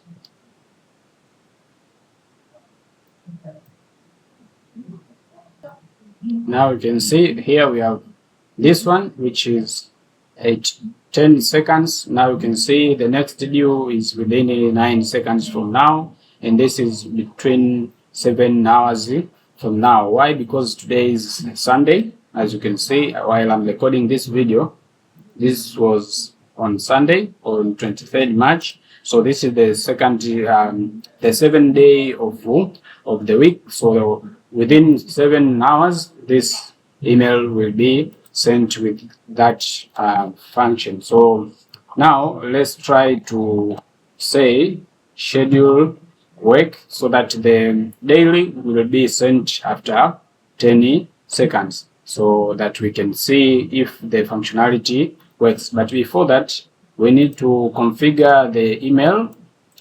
So we need to have the email functionality configured. So let me just go to the .env file right here, and down here I need to have the functionality. So you can see this is how you're supposed to set the configuration for the email. So if you don't know, just see my other videos that I have made concerning with how you can send email by using the Gmail.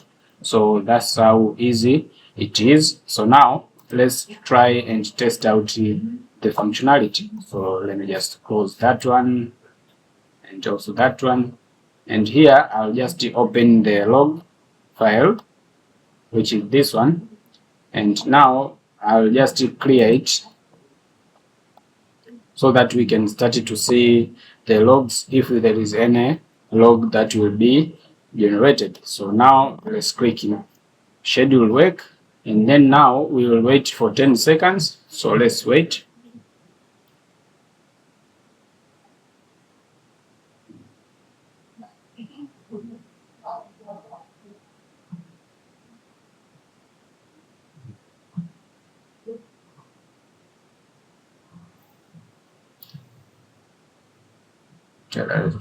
So let's wait.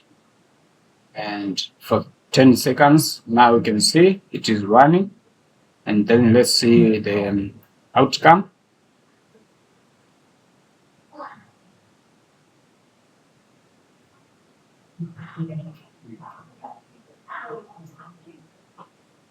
And you can see it is running for the daily one, which is this one.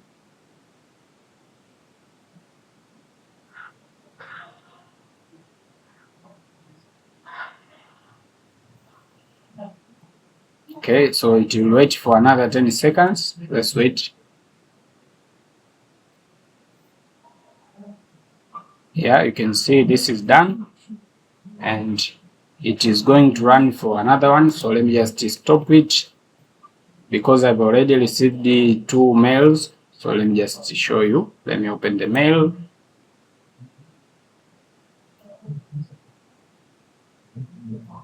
And now you can see I have 2 mails that have been published. So you can see I can open the first one, and you can see I have the attachment, which is this one. Okay. Yep. So you can see this has been updated within 0 minutes. So let's open that Excel, and then let's see. On that Excel, we don't have any value. So meaning that the file was generated, but no data was generated in it. And this is because the values that we have are only for today and not for yesterday. So that's why the range was not functioning.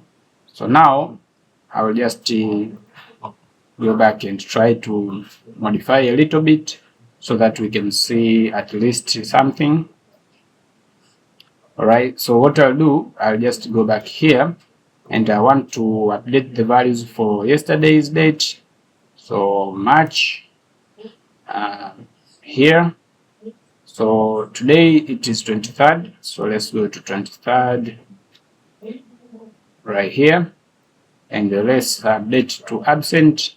And then for the yesterday, let's make it all to be present. Okay, so that's meaning that we'll have the today's, then the yesterday's, and let's do for the 1 day before. So let's keep it to sync. And now let's run it again, our scheduler. And I believe this will work just fine. So let's wait for 10 seconds again. I'll just stop, and then when it will run, I'll just continue. So you can see it is running.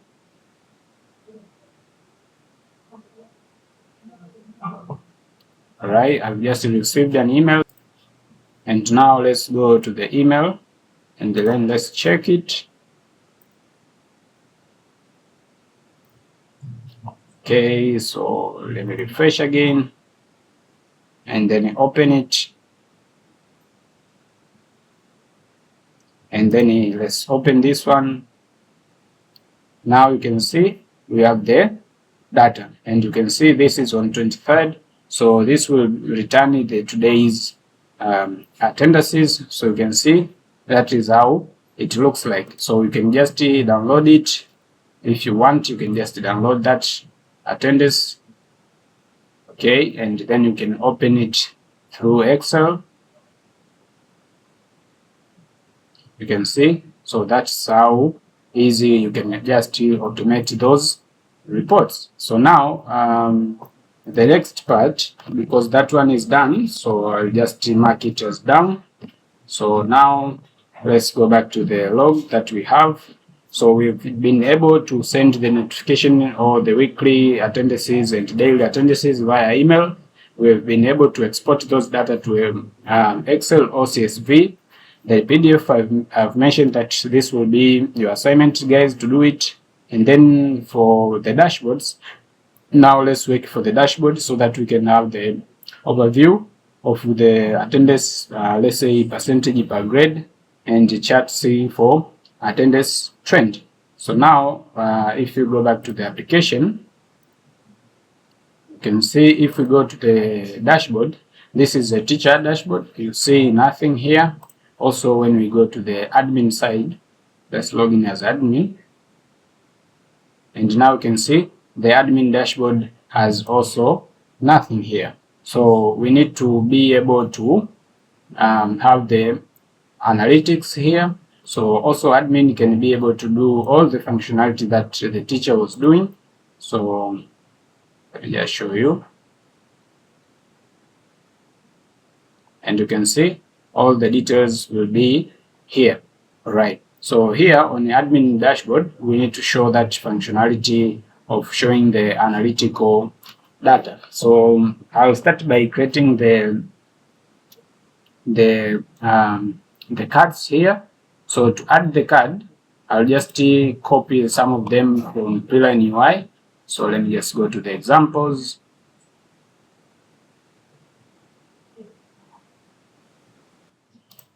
All right, so before going direct to these trends and the analytics for the dashboards, I want to change one thing. For right now, you can see when you go back here, the admin, this is the teacher, can be able to manage the CRUD operations for the grade and the student. But what we want, only the admin to be able to perform those functionality. And then teacher is just only to manage the attendance. So let's make sure that the teacher cannot access these two paths. So what we are going to do, let me go back here and then let me go to the sidebar. And here we are going to have an if condition right here. And we are going to check if the authenticated user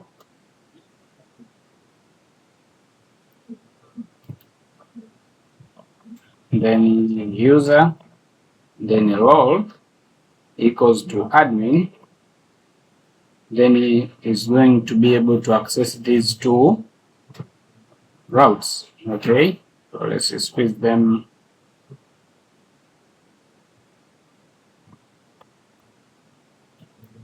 Yep, so now let's go back here, and when we will go here, after refresh, you can see these two routes will be gone.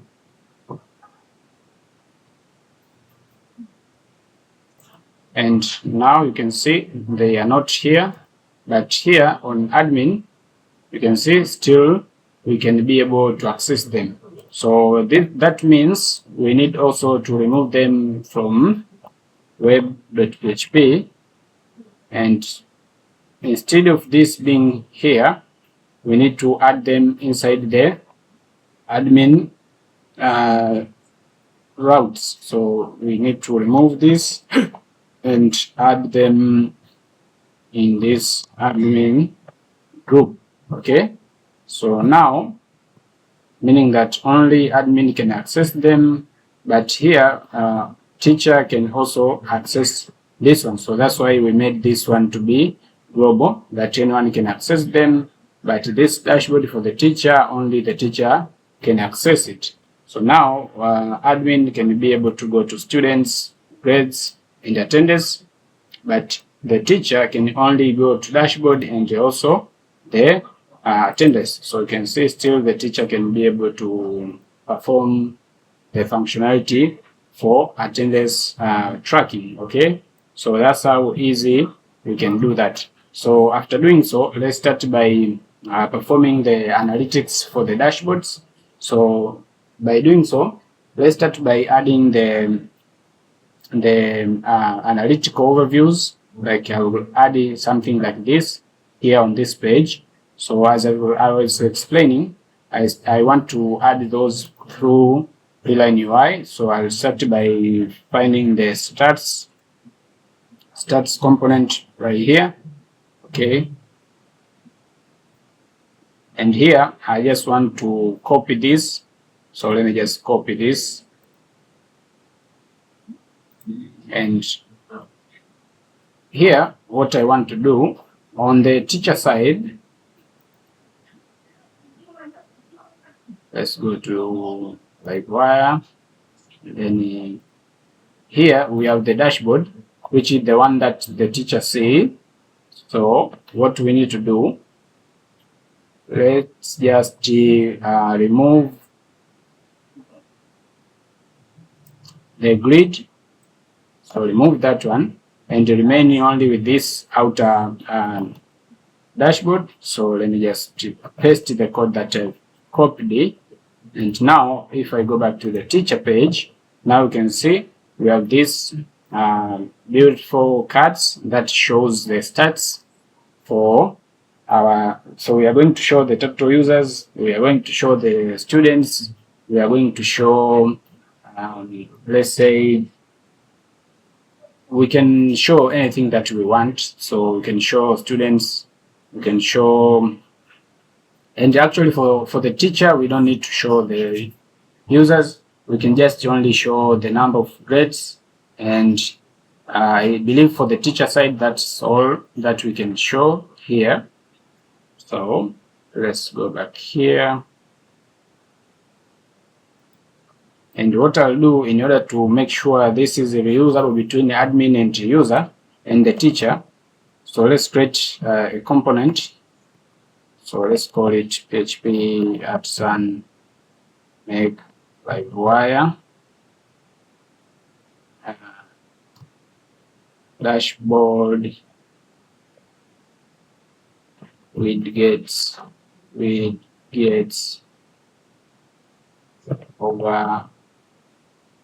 overview.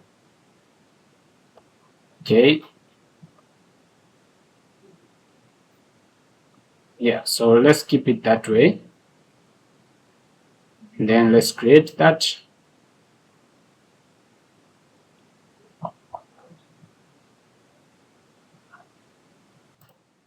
Right, so now you can see it has generated that component. And if we go to Livewire, you can see we have this component. And what I'll do, instead of having it directly here, so I'll just cut it from here. Let me cut that card.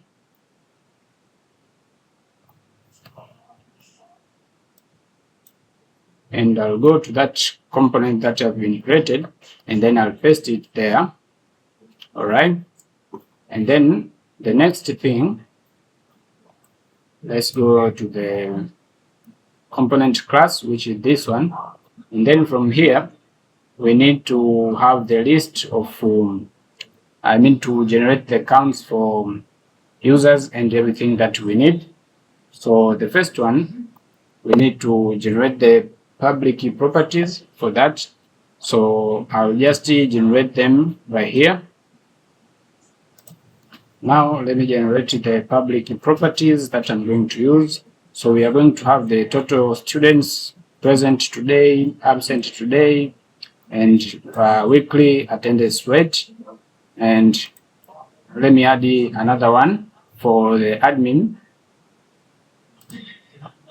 And then I'm going to add it here, which will be monthly trends. And then now we need to have the public function mount. And then in this mount function, we need to have these datas. So how we are going to get them, I'll just generate it to fasten my time, because I want to make sure that this, because I believe this is just simple functionalities, so anyone can design them according to their needs. So let me just show you. I'll just generate how to get these datas.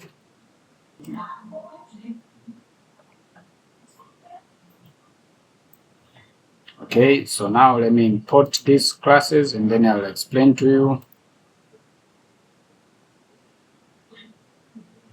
Okay. And then here we are going to change something. Let me just import the attendance one.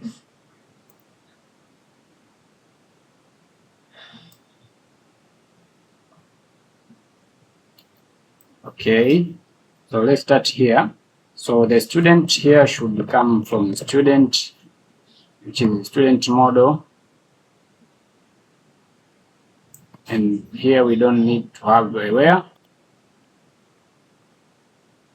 and the teachers. Actually, this is for the admin to track the list of teachers, so we can just leave it that way, but we don't have the teachers, so let's say total teachers. Okay, so import the users model. Okay, and attendance today.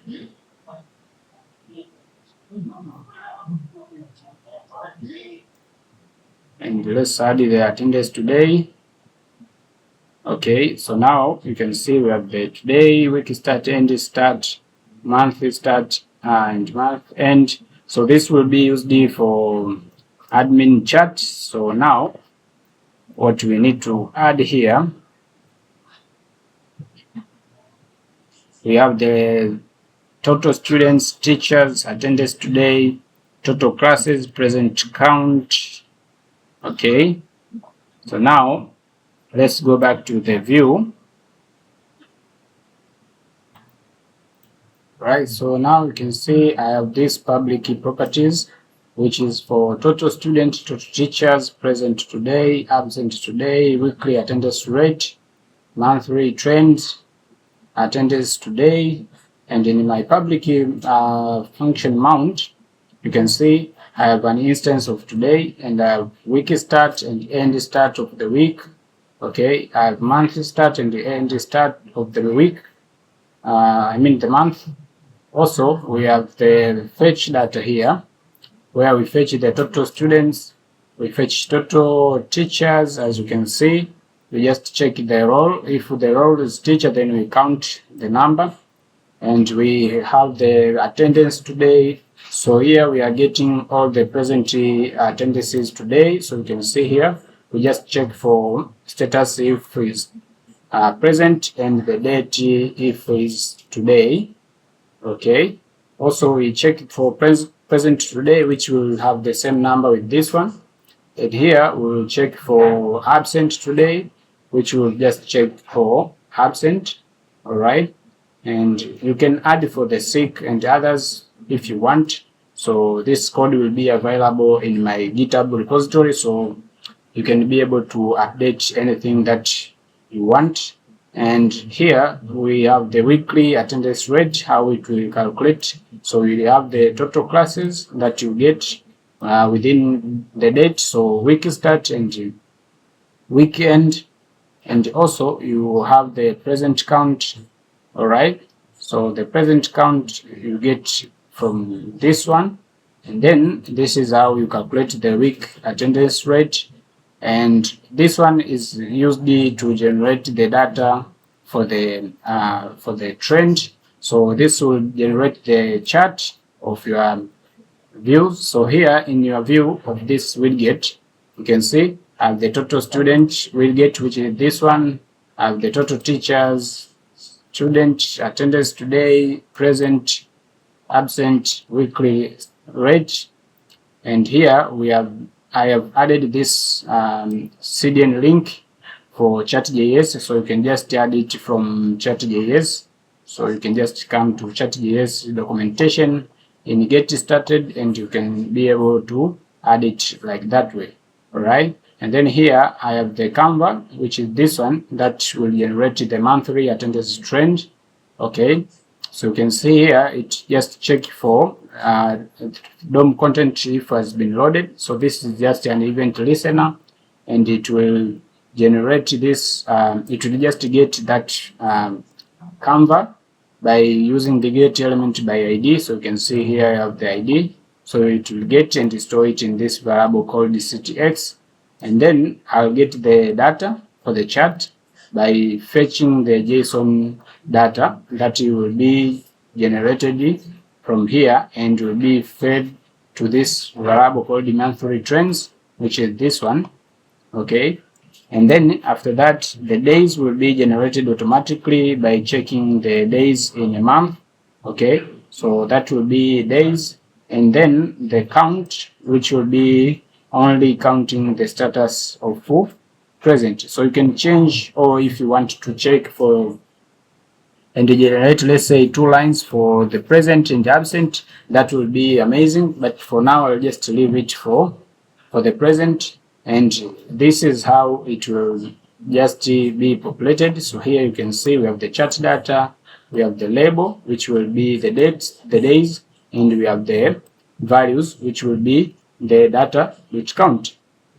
And then here is how you can create a new chart from chart.js. So the type is line. You can just change, for example, to bar and something else. So for example, if you change it to bar, that means it will change here. You can see the bars are changing, and we can return it back to lines, and then you can see the lines are shown. So this is how it looks like now. For example, the total students, total teachers, attendance today, present today, absent today, weekly attendance rate, and you can see this is how it looks like. So you can see that is the first date up to end date, which is 31st, because the current month is March. Okay, so if it happens that the current month was February, they expect here to end on 28th of that month. All right, so this is how it looks like now. But this is teacher dashboard. So in teacher dashboard, I don't want the teacher to see the total number of teachers, so we may need to remove this one on teacher's side. But remember, in teacher we have this dashboard, so I've just referenced this widget overview here so that the teacher can see the widgets that was expected. So meaning we need also to have this on the admin dashboard page. So let's copy this. Let's copy this one, and let's go to the admin, and here we are going to paste it right there. So now let's go to the dashboard of an admin. Now you can see we can also get the same dashboard. So what we need to do next, I want to remove this one and also to add the one for users. So those two will be added only to, or will be only shown to the admin. So what we need to do, let's go here and generate the other one for total users.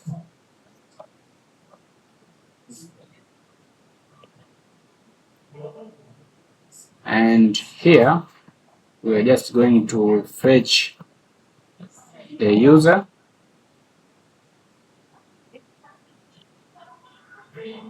So total users. All right, and then here on the trend we are going to show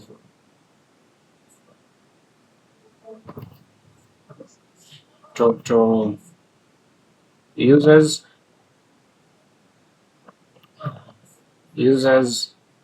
and the background we can just use, let's say for example, the blue of, let's say 300, and makes this, let's say, to 7. And now we have this and this. All right, so I want the users and teachers to be removed from teacher side. So you can see on teacher side here we have the users and teachers, so we need to remove those. So here, to do though, we just need to have an if condition right here, and just check the logged in user, then role if equals to admin, then we are going to cut those and paste inside there. And then if we go back to the teacher dashboard, you can see we only remain with the following data, and you can see this one. But here you can see we have total users and we have total teachers. So that's how easy I've just added this dashboard analytics. And this is just for simplicity, but you can do more with this.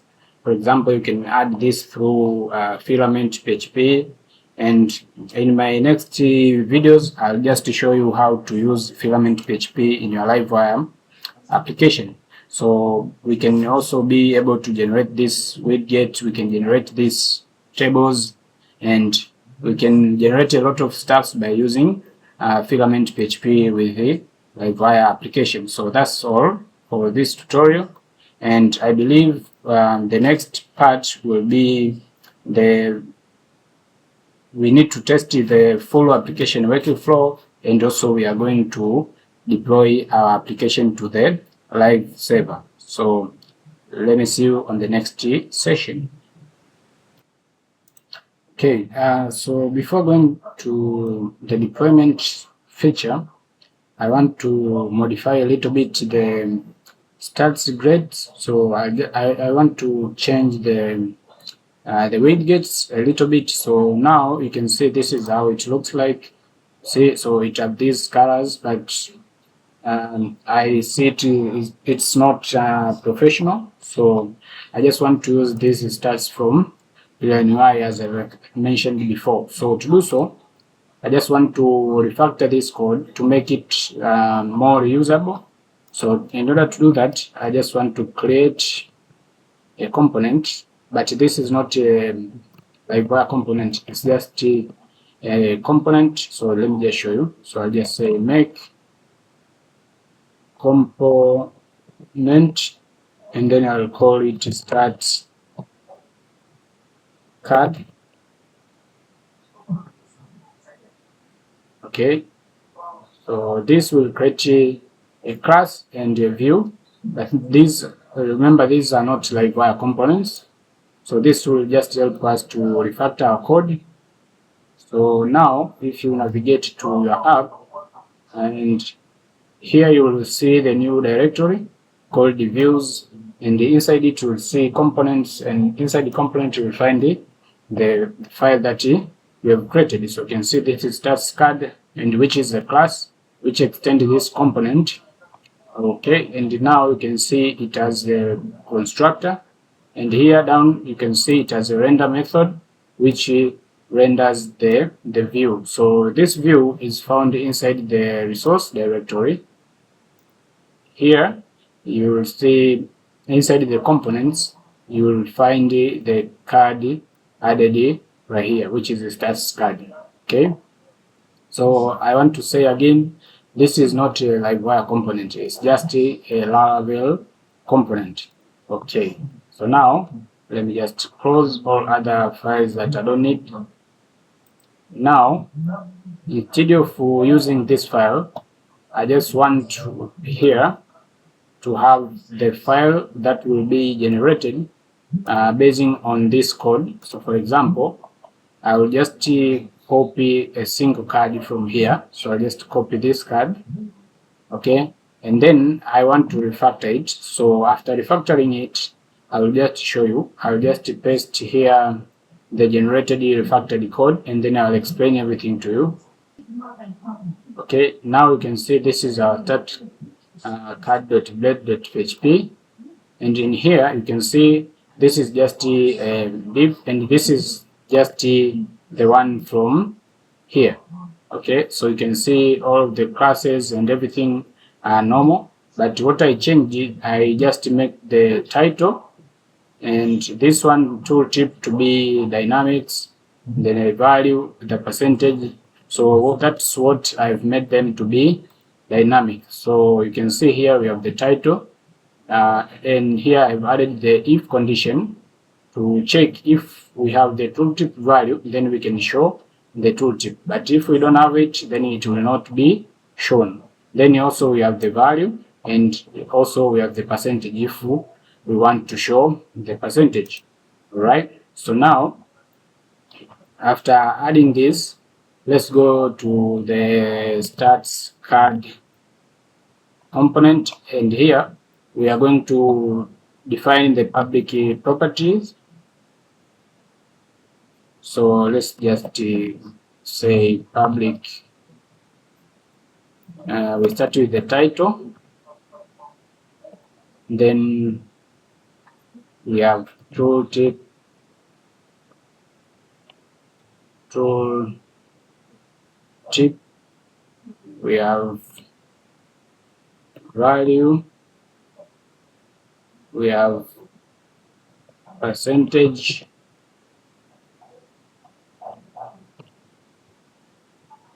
and also we have tooltip value percentage.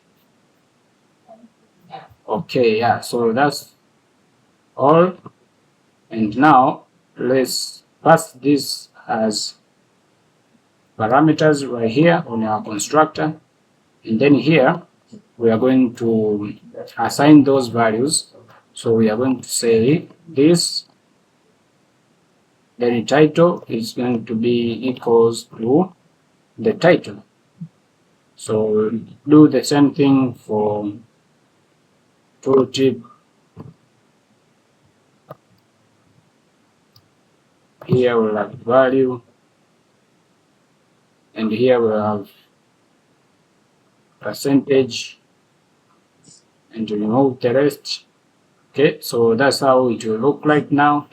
And then in order to use it, let's go here, and how to use it, we are going to do the following. So just do this, and then you can be able to see it on this list.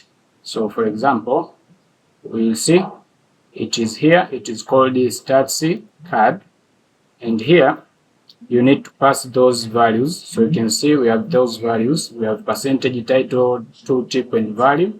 So for example, let's start with the title, and we'll have any tooltip,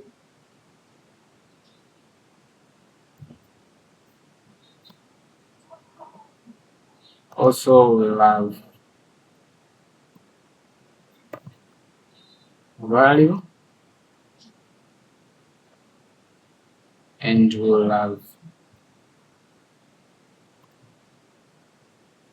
percentage,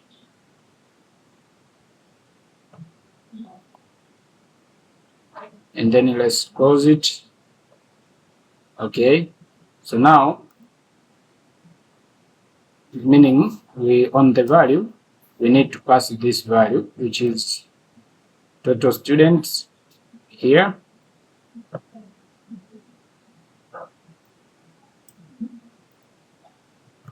We should include these braces. So let's keep it that way, right? And now let's remove this one. And here on the title, we'll have this one.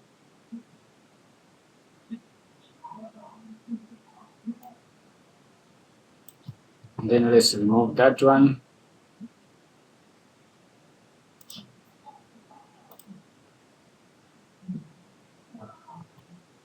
Okay, so this should be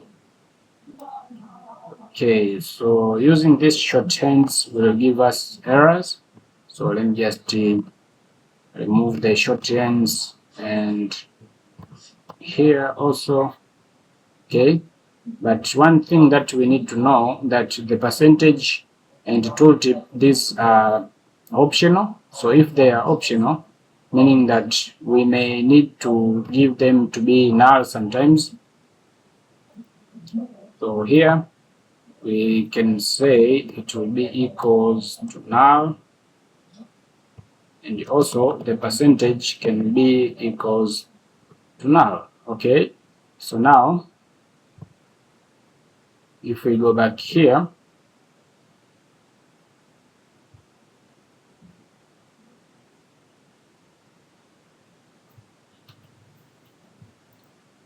and let's check it again. Now you can see we have the total students, and we want to do this for all other cards. So what we'll do, so here the tooltip, we can just say, for example, showing a list of, showing number of all active students. So now you can see when you will hover this, it will give you the tooltip. Okay, so now the percentage is empty because I don't want to show the percentage. And then now instead of showing this, we need to show the total users, app users, total users, and this instead of total teachers, instead of this one, let's remove that one, and then this should be teachers,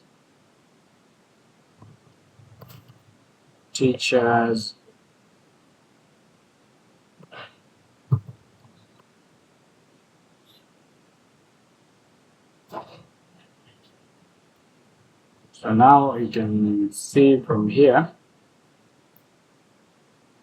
Oh, so from the teacher it will not show, but here from the admin you can see. Now it shows those cards. Okay. Now let's copy it to this one.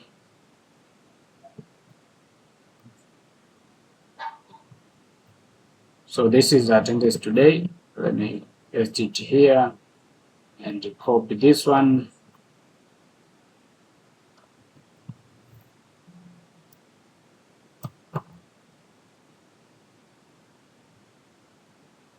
So I just remove the tooltip.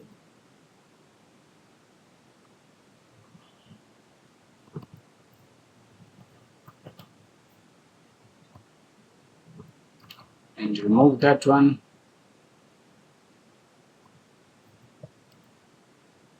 And I'll copy this one.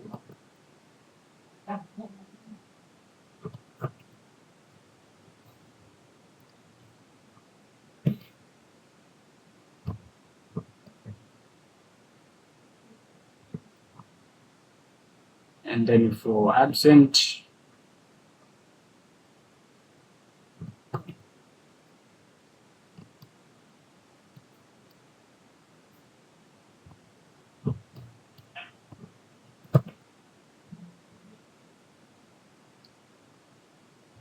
and then we have this one.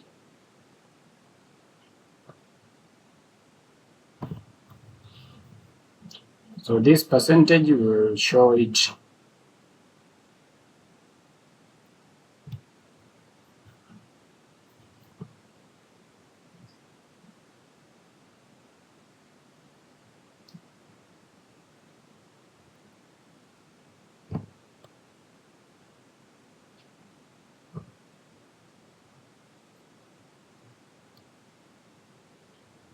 So now you can see how clean the code has become.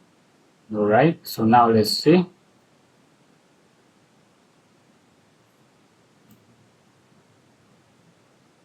So here the tooltip has an issue.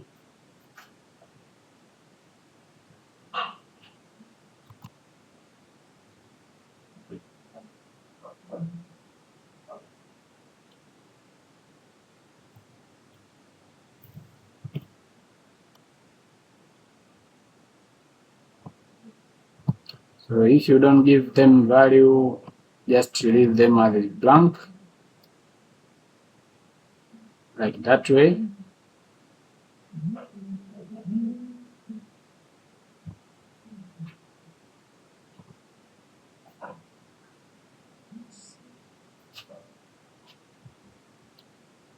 Okay, still we have something that we forgot.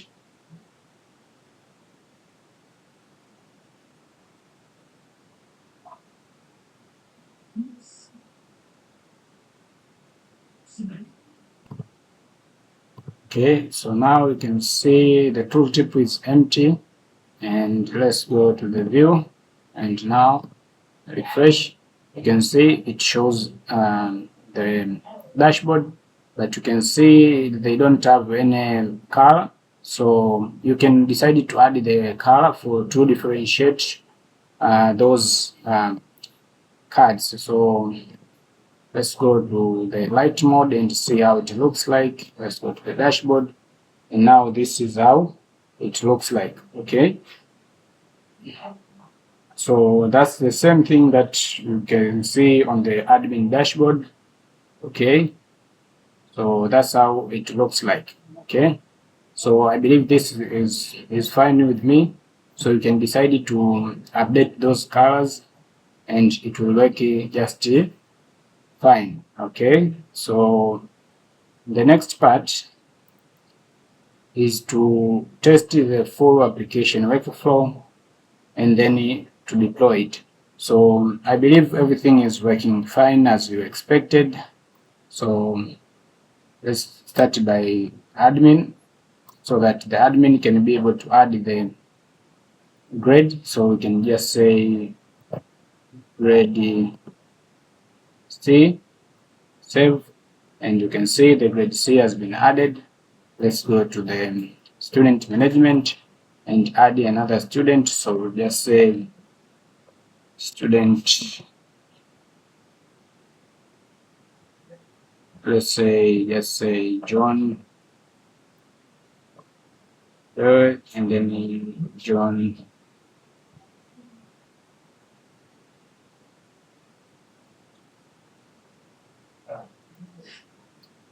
this was made to be number. That's the problem. So let's change that one not to be number. So that is add the student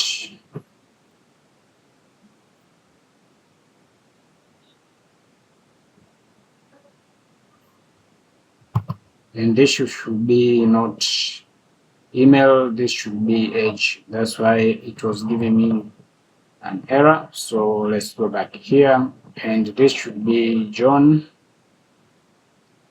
and then the age of let's say 20, and he's on grade C. Then submit. Now you can see we have John Doe.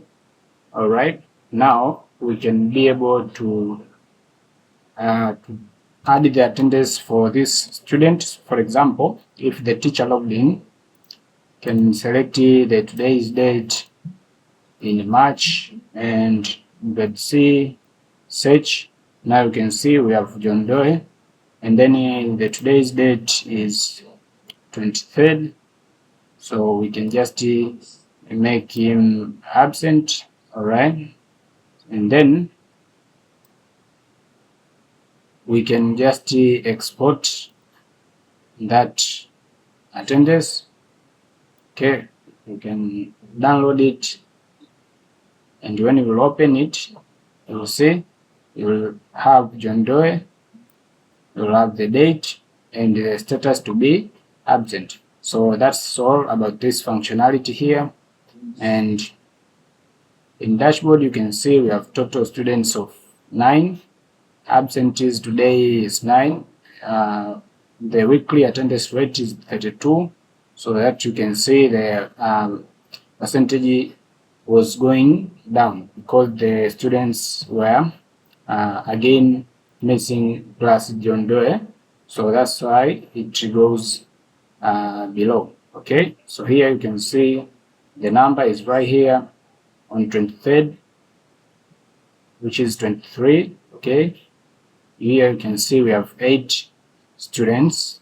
All right, so now you can do everything. You can change the passwords for your logged in user. They can change the mode as we've seen throughout the tutorial, right? And that's all about the functionality. So the next part, let's go to the deployment of our application to the server. So let's do that one in a minute. Okay, so to deploy our application, I will just use Hostinger as my deployment server, which I'll use the shared hosting. So let's go to the application, and this is our application which we have created and you can see we can switch to dark mode, and you can see the dashboard looks a little bit nice. Okay, so now you can see the chart is there. So now let's navigate to hosting and I'll log into my account and then we will continue. Okay, and now I've logged into my hosting account. So what I'll do, I'll just navigate to my website list, and here I'll have option to go to manage my application. So let me go to the website list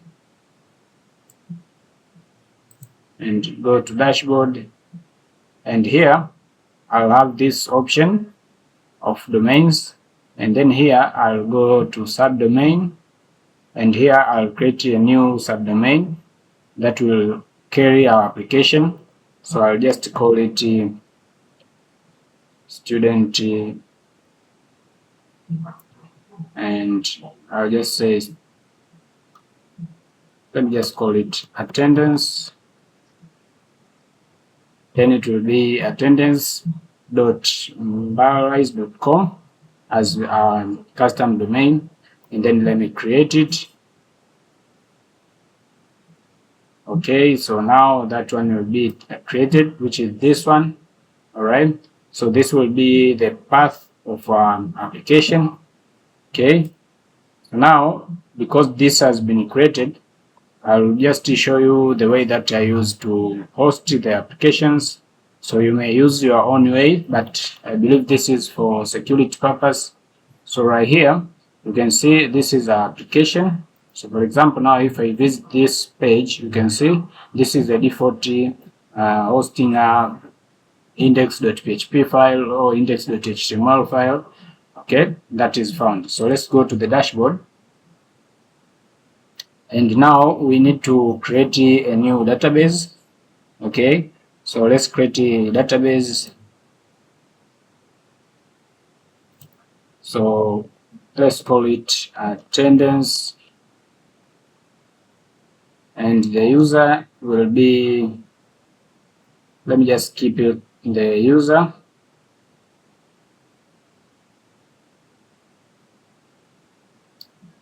Okay, let me just use, let me call it attendance. Okay, so this will be a database, and let me go to the index, PHP my admin, and here I'm going to create a database. So what I'll do in our application right here, I was using just SQLite. So what I'll do, I just want to start my example application. So let me just start this MySQL, and not the app page. So just MySQL, and then what I'll do next, I will just change this configuration right here. So let me just change this one to attendance track DB, and this should be MySQL. Okay, and now let me clear, and then what I'll do, I'll just say PHP @ migrate. Right, so after migrating the data to the database, you can see this is the new tables that will be created, and then the next step, I've just seed my admin. So I'm using the admin seeder as the one we created at the early stage of building our application. So after adding the admin, now I can be able to log in, but this will be using the MySQL database and not the one from. So here you can see I can navigate to my MySQL, then I'll give my username, which is root, and then I can say, for example, show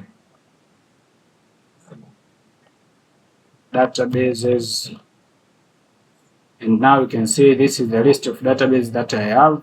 So I've just named my database as attendance track DB. So let me just say use attendance track DB. Now you can see database has been changed. Show tables. Now you can see that is the list of tables. So we can just select all from users, and now we can see we have the admin user. Okay, so you can see the role is admin and everything is belonging to the admin. So now I want to dump this database. So I want to export this database, and then we can be able to import it to the server. So let me just do that. So I'll run a command right here. Okay, so to dump this database, we are supposed to navigate to XAMPP bin. So let's go to XAMPP, then find the bin directory, MySQL, then bin directory. So from here, open the CMD, and then this will be the command. And here I need to change some of the values. So for example, the path to my desktop, you can see from here, it should be okay, just see from here, users, this one, and then desktop. So this will be the path to the desktop, and I want to save the file there. So here, what I'll do, I'll just change this path.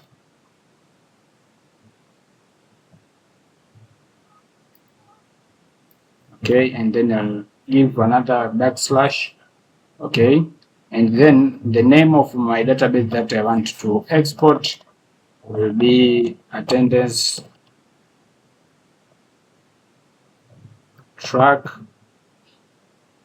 DB, and then now let me click enter. So this says access denied. Okay, so seems like this have access issues. So what I'll do, in order to simplify this, I'll just go to the Laravel HUD, and then I'm going to turn off all the services. Let me just go to the Laravel HUD, and then stop all services, so that this Apache can be started. Okay, and then I want to go to the database. Okay, now you can see this has been created. So let me navigate to the attendance, and then I'm going to export.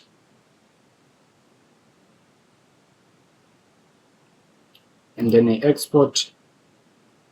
Now this is our database, and next thing, I'm going to stop the Apache, and then I'm going to start again all services. Okay, and then let me just split that. Let me minimize it, and then now let's go to the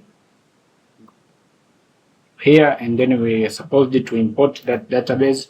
So this is from Hostinger. So select the database, and then we have the database. Now let's import. Now you can see the database has been imported.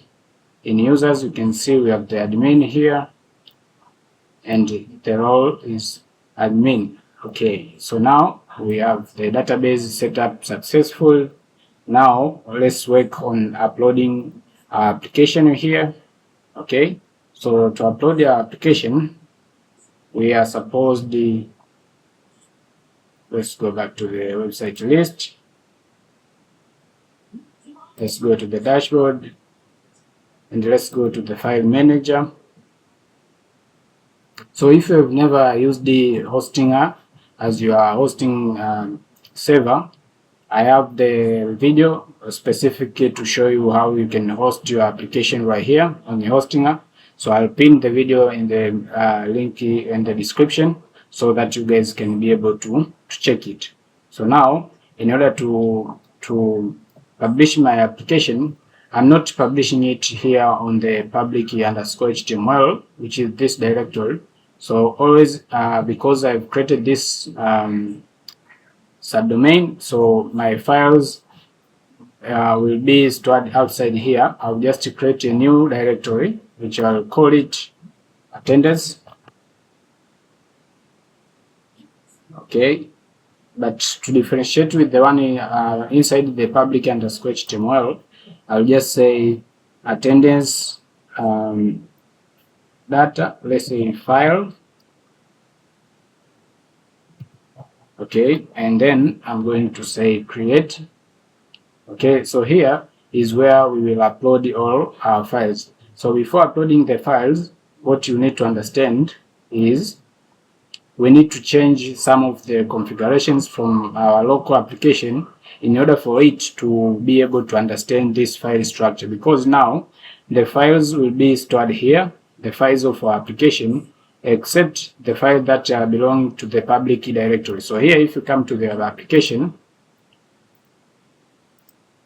all the files except this one, or other directory except the public one, will be stored in this directory, and the file that are in public will be stored inside this file. So under public_html directory, and then under changes directory, here is where we will upload all the files that belong to this file. Okay, so to do so, let's start by changing the important things. So the first thing to change will be this file. So this file should reference that all the code or all the files and directories will be found in this directory. So to do so, here we need to add one step back. So we'll have something like this.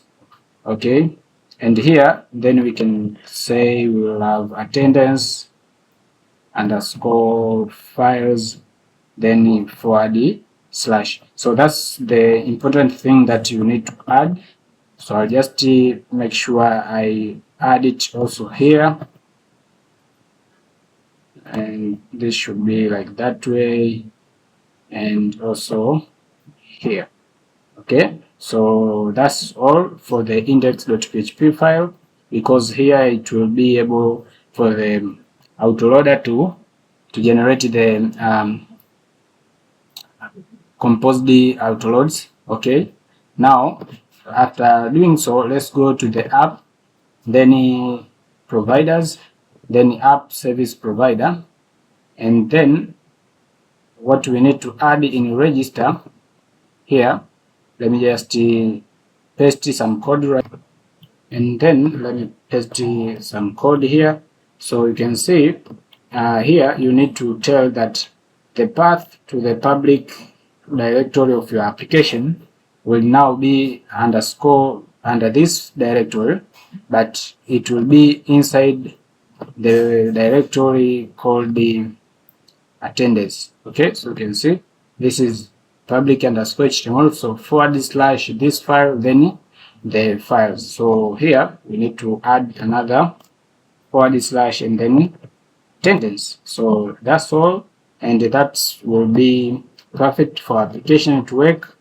And then the last step, in order for you to do the application to be able to be uploaded to hosting app, and this is my best way I use every day in my applications. So we need to change these database configurations. and use the database configuration from hosting. So let's go back here and go to the databases, and then let's find our database, which is this one. So this is the name of the database. So let's change that one here. Name of the database will be this one, and the username will be this one, and the password will be my password. So I'll just update it and then we will continue. So now let's do the following, which are the important steps.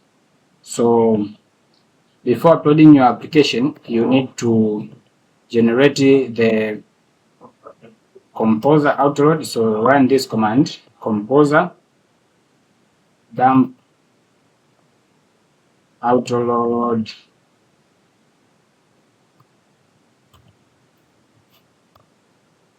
here. I should start with dump outload. Oh, this should be combined like this way.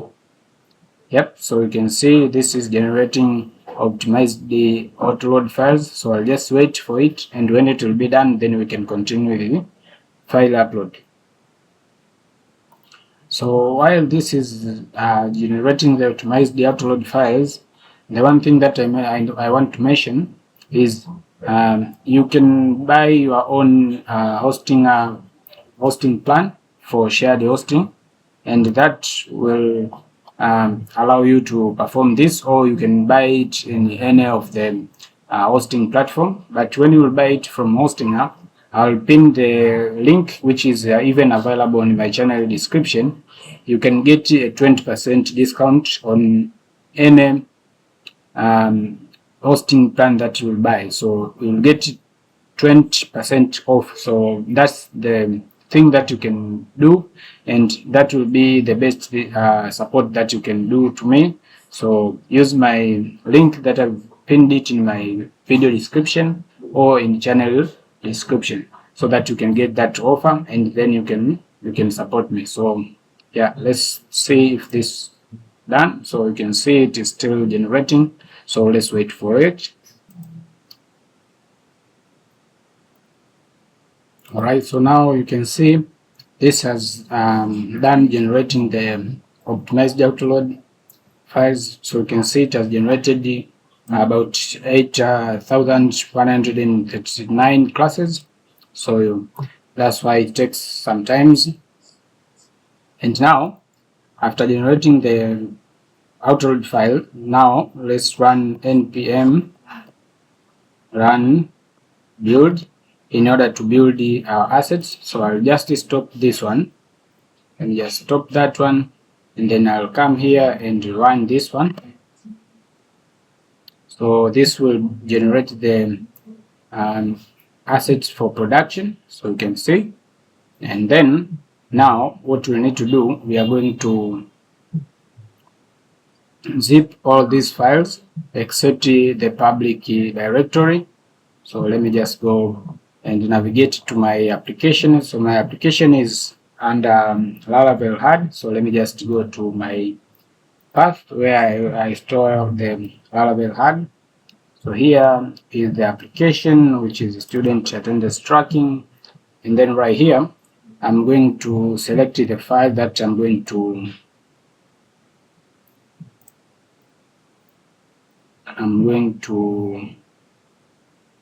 okay, let me just, what I can do, I can just select all, and then I'm going to leave the public, okay, and also, yeah, I believe that's all, and I don't want to carry the GitHub. So let me just see if I can show the hidden files, and then I can just select and leave the Git, also the public. So also leave that one, and then I can compress these files to zip file, and then I can generate that file. So let's wait for it to be compressed.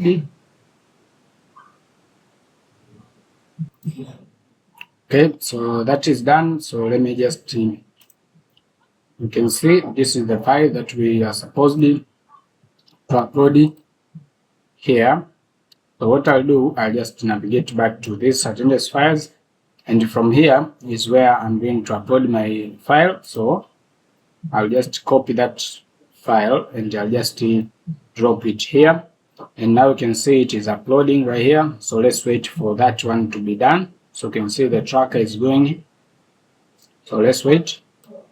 All right, now you can see this has been uploaded. So now what we are going to do, we are going to extract this file to the same directory. So I'm just going to give it a dot, meaning that it will extract the files here.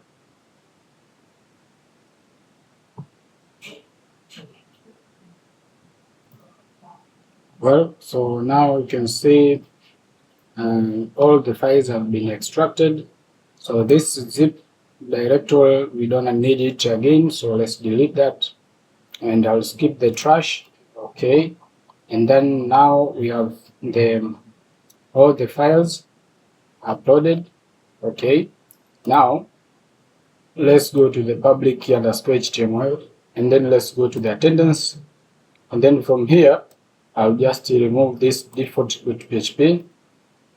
Okay, so now you can see if I refresh this one, we'll have the forbidden 403. Okay, so here we need to upload the public belonging files. So here all the files that are from public, let's go and upload it here.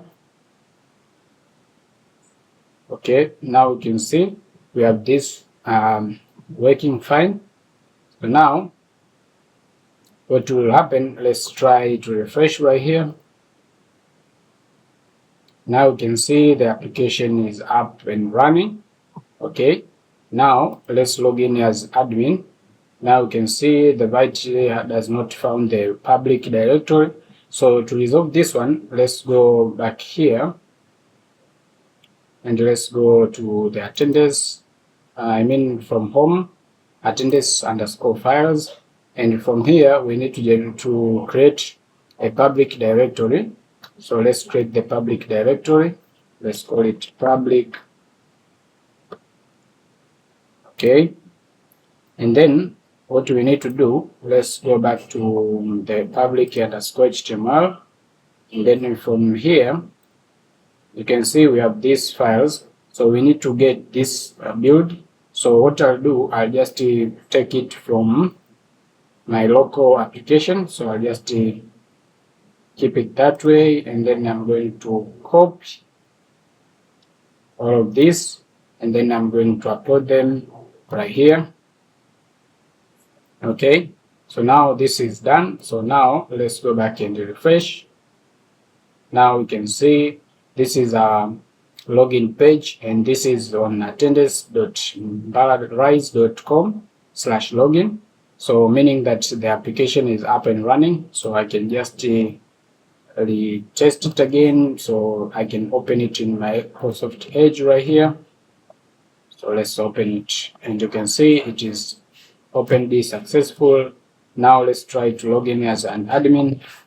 So admin at example, then password, and you try to log in, and now boom, you can see the application is up and running, and you can see we have only one user, which is our admin, and we don't have any student, we don't have any grade, we don't have any attendance. So what you can do, let's start by adding the grade. So let's start and add, let's say grade 1, save, and now you can see the grade has been added. You can add more grades as you wish. So grade 2. Okay, so that's how easy it works. Now let's add a student. So let's say John Doe, age of 20, and let's select grade 1 and then save. Now you can see we have the student which is belonging to grade 1. Now we can go to the attendance. So if we log in as teacher, so you cannot log in as teacher directly, so we can just sign up. So let's sign up as teacher. So let me just say the teacher name will be, let's say this one. Then I'll say, let me use this email, and let me say password.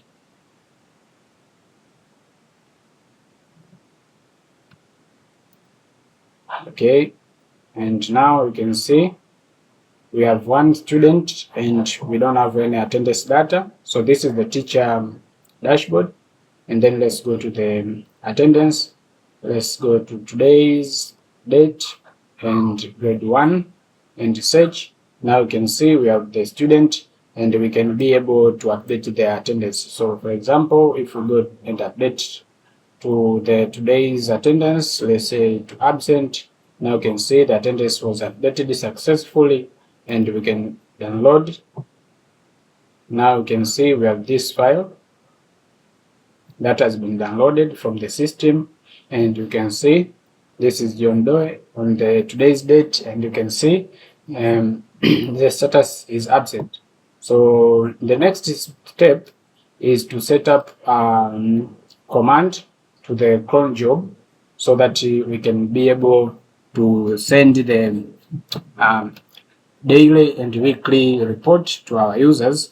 So also you can see we can be able to change the appearance of our application to dark mode. Let's go back here. You can see this is how beautiful the application looks like. Okay. So now we want the application to be able to send those reports to our users. So what we can do, let's go back here, and what I'm going to do, I'll just go back to here and I'll go to the advanced, which is in my hosting now. Here you have the option to create the cron jobs. Okay. And here you can see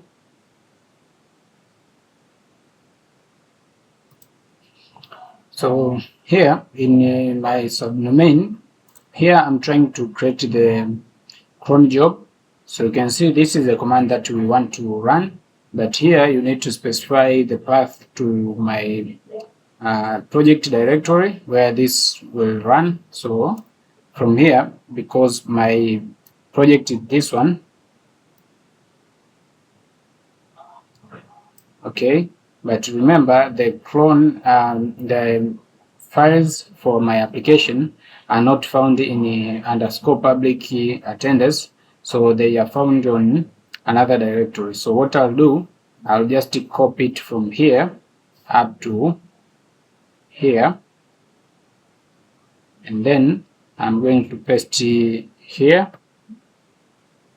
Here it will be on domains, this one, and as you can see, my application lies here on, this is on domains, here is on domains, then attendance files. So let me just say here attendance underscore files / okay, here. So you can see here is my application, and then this is the command that should be run. So here I've just selected the options. So for example, you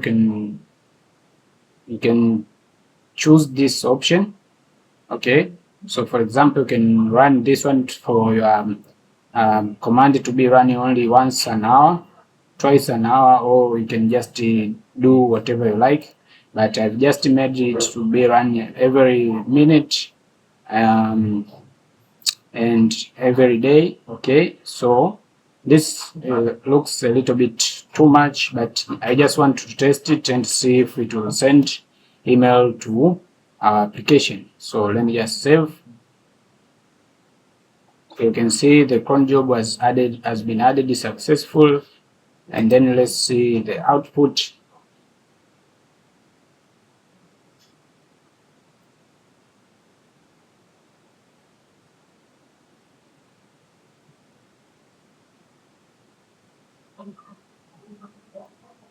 So we'll just wait and see if we will get any email from our application, and then that will be the end of our tutorial. So I would like to say thank you guys for those who have been with me from the start of this video up to now. So thank you, and for those who are new to the channel, consider to subscribe, share my videos, and like. And that's all I can say for now. So let's see if this works again. Seems like 1 minute is not done yet, so let me wait. Okay, so seems like the cron job I've set it up successful, but no email has been coming to my inbox. So I've decided to use this way to do the test. So I'll just run it by using the shell. So I'll just run it by using this command. So php @sun, then I'll give the signature of my command, which is attendance send report, then I'll give it daily, and then you can change this one to weekly. So when I'll do enter, you will see daily attendance report has been sent successful. So now if I go to my email and refresh, now you can see we have emails. So this has been 0 minutes, and you can see it gives me the file, and when I'll download it,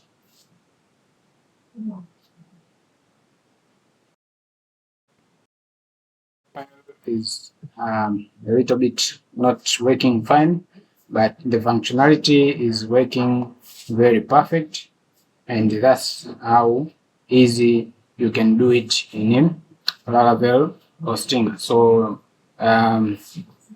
that's how you can host your application in Hostinger, and that's how you can set up your cron jobs in your Hostinger server. So now from there, I want to say see you on the next video, and bye.